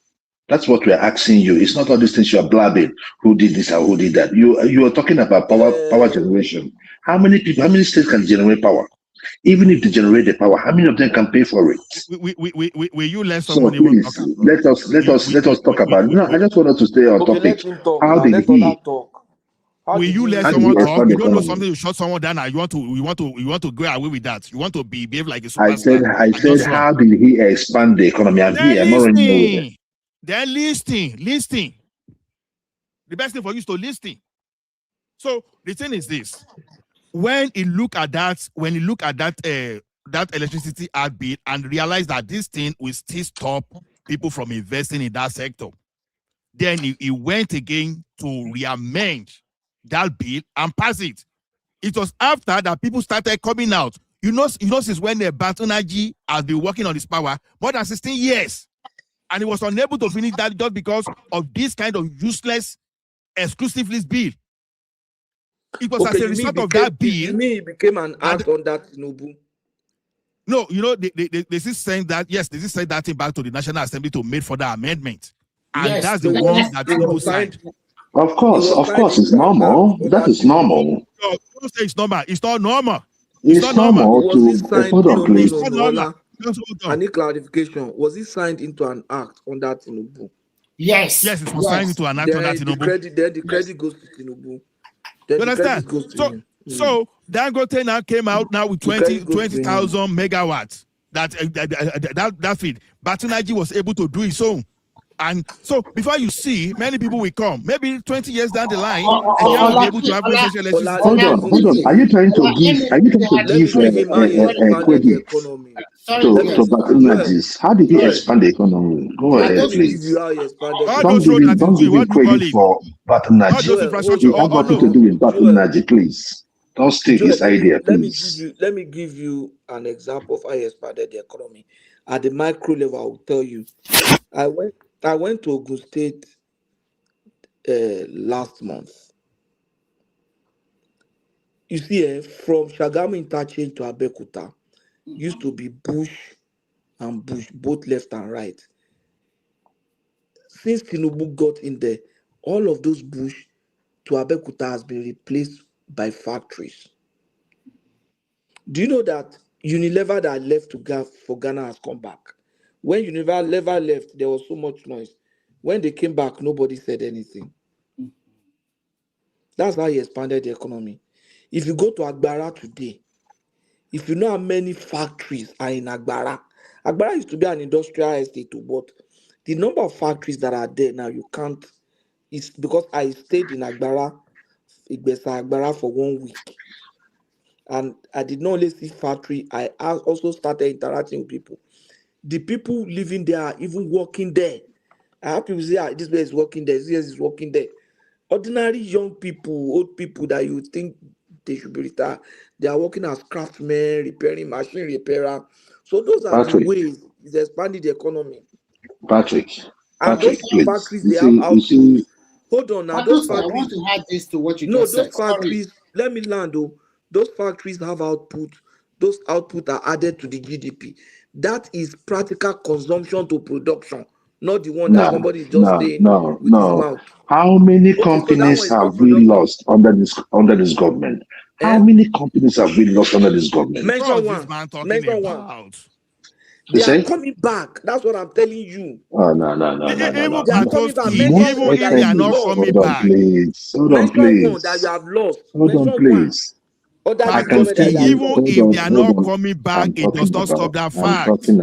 I'm talking about small scale and medium enterprises that cannot survive. You were the one that talked about the companies. Do you know how many even if you are talking about Can I say something now? Let me say something. Please permit me 10 minutes. I want to address something. See, 10 minutes? No, just 1 minute. Oga, let me tell you something. You don't need a degree to be an economist. Because you are telling me now Tinubu does not even have advanced economics. You don't need a degree to be an economist. You can be an economist by learning. Who's talking about economists here? I didn't talk about economists here. I don't know who you're addressing. Hold on. No. So let someone talk now. If you don't want me to talk, then it's okay. No, you're addressing me. You say you're addressing me. I didn't talk anything about advanced economics. That's what I'm telling you. Not you. So not you, Joel. Not you, Joel. I'm talking to Oga in the forum. Let me tell you something. You can have business administration. You can even have accounting, and you work as an economist by your job function, and you learn along that side because you have already learned something. You are equipped to learn. So You see many people that you see that call themselves economists today, you understand? They don't have more than MBA or business administration. But what are they be practicing just like an engineer can be a banker? So because a mechanical engineer now, because by the Bachelor of Mechanical Engineer, he graduated as a mechanical engineer. So if the person works in a bank and is working in the economics department of a bank, so that person is not an economist just because he has degree in engineering. What are you talking about? Sometimes a trade doesn't allow people to open, you understand, to get themselves open to reality. Tinubu is a developmental economist. You have all have to prove yourself. Thank you. I've made my point. Go ahead, sir. Go ahead, Joy. Go ahead.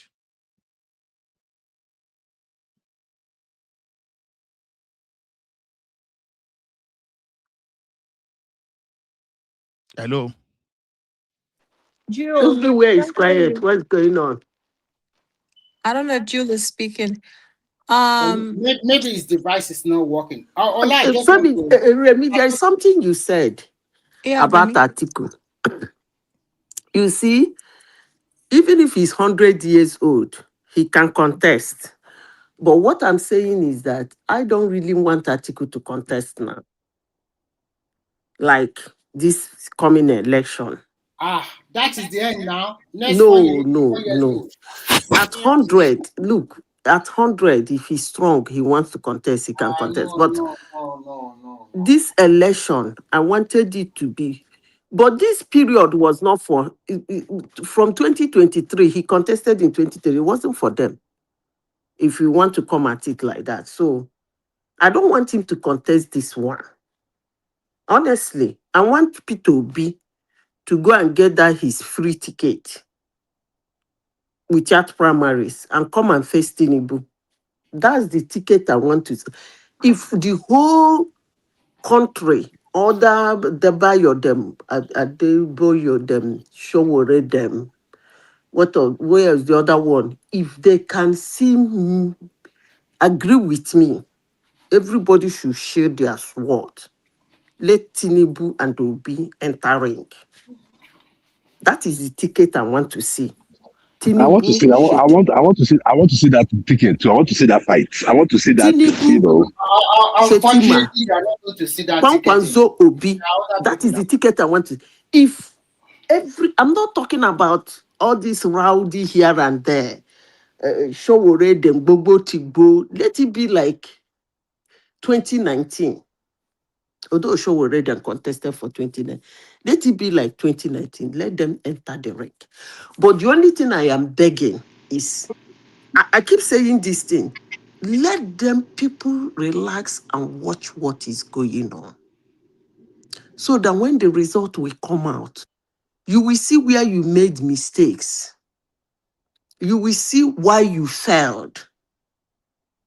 Because I don't like it when people come here and said, Obi got 6 million votes, he could not harness it. That's not true. That's not true. Immediately are you saying he did not get 6 million votes? Are you saying he did not get 6 million votes? They said he did not harness it. That is, hold it and build on to it. That's not true. But Manajita, I wanted to ask you a question, if you don't mind. Let me finish. That is not true. He got 6 million votes during the 2023 election. But as I said before, that votes were circumstantial and situational votes. That means he did not have it, but he got it. But he too believed that he had that vote. So he went on. He did not stop. From the one, he started trying to project that vote. But up to today, that vote has not come out. So that's why I am making my argument. Now ask me what you want to ask me. Okay, just to round up what you just said, and I'll ask you my question. The reason why you've not seen the same 6 million votes like in the last election is just simple, because Obi has not been on the ballot ever since then. But let me go to my question. Oh, I mean, we can agree to disagree. I mean, it does not Let make me yours tell right, you, but hold we're on. not a state. Let's talk about that one.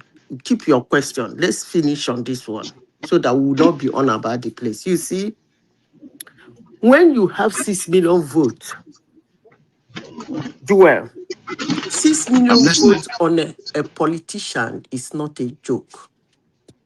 I will keep saying this. Hate me, like me, I don't care. But 6 million votes tagged to a politician, the politician will be how will I put it? A nightmare to every other politician. He doesn't need to be in the ballot. Because you know why? Every politician will want to try to dig into that 6 million vote. Now, how does it work? That's why I said, maybe what I'm seeing is what Tinubu is seeing, because he sees him as political non-grata. He's not talking to him. He doesn't even mention his name. You see, he went to Edo State, apart from other campaign, building borehole, donating money to IDP, doing since after 2023 election. Hello, I hope I'm still being audible. No, we're listening. He went to Edo.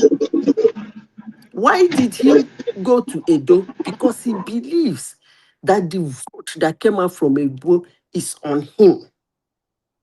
So he endorsed somebody in Edo and went there and campaigned heavily.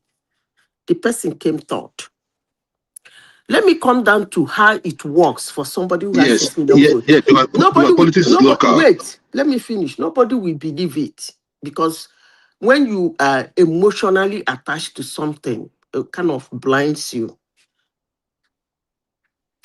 Since that 2023, he has been going around campaigning vigorously. He doesn't need to be in the ballot.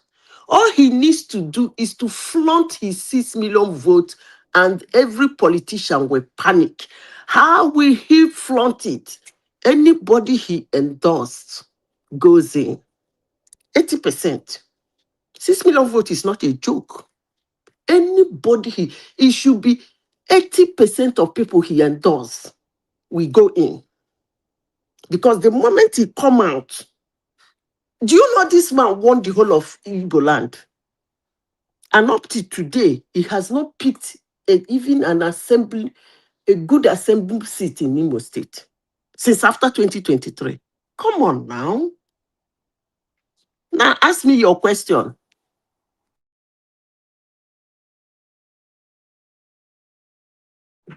Hello. Chichi, you have about 30 Yes. minutes more. It's 4 hours, 30 minutes already.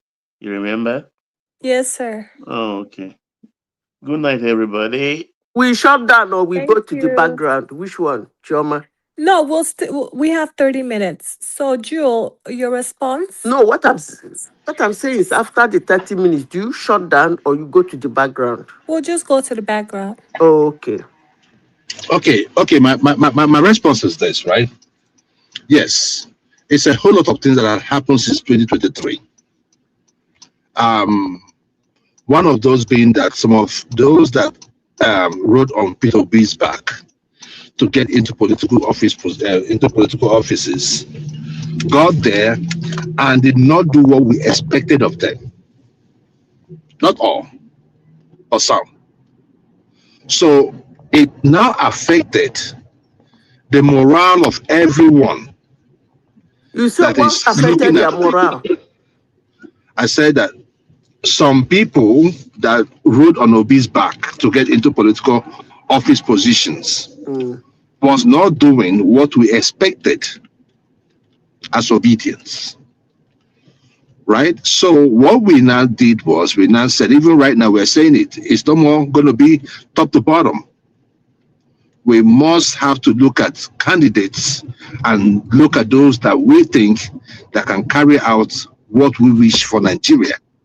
But this idea of coming out to say vote top to bottom, we're not going to do it no more because some of the people that we voted in voted to other parties. Right? So that is why I told you that you might not see Obi's candidate do so well in elections. Why? Because Obi is not on the ballot. It's a Do you know different why? situation.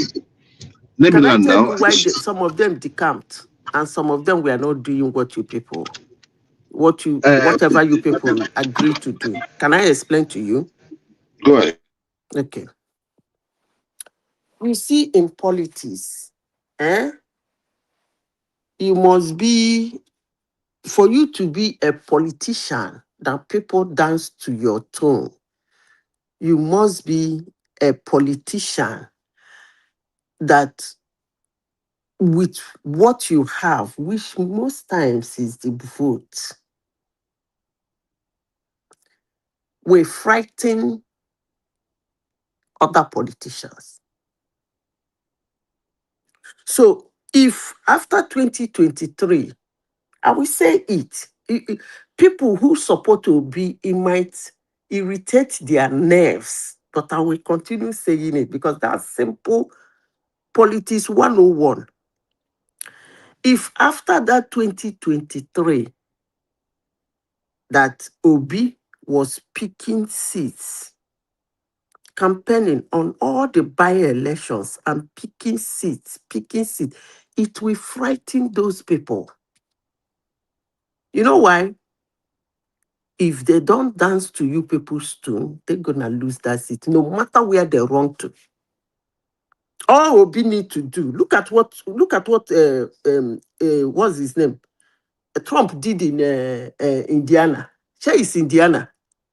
He said, do, what do they call it? Redistricting. Those all Republicans in Indiana, they said they will not do the redistricting. He primaried all of them. Have you ever seen that kind of madness? He's primaried all of them, like all the sitting Congress and senators. He primaried all of them. He brought his own candidate to primary them, and all his candidates won them. Wham! So they didn't even get the primary, let alone winning the real election in November. So they're already out of the race. Yeah, That's but a politician that madam, has vote. no, madam, you're talking about you're talking about established. Hold on, now, let me talk. These are apples and oranges. The Republican Party is the Republican Party. As long as people move the way it is in Nigeria, people move from one party to another. It will be hard to say this person is loyal to me. If APC lose power in Nigeria tomorrow, right? You see a lot of people port. That is the nature of Nigerian politics. So you cannot say that for the United States, right? So that's why I'm saying that it is different. It is different. If you don't Now, want to, in Obi's case, let me just round up what the question you threw at me. Like I said, Obi is not on the ballot. And the people that are following Obi, there's a reason why it is called obedience, right? Now, those people, those ones too, that came on board and did something that, that is close to or what we are preaching, people like Alex Oti, they enjoy our goodwill.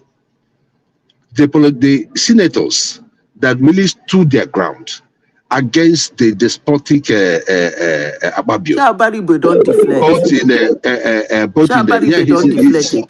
He's in Labour Party, and we are with him. Deflected. And we are with him, all true and true. We are with him. We are with Abaribe. Anyway, he goes. So which party is he in now? He's in LP, right? He's in Labour Party because politics is local.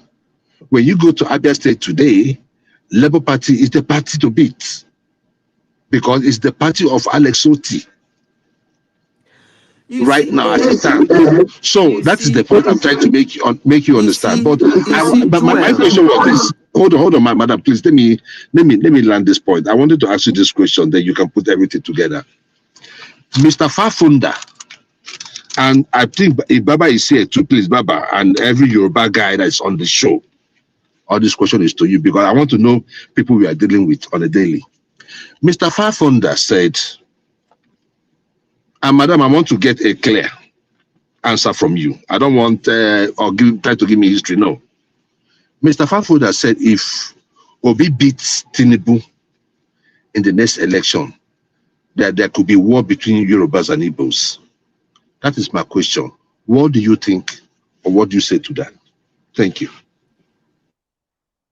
What do you want me to say? Is it right, or is it possible? I mean, is it rascality or what? What is it all about? Let me say this. First of all, that was what I was trying to get. I mean, you see, Patrick just said that is nonsense. That's what I wanted to know from you. It's not something to say like. Why would there be? There's no sentiment. He's not speaking for the Hold on. Yorubas now. That's why I want to know if you speak for the Yoruba people. Hold on now. You asked me a question. In the first place, who the heck is the idiot that said that thing in the first place?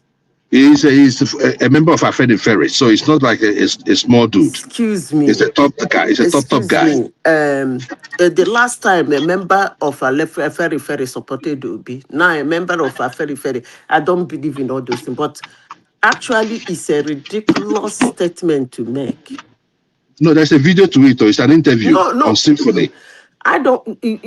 People should not just say something and I come here to this. Is a non-statement. Why would there be war between Yorubas and the Igbos? I don't understand. On what did he give you? What will cause the war, or just because somebody won an election? If Obi just beat Tinubu in the next election, that's what he's saying. And that who there will will be start the war? The Yorubas will start a war. That's the point. I'm asking you. That's what I'm asking you. How would Yorubas start a war, if I may ask? Hold on. See, when people are being interviewed or they screw trash, whosoever is airing it or whosoever is interviewing him, if the person refuses to ask the necessary questions like, why would they start a war? How would they start a war? When will they start the war? If that person doesn't answer, because these are questions to ask for the clarification. Why war? How? When? You come and say that because somebody won an election, there will be Yorubans will start a war. Actually, let me tell you, to be honest with you, Joel, if an Igbo man that Igbo supported, I don't want to say it will be anyway, because I don't think he will win the election. If an Igbo man, Igbo supported, win an election, actually it's the Igbos that will start the war, not the other way around.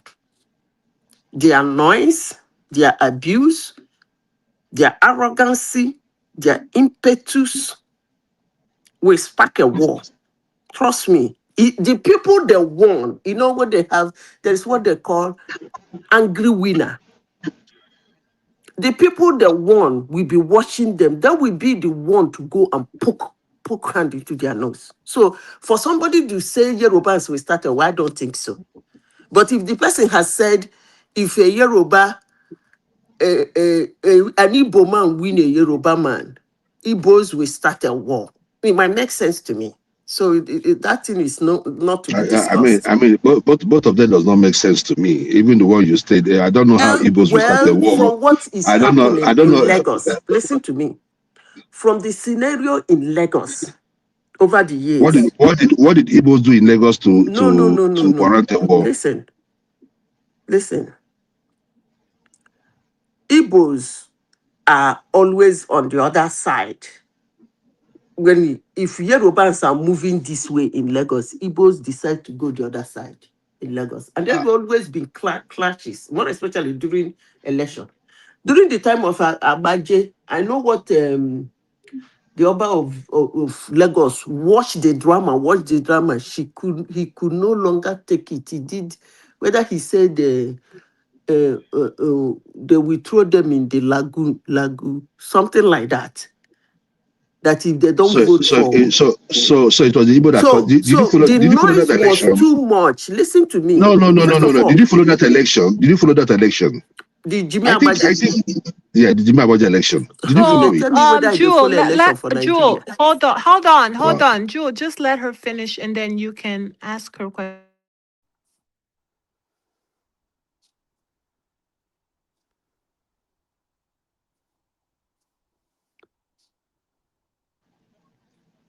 Why is everywhere quiet? No, I said they should let you finish what your No, statement. so what I'm saying is that you said why would that is nonsense that Igbos will not cause problem. But I am saying that if you look at the trajectory, more especially if I don't remember others, I would remember Jimmy Agbaje. If I don't remember others, I would remember this one. What is it called? This last one. The way you guys react and ginger, it got to the point that Oba of Bini could not take, Oba of Lagos could not take it. He talk about Lagoon and blah, blah, blah. He was blabbering. That kind of a thing can, if you people win, it might cause chaos. I'm just being sincere. I know. I just think what Madame Zita is referring to, how Igbos were saying Lagos is a no man's land. There's a lot of rhetoric that was said. But I'm not agreeing with her. I'm just letting you know the pointers. Choma, yes, I want to tell you this, right? I want to tell you this. You see, after that last election, have you heard anything about Igbo owns Lagos? Those are the things. Those that I've not had. Look, let me tell you, the propaganda machine. Until we start understanding the propaganda machine in Nigeria, but there's no election going on now. Let me say, yes, that's what I'm saying now. When election starts now, you people will start. You will not see. You start saying. You start seeing stuff like that. My point is that the Yorubas are the one pushing that agenda. They're the ones pushing it.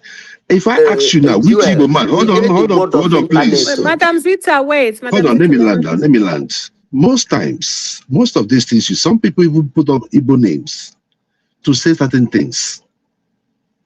I have stayed in Lagos State. Why would I say Lagos is a no man's land? I've seen people that will say, oh, and sometimes I even look at the context. We just borrowed $780 million to build a port in Lagos. Who is going to pay that loan? Nigerians. So when people want to look at Lagos and say it's a Yoruba creation, Lagos is not a Yoruba creation. Lagos is a Nigerian creation. But does it mean that everybody owns that? There are no, that if you say Lagos is situated in the southwest. The Yoruba state. I know. No. But no, the truth must be told. Lagos is not the capital of Nigeria. I hope you know that. No, but Lagos was a former capital, right? Lagos State was a food cooked by many. Thank God you say former. Yeah, and it's not Lagos. Capital. It was Ikeja.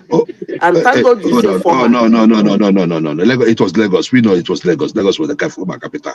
What do you mean? Ikeja was not the capital. Before was Ikeja, not Lagos. Okay, not Lagos. Okay, it was Ikeja. That's what you're saying. Oh, okay. So, all right. Okay, can I continue? But let me just start, please. Let me land, please. Let me land now. 1 second, and then you continue. Oh, go ahead. Before Lagos became the capital of Nigeria, the first capital of Nigeria was Calabar. So you cannot say that Lagos is a creation of Nigeria. You can't say that. No, the investment. Hold on, my brother. The investment that followed afterwards. Yes, Calabar was a former capital.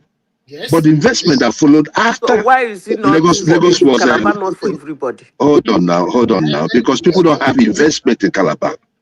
The investment that you see in Lagos State today, you cannot say it's only the Yorubas. The money we have borrowed to feed the hold on. The money we have borrowed. Hold on. Come on now. Can we have a nice conversation? I am having a nice conversation with you. Hold on. There is no place in the world that there are in fact, because of this globalization, the word is kind of missing up. Even in small Luxembourg, you cannot say that all the investment in Luxembourg belong to. Come on now, it Belong to doesn't. who? Nobody is saying that. Belong But to who? for you to come and be claiming that it's now for the whole world or for the whole Nigeria, no, now Lagos is Lagos not owned State by is the whole Nigeria. You guys should madam, stop see. saying that thing you are saying. No, Please, I am not. I'm you not people stopping. got to No, stop. no. Come on. What are you talking about? He's making Let a me point. land my Mona, let point. her- When we Then talk, you go Steph, we can say the truth again. What are we talking about? The issue there is this: whether you would like it or not. They say the truth is like an open wound. It will always be there. Let's not marinate over it. I just asked a question. There's 700. Okay, let me land now for crying out loud. Kindly. Look, the issue with Lagos State, nobody is saying that Lagos State is not situated in the southwest or Lagos State is not a Yoruba state. All I am saying that Lagos State, when it comes to the economy, is a creation of Nigerians. All Nigerians follow Cook Lagos. If you take away the south, if you take away Lagos, oh Lord, let me finish. I will be fast. If I take away Lagos away from the southwest, how is other states faring? My thing is just this. Oba of Lagos, the Oba Akiolu, was reckless. You guys actually say very annoying things. So. Oh, okay. You see this thing you are saying? Can I let me finish now? Let me stand stupid. Let me sound stupid. No, it's a lie. It's a lie. The issue there is that even there are Yorubas staying in Igbo land, but Igbo land have not received the kind of investment. No part of Nigeria has received the kind of investment or the kind of loan Lagos State have received. Mention one. Maybe apart from Abuja. Mention one. None. My thing is just this. It's just simple. Oba Akiolu was reckless. Because if you were in Lagos State during the time during that election, Abaje was only campaigning. Nobody made any statements. But what happened? Abaje was campaigning in the markets, and they felt that the Igbos were going to vote Abaje. He now made that statement. And he made that statement in front of some Igbo people that came to pay homage to him, that came to support the candidates of the APC. He was now he was giving them that message, like as a reminder to others, like, hey, look, as a threat to others. That was in a sense of society that Oba should have stepped down. He should have stepped down, because no matter how you look at it, hold on. No matter how you look at it, there are a lot of videos. No matter how you look at it, venom you people were vomiting from your mouth. There was a lot of. I can show you a million venom. That was yes. I can show you a million videos too of venoms being poured at the other side. But what I'm saying is this: the people will have their banter, but as a leader, you have to tell your tongue rightly. You don't just speak anyhow. The people on the street can do whatever they want to do. It's the same thing here. Democrats can throw banter online, Republicans throw banter online, but you cannot see the leaders just talk flippantly. And that is the problem we have in Nigeria, because some of these leaders we have in Nigeria ought not to be leaders. We have them all over Nigeria. You have also said a lot. Let Madazita respond to you now. So Madazita, you feel carrying. You see, my brother, please, if you're going to, barge into me, right? Barge into me with respect. At least show that you have some home training. You can't just talk to somebody. I was making a point here, and it's not like I'm talking like a fool. Are you going to barge in and you're going to say, I mean, we are not in a street. We are not in a street. You understand what I'm saying? Thank you very much. Manasita, go on. Okay, sorry.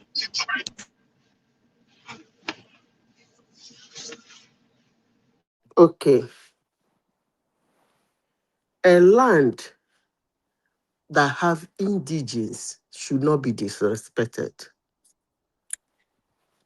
The only place that all Nigerians we can claim hold on and that they can claim that it was built by Nigerian money is Abuja.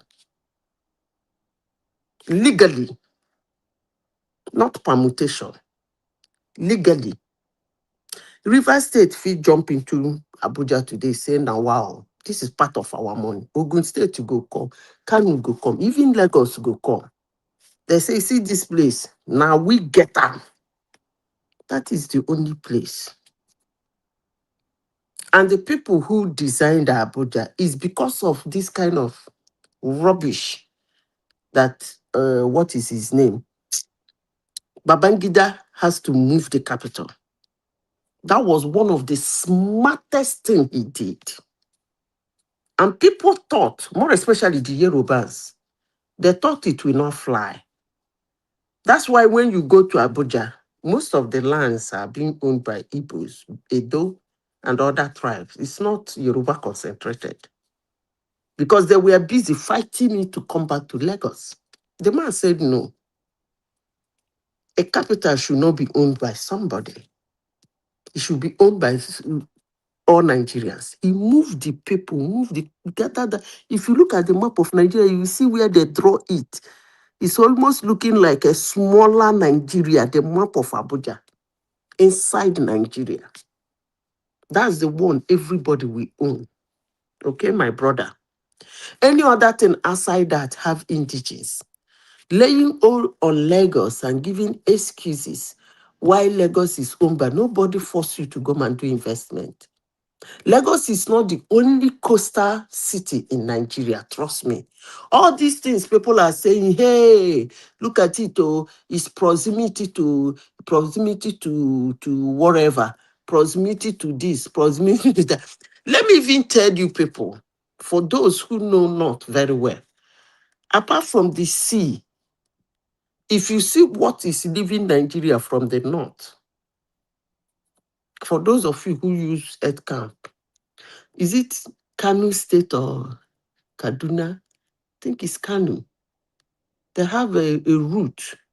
If you see the trailer and the tankers, everywhere in Nigeria, will you, because of that, lay hold in that area and say, because this area is busy, this is where cash crops and the petroleum product leave Nigeria into other African countries. This place I'm talking about, you people go and read about it. It's either in Kano.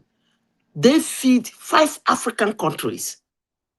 That's how far their trailers travel.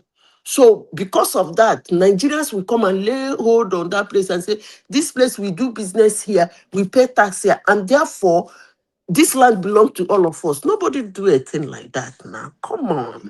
Man, those are apples and oranges. You're just comparing. I don't know. You just want to talk because you want to talk. You want to say right now, I it don't just make don't no want to sense. talk. Because No. What you're saying people, right now makes no sense. Hold on. Do you want me to tell you the amount of goods that leave Lagos for Benin? Hold on. So who is claiming that one? Is anybody claiming or trying to? What about Ogun State? There is what they call. I feel shut up. Oh, there is what they call. Can you hear me? I think so. Okay, Yes, we are but hearing. hold on. You have to hold on. Excuse me, Allah or whoever moderator here. Just know that I'm a moderator. I will shut it down when I feel like it. Also, let Madam Zita finish her statement. I've finished, Joe. Let others talk. Okay. Who was wanting to speak? Actually, I do good morning. I came in because of Joel. Can everybody hear me? Yes, we can hear you, sir. Okay, yeah, I came in because of what Joel was saying about Lagos State was built by Nigerian. And I want to ask him this question. When was that port that he's talking about, when was it built? The airport in Lagos State, when was it built? All those infrastructure, yeah? When was it built? Is it before? I can tell you it wasn't built by Lagos money. MMA was not built by Lagos money. Hold on, please. MMA was not built with Lagos money. The Jinka port was not built with Lagos money. Hold on, Joe. He's still asking. Can you speak up some? Speak up some, Kenny. Okay. Yeah. So my question to you is, Joel, tell us the date, year, when the airports and the airports and the port authorities you are talking about, when was it built? That's my first question to you, please. Answer that question.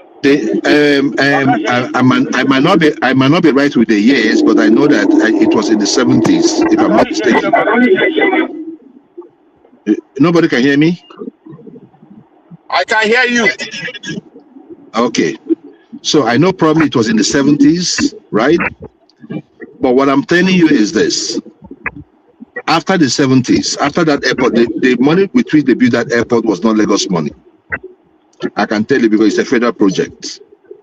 So, subsequently, even right now, there's a renovation going on right there. It is still federal money. The ports too, the same thing. My thing is here, I am not here to claim, hold on please, I am not here to claim Lagos State. I am talking about the idea behind this whole thing. Joe, can I contribute? Is nobody hearing me? This guy that has question to go out and come in again. Your system is not working. I think he already said that he's going to go out and come back again. Actually, what Joel you have been talking about, I quite understand you. But the question you asked before is irrelevant, whether if Igbo win. Sherman, can you hear me though? Yeah, I can hear you now. It's only you I can hear. I can't hear anybody else. Yeah, just exit and come back and I'll let you in. So when you are talking the other time, you are saying whether Yoruba, if they lost to Obi, they are going to fight a war. No, I don't think so. I think actually, to be frank with you, no, my brother, I'm quoting Kofa Fonda. I'm not saying that is what Yoruba did, though. I'm just claiming the Yoruba man that said. What I want to say is that, to be frank, Yoruba are peace-loving people and they like accommodating other national in their domain. It's easy. If you are in Yoruba land, it's very easy for you to integrate, to buy land and prosper in the land. They don't have anything. But when it comes to politics, the politics of the last one that happened, because I know that will happen, because it was between three major tribes of Nigeria. And that is why the election was tough. We can't hear you, Mighty. Please, I can hear you now, Jeremy. Okay, let me just quickly finish so that I can come back again. So, like Madam, so it was an election between three major tribes in Nigeria, and that is why it was tough. Because each one of them knows that anybody that wins guarantee him 8 years, and that is the truth. Even if you be as won that election in 2023, there is nobody that will remove him in 2027. That is the truth. Even Atiku, because they will play their game. Just as everybody will play their game to favor themselves, to favor him or himself. So what I'm just trying to say is that when you are talking about Lagos, the people living in Lagos are Yoruba people, and they have been there before they name it the capital of Nigeria. And Mazangita was right; it belongs to indigene.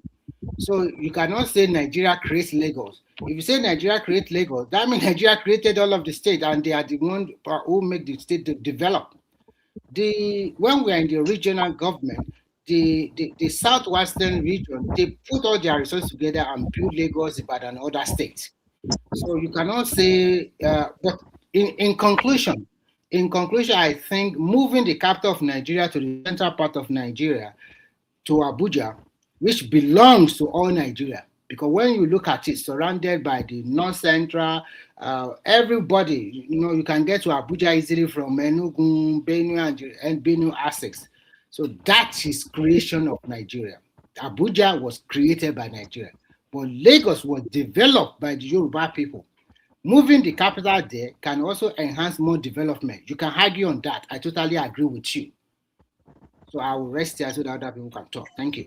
Okay, Remy, let me say this quickly so that nobody would misinterpret what I said, right? On no account have I said, let me land now, let me land. I want to answer my question. Okay? Let me land this question that you now ask me. Let me land this thing before you answer. Remy, I have you I like making myself clear, right? At no time have I said that Lagos does not belong to the Southwest. And at no time have I said that Lagos did not, or Yoruba did not contribute to the development of Lagos State. All I'm saying is, it was, let me put it this way, it's a good product and many people invested in it. Let me put it that way. So probably some people will feel better with it. No, I But think what I'm saying is that, you are still saying the same thing. the What same we are thing. trying to tell you is But simple. one thing is this, what I'm saying is this, right? I do not think that there should be a war between the Yorubas and Igbos. If Tinubu is defeated in the next election, I don't think it's. I don't think. No, I don't think. this is not I don't think about that should be. whether you lose. This is not about losing an election. If majority of Nigeria voted against him, he will pack his load and come back to Lagos. Now that is not the end of Yoruba. Now it's just a person from Yoruba land. So if he has lost the election in 2023, he even said it. If he loses, he will go back. What's the fuss about that? It's not a big deal. So if he loses, he will come back, and then you have a new president. So, but he will continue. So, Kenny, what did you want to? Kenny, go ahead and contribute. Yeah, thank you. Good morning, everybody. Yeah, it's very sad when you hear, Madam Sita was trying to correct this kind of tone from especially Joel Nasri. You know what I mean? That we don't need to go in this route. And the person that said that there's going to be a war when somebody won, somebody didn't win, is you people like Joel that will cause war. Okay, with your mouth and the way you speak and with your mindset. How can you open your mouth and say Lagos State was creation of Nigeria? Obviously, you don't know your history because that's how I was asking you this question. That's how I was asking you this question. That you know when all those ports and the airport was built. I can hear something cracking. So if you know when those places. Mute yourself. If you are not speaking, mute yourself now. Abi, thank you. So if you know when those infrastructure was built, tell me or tell us the airport and the port they are talking about, when was it built? So let's start from there. If you know your history. So you will know that Lagos was not built by this, and the Lagos that they're calling the headquarters or the capital of Nigeria, it's not the old Lagos. It's just one tiny bit in Lagos Island there. My brother, you're just being economical with the truth. No. Answer the question, please. Answer that question. Let me answer your question now. Hold on. Don't tell me I'm being economical with truth. When was the port built? Last question. Can I clarify something? Yeah, please. The people that go to Lagos, the people that have been going to Lagos to do business, one business or the other, are you going there to do business and make money? Were you going there to do business and make money, or were you going there to build Lagos? That should be the question. Because you cannot be claiming what you did not do. You went to Lagos to look for. Let me finish. You guys from wherever you people come from, you flocked into Lagos for greener pasture. And one way or the other, whether you find the greener pasture or you did not find the greener pasture, doesn't mean you built Lagos. Because Lagos did not tell you to come. You saw potential in Lagos and went to Lagos to do business, to earn a living. That doesn't mean you built Lagos, because you were not going to, your intention to go to Lagos was not to build Lagos. I So said you Nigeria shouldn't be built using that Lagos, and I word. still stand That's by it. wrong. I still stand by it. Let me answer now. Let me answer. I think actually, if No, you look Remy, hold on. No. Ola, who wanted to come in? It's Midwest people. I'm here, so Yes, go ahead, sir. Okay. I thought you want to shut down. No, I'm not shutting down now. I will shut down, but not now. Okay. Whom are you permitted to continue? Ola or me? I'm permitting You cannot you, have 10 not people in the Ola. platform and Not shut Ola. down now, Ola. Okay. No, not No, you. I'm no, only he's not. asking No you. one is shutting down. I will shut down when I feel like it. Exactly. This, So I that's think what we're talking for me personally. I think this is a very complex topic because if we don't separate it and we just try to name it together, ownership, building, and everything, I think we're going to create some kind of emotional, negative emotional feelings within the Yoruba as an ethnic nationality. Those that are here and those that are hearing our voices. Because if we separate it, I think we will understand the angle. Because Lagos indeed has enjoyed relatively the support of the entire country as a federal government. Because it happens to be the capital. Am I still here? I'm hearing your voice, but I don't know whether you are hearing me. So I'm talking. Nah, shut this guy down. Why is it always? I mean, it has enjoyed that relative support on the federal level because of it happens to be the capital city of that country some years back, and it was also the commercial city. So a lot of investment in the name of Nigeria as one country went there. We can't take that away. Then when it also come to we all built Lagos, it depends on the context where you are coming from, because it's still part of Nigeria. Those who live there, they pay tax, they live, they do everything. I can accept that, yes, all Nigeria built Lagos. But when you are trying to take it to the other way around, like this mundane, some kind of statement people try to make that they are the one building other people's place, then that one becomes a different thing entirely. It becomes so insulting. Because the indigenous people who hosted everybody has been building that place. And they have built it and structured it that it accommodates all Nigerians peacefully. So that is why the topic, if I look at it, sometimes I'm very careful to use words. Okay, let us also come to what is it called? Like ownership. Lagos have a unique history of indigenous people, component of people, or even people from different places who were ancestral connected to Lagos. History is clear. Then, not only that, if the modern people of today who I don't know the way, I don't want to mention it, the way they taught them history, or maybe they know other people's history, and now say, no, Lagos is no man's land. It belongs to nobody. I don't think where you're going to find a no man's land in this world. So some of the way they present that word is creating a very big problem for the entire country.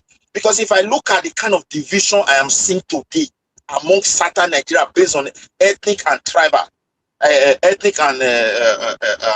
tribal identity and all those kind of things, it's very dangerous. But unfortunately, the government don't address these kind of things. You can't go to people's place who have hosted you peacefully, you doing your business. All you could come in is to talk to their king anyhow. The king did not do this, the king did not do that. He shouldn't have said this. When you provoke people and they start reacting, you play victim. I will use my state as an example. There is a place we call Ibanke. It comprises of Edo people, Ika people. It's only Igbo tribe in Nigeria. Ohaneze Igbo, their leader, they have been dragging it now, making noise. But when people respond in a way they don't like, they will not say, King did like this. Okay, let's go to Anioma State. It's only Igbo who said they should go and create a state that never wanted in history, even before the white people arrived. Radios and everything that said it belonged to Southeast. Elders will gather, people will gather, no one will be ready to correct. That is why you see the younger ones, they are triggering a tsunami of tribalism. Like Madam Zita said, if Obi even win, I don't think he will rule Nigeria. He will face enormous crisis because the way their people will be talking, the way they will be doing things, like as Joy, the other guy said, even in Lagos, anything can happen. So don't provoke people. When they react, you always cry victim. And that's how we just found out my own. Thank you. My brother, I think you're just being. Let me talk now. Let me talk now. Let me talk now. Let me talk. Let me just. Sorry, let us talk. We understand what you have been putting across. I just want to correct Midwest too. Midwest, you are wrong in your statement that all Nigerian big Lagos. That is a lie. Lagos has been a metropolis that has been thriving even before the advance of Nigeria or amalgamation of Nigeria. If you know the history of Lagos, you will know that it's the Portuguese, they traded there, where a lot of people that fought war in Yoruba land take some slaves there in exchange for whatever they are exchanging. And then when you talk about when we are in the region, you can also see clearly that Yoruba built Lagos because that was the headquarters of everything for Yoruba people. So no, it wasn't. It was Oyo. It was Oyo. That place was an headquarters for all Nigeria. I allow you to talk. I allow you to talk. Let me finish. If the Yoruba, so if you are correcting me, you correct me well. It was the capital for all Nigeria, not Yoruba people. Let me finish first. If Yoruba did not make a Lagos a conducive environment for business, for living, and then it will not attract a lot of other Nigerians from other parts of Nigeria. If you want to realize your Nigerian dream, if to say we have one, a lot of people in Nigeria will tell you, go to Lagos. Some people, they went to Lagos without nothing. Maybe their great-grandfather, and today they have become somebody. So you cannot, if the Yoruba people are not those ones that allow people to come and live within their community, to prosper, to thrive, do you think they will have opportunity? They will chase them hard one way or the other. In your second half of your thing, because you are neither here or there, you try to justify that, okay, Yoruba are very receptive, they welcome people or something like that. But initially, you already said all Nigerians build Lagos, and that's a lie. Because if the local people, they did not build their city like other local people in Nigeria, like if you go to Enugu, you go to Port Harcourt, they're just built by the local people there. And if you go to some of these northern states, you will even see the hand of federal government in those states. That even because I've traveled to the northern part of Nigeria, I see their wide road. I see a lot of federal government institutions in most northern part of Nigeria. You want to talk about Kaduna or Kano, or you talk about Sokoto, even very far away, where the government continue to sink money into the part of the northwest. That is the place you can say that Nigeria really helped them a lot. Maybe because they have more people in government. I don't know, but we can say. But that Lagos, it was the sweat of the people and the private entrepreneurs and private business owners that really built that place. Even when federal government was there, what was federal government doing? Tell me exactly what the federal government do. You want to talk about the seaport we are talking about? What has been there since the 14th or 13th or 15th century. If they now reconstructed it, it does not mean it was not there before. It was there. So if you talk about Murtala Muhammad, fine, maybe it's the federal government that built that one. But that seaport has been there even before they built their Papa seaport. I mean, they upgrade it, they make it better.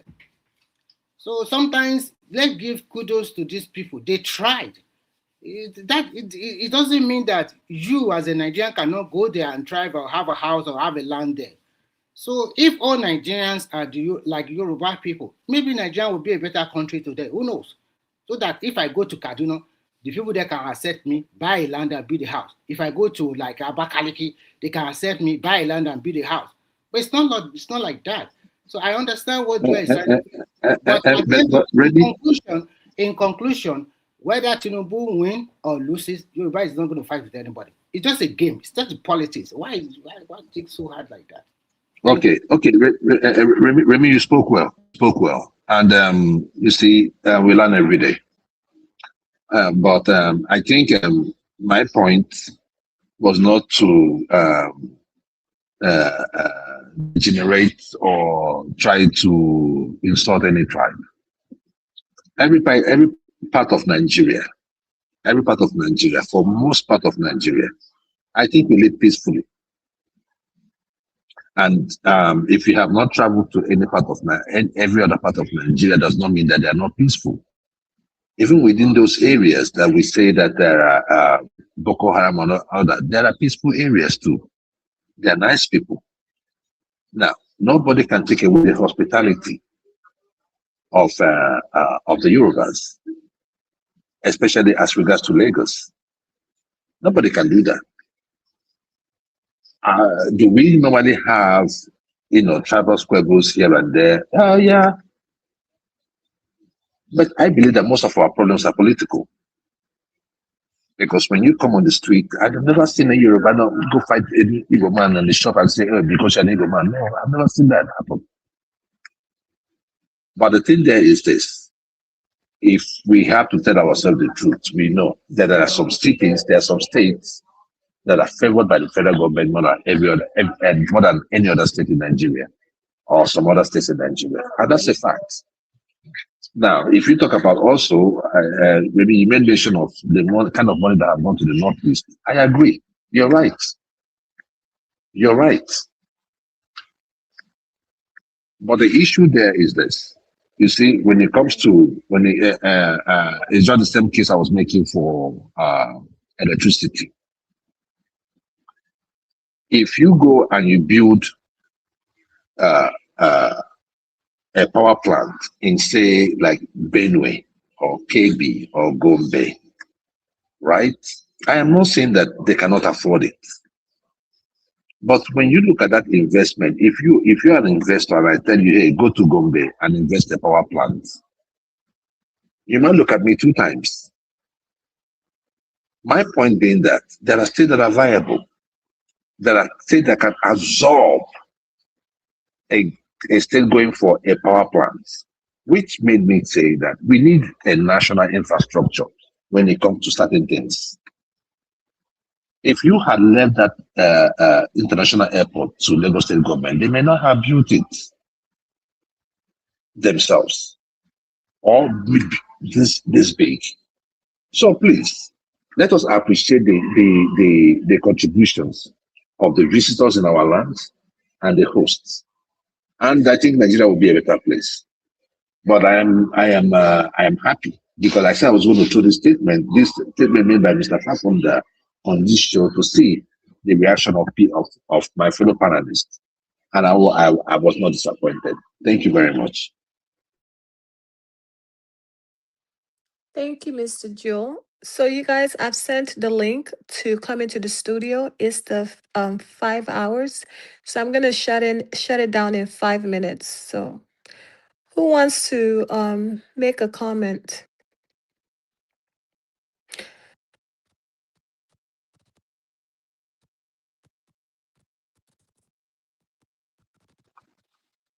Okay. I listened to Mr.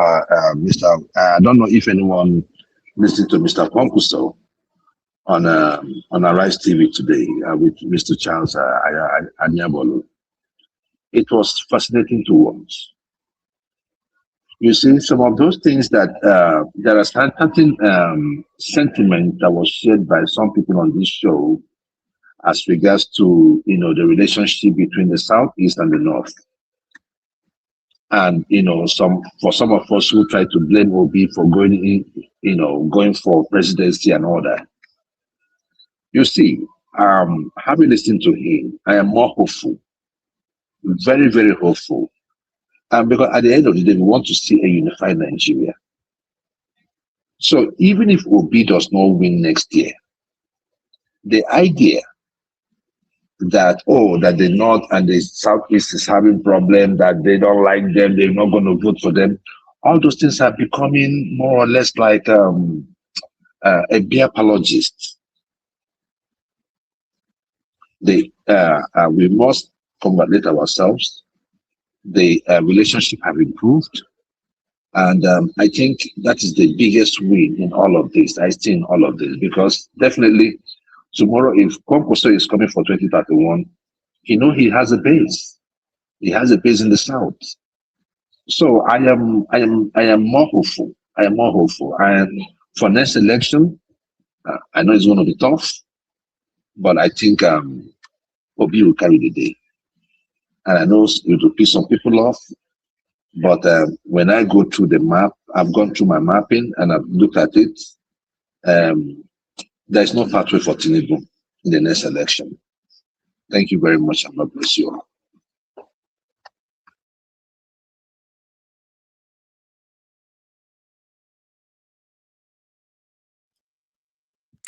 Mr. Midwest, are you there?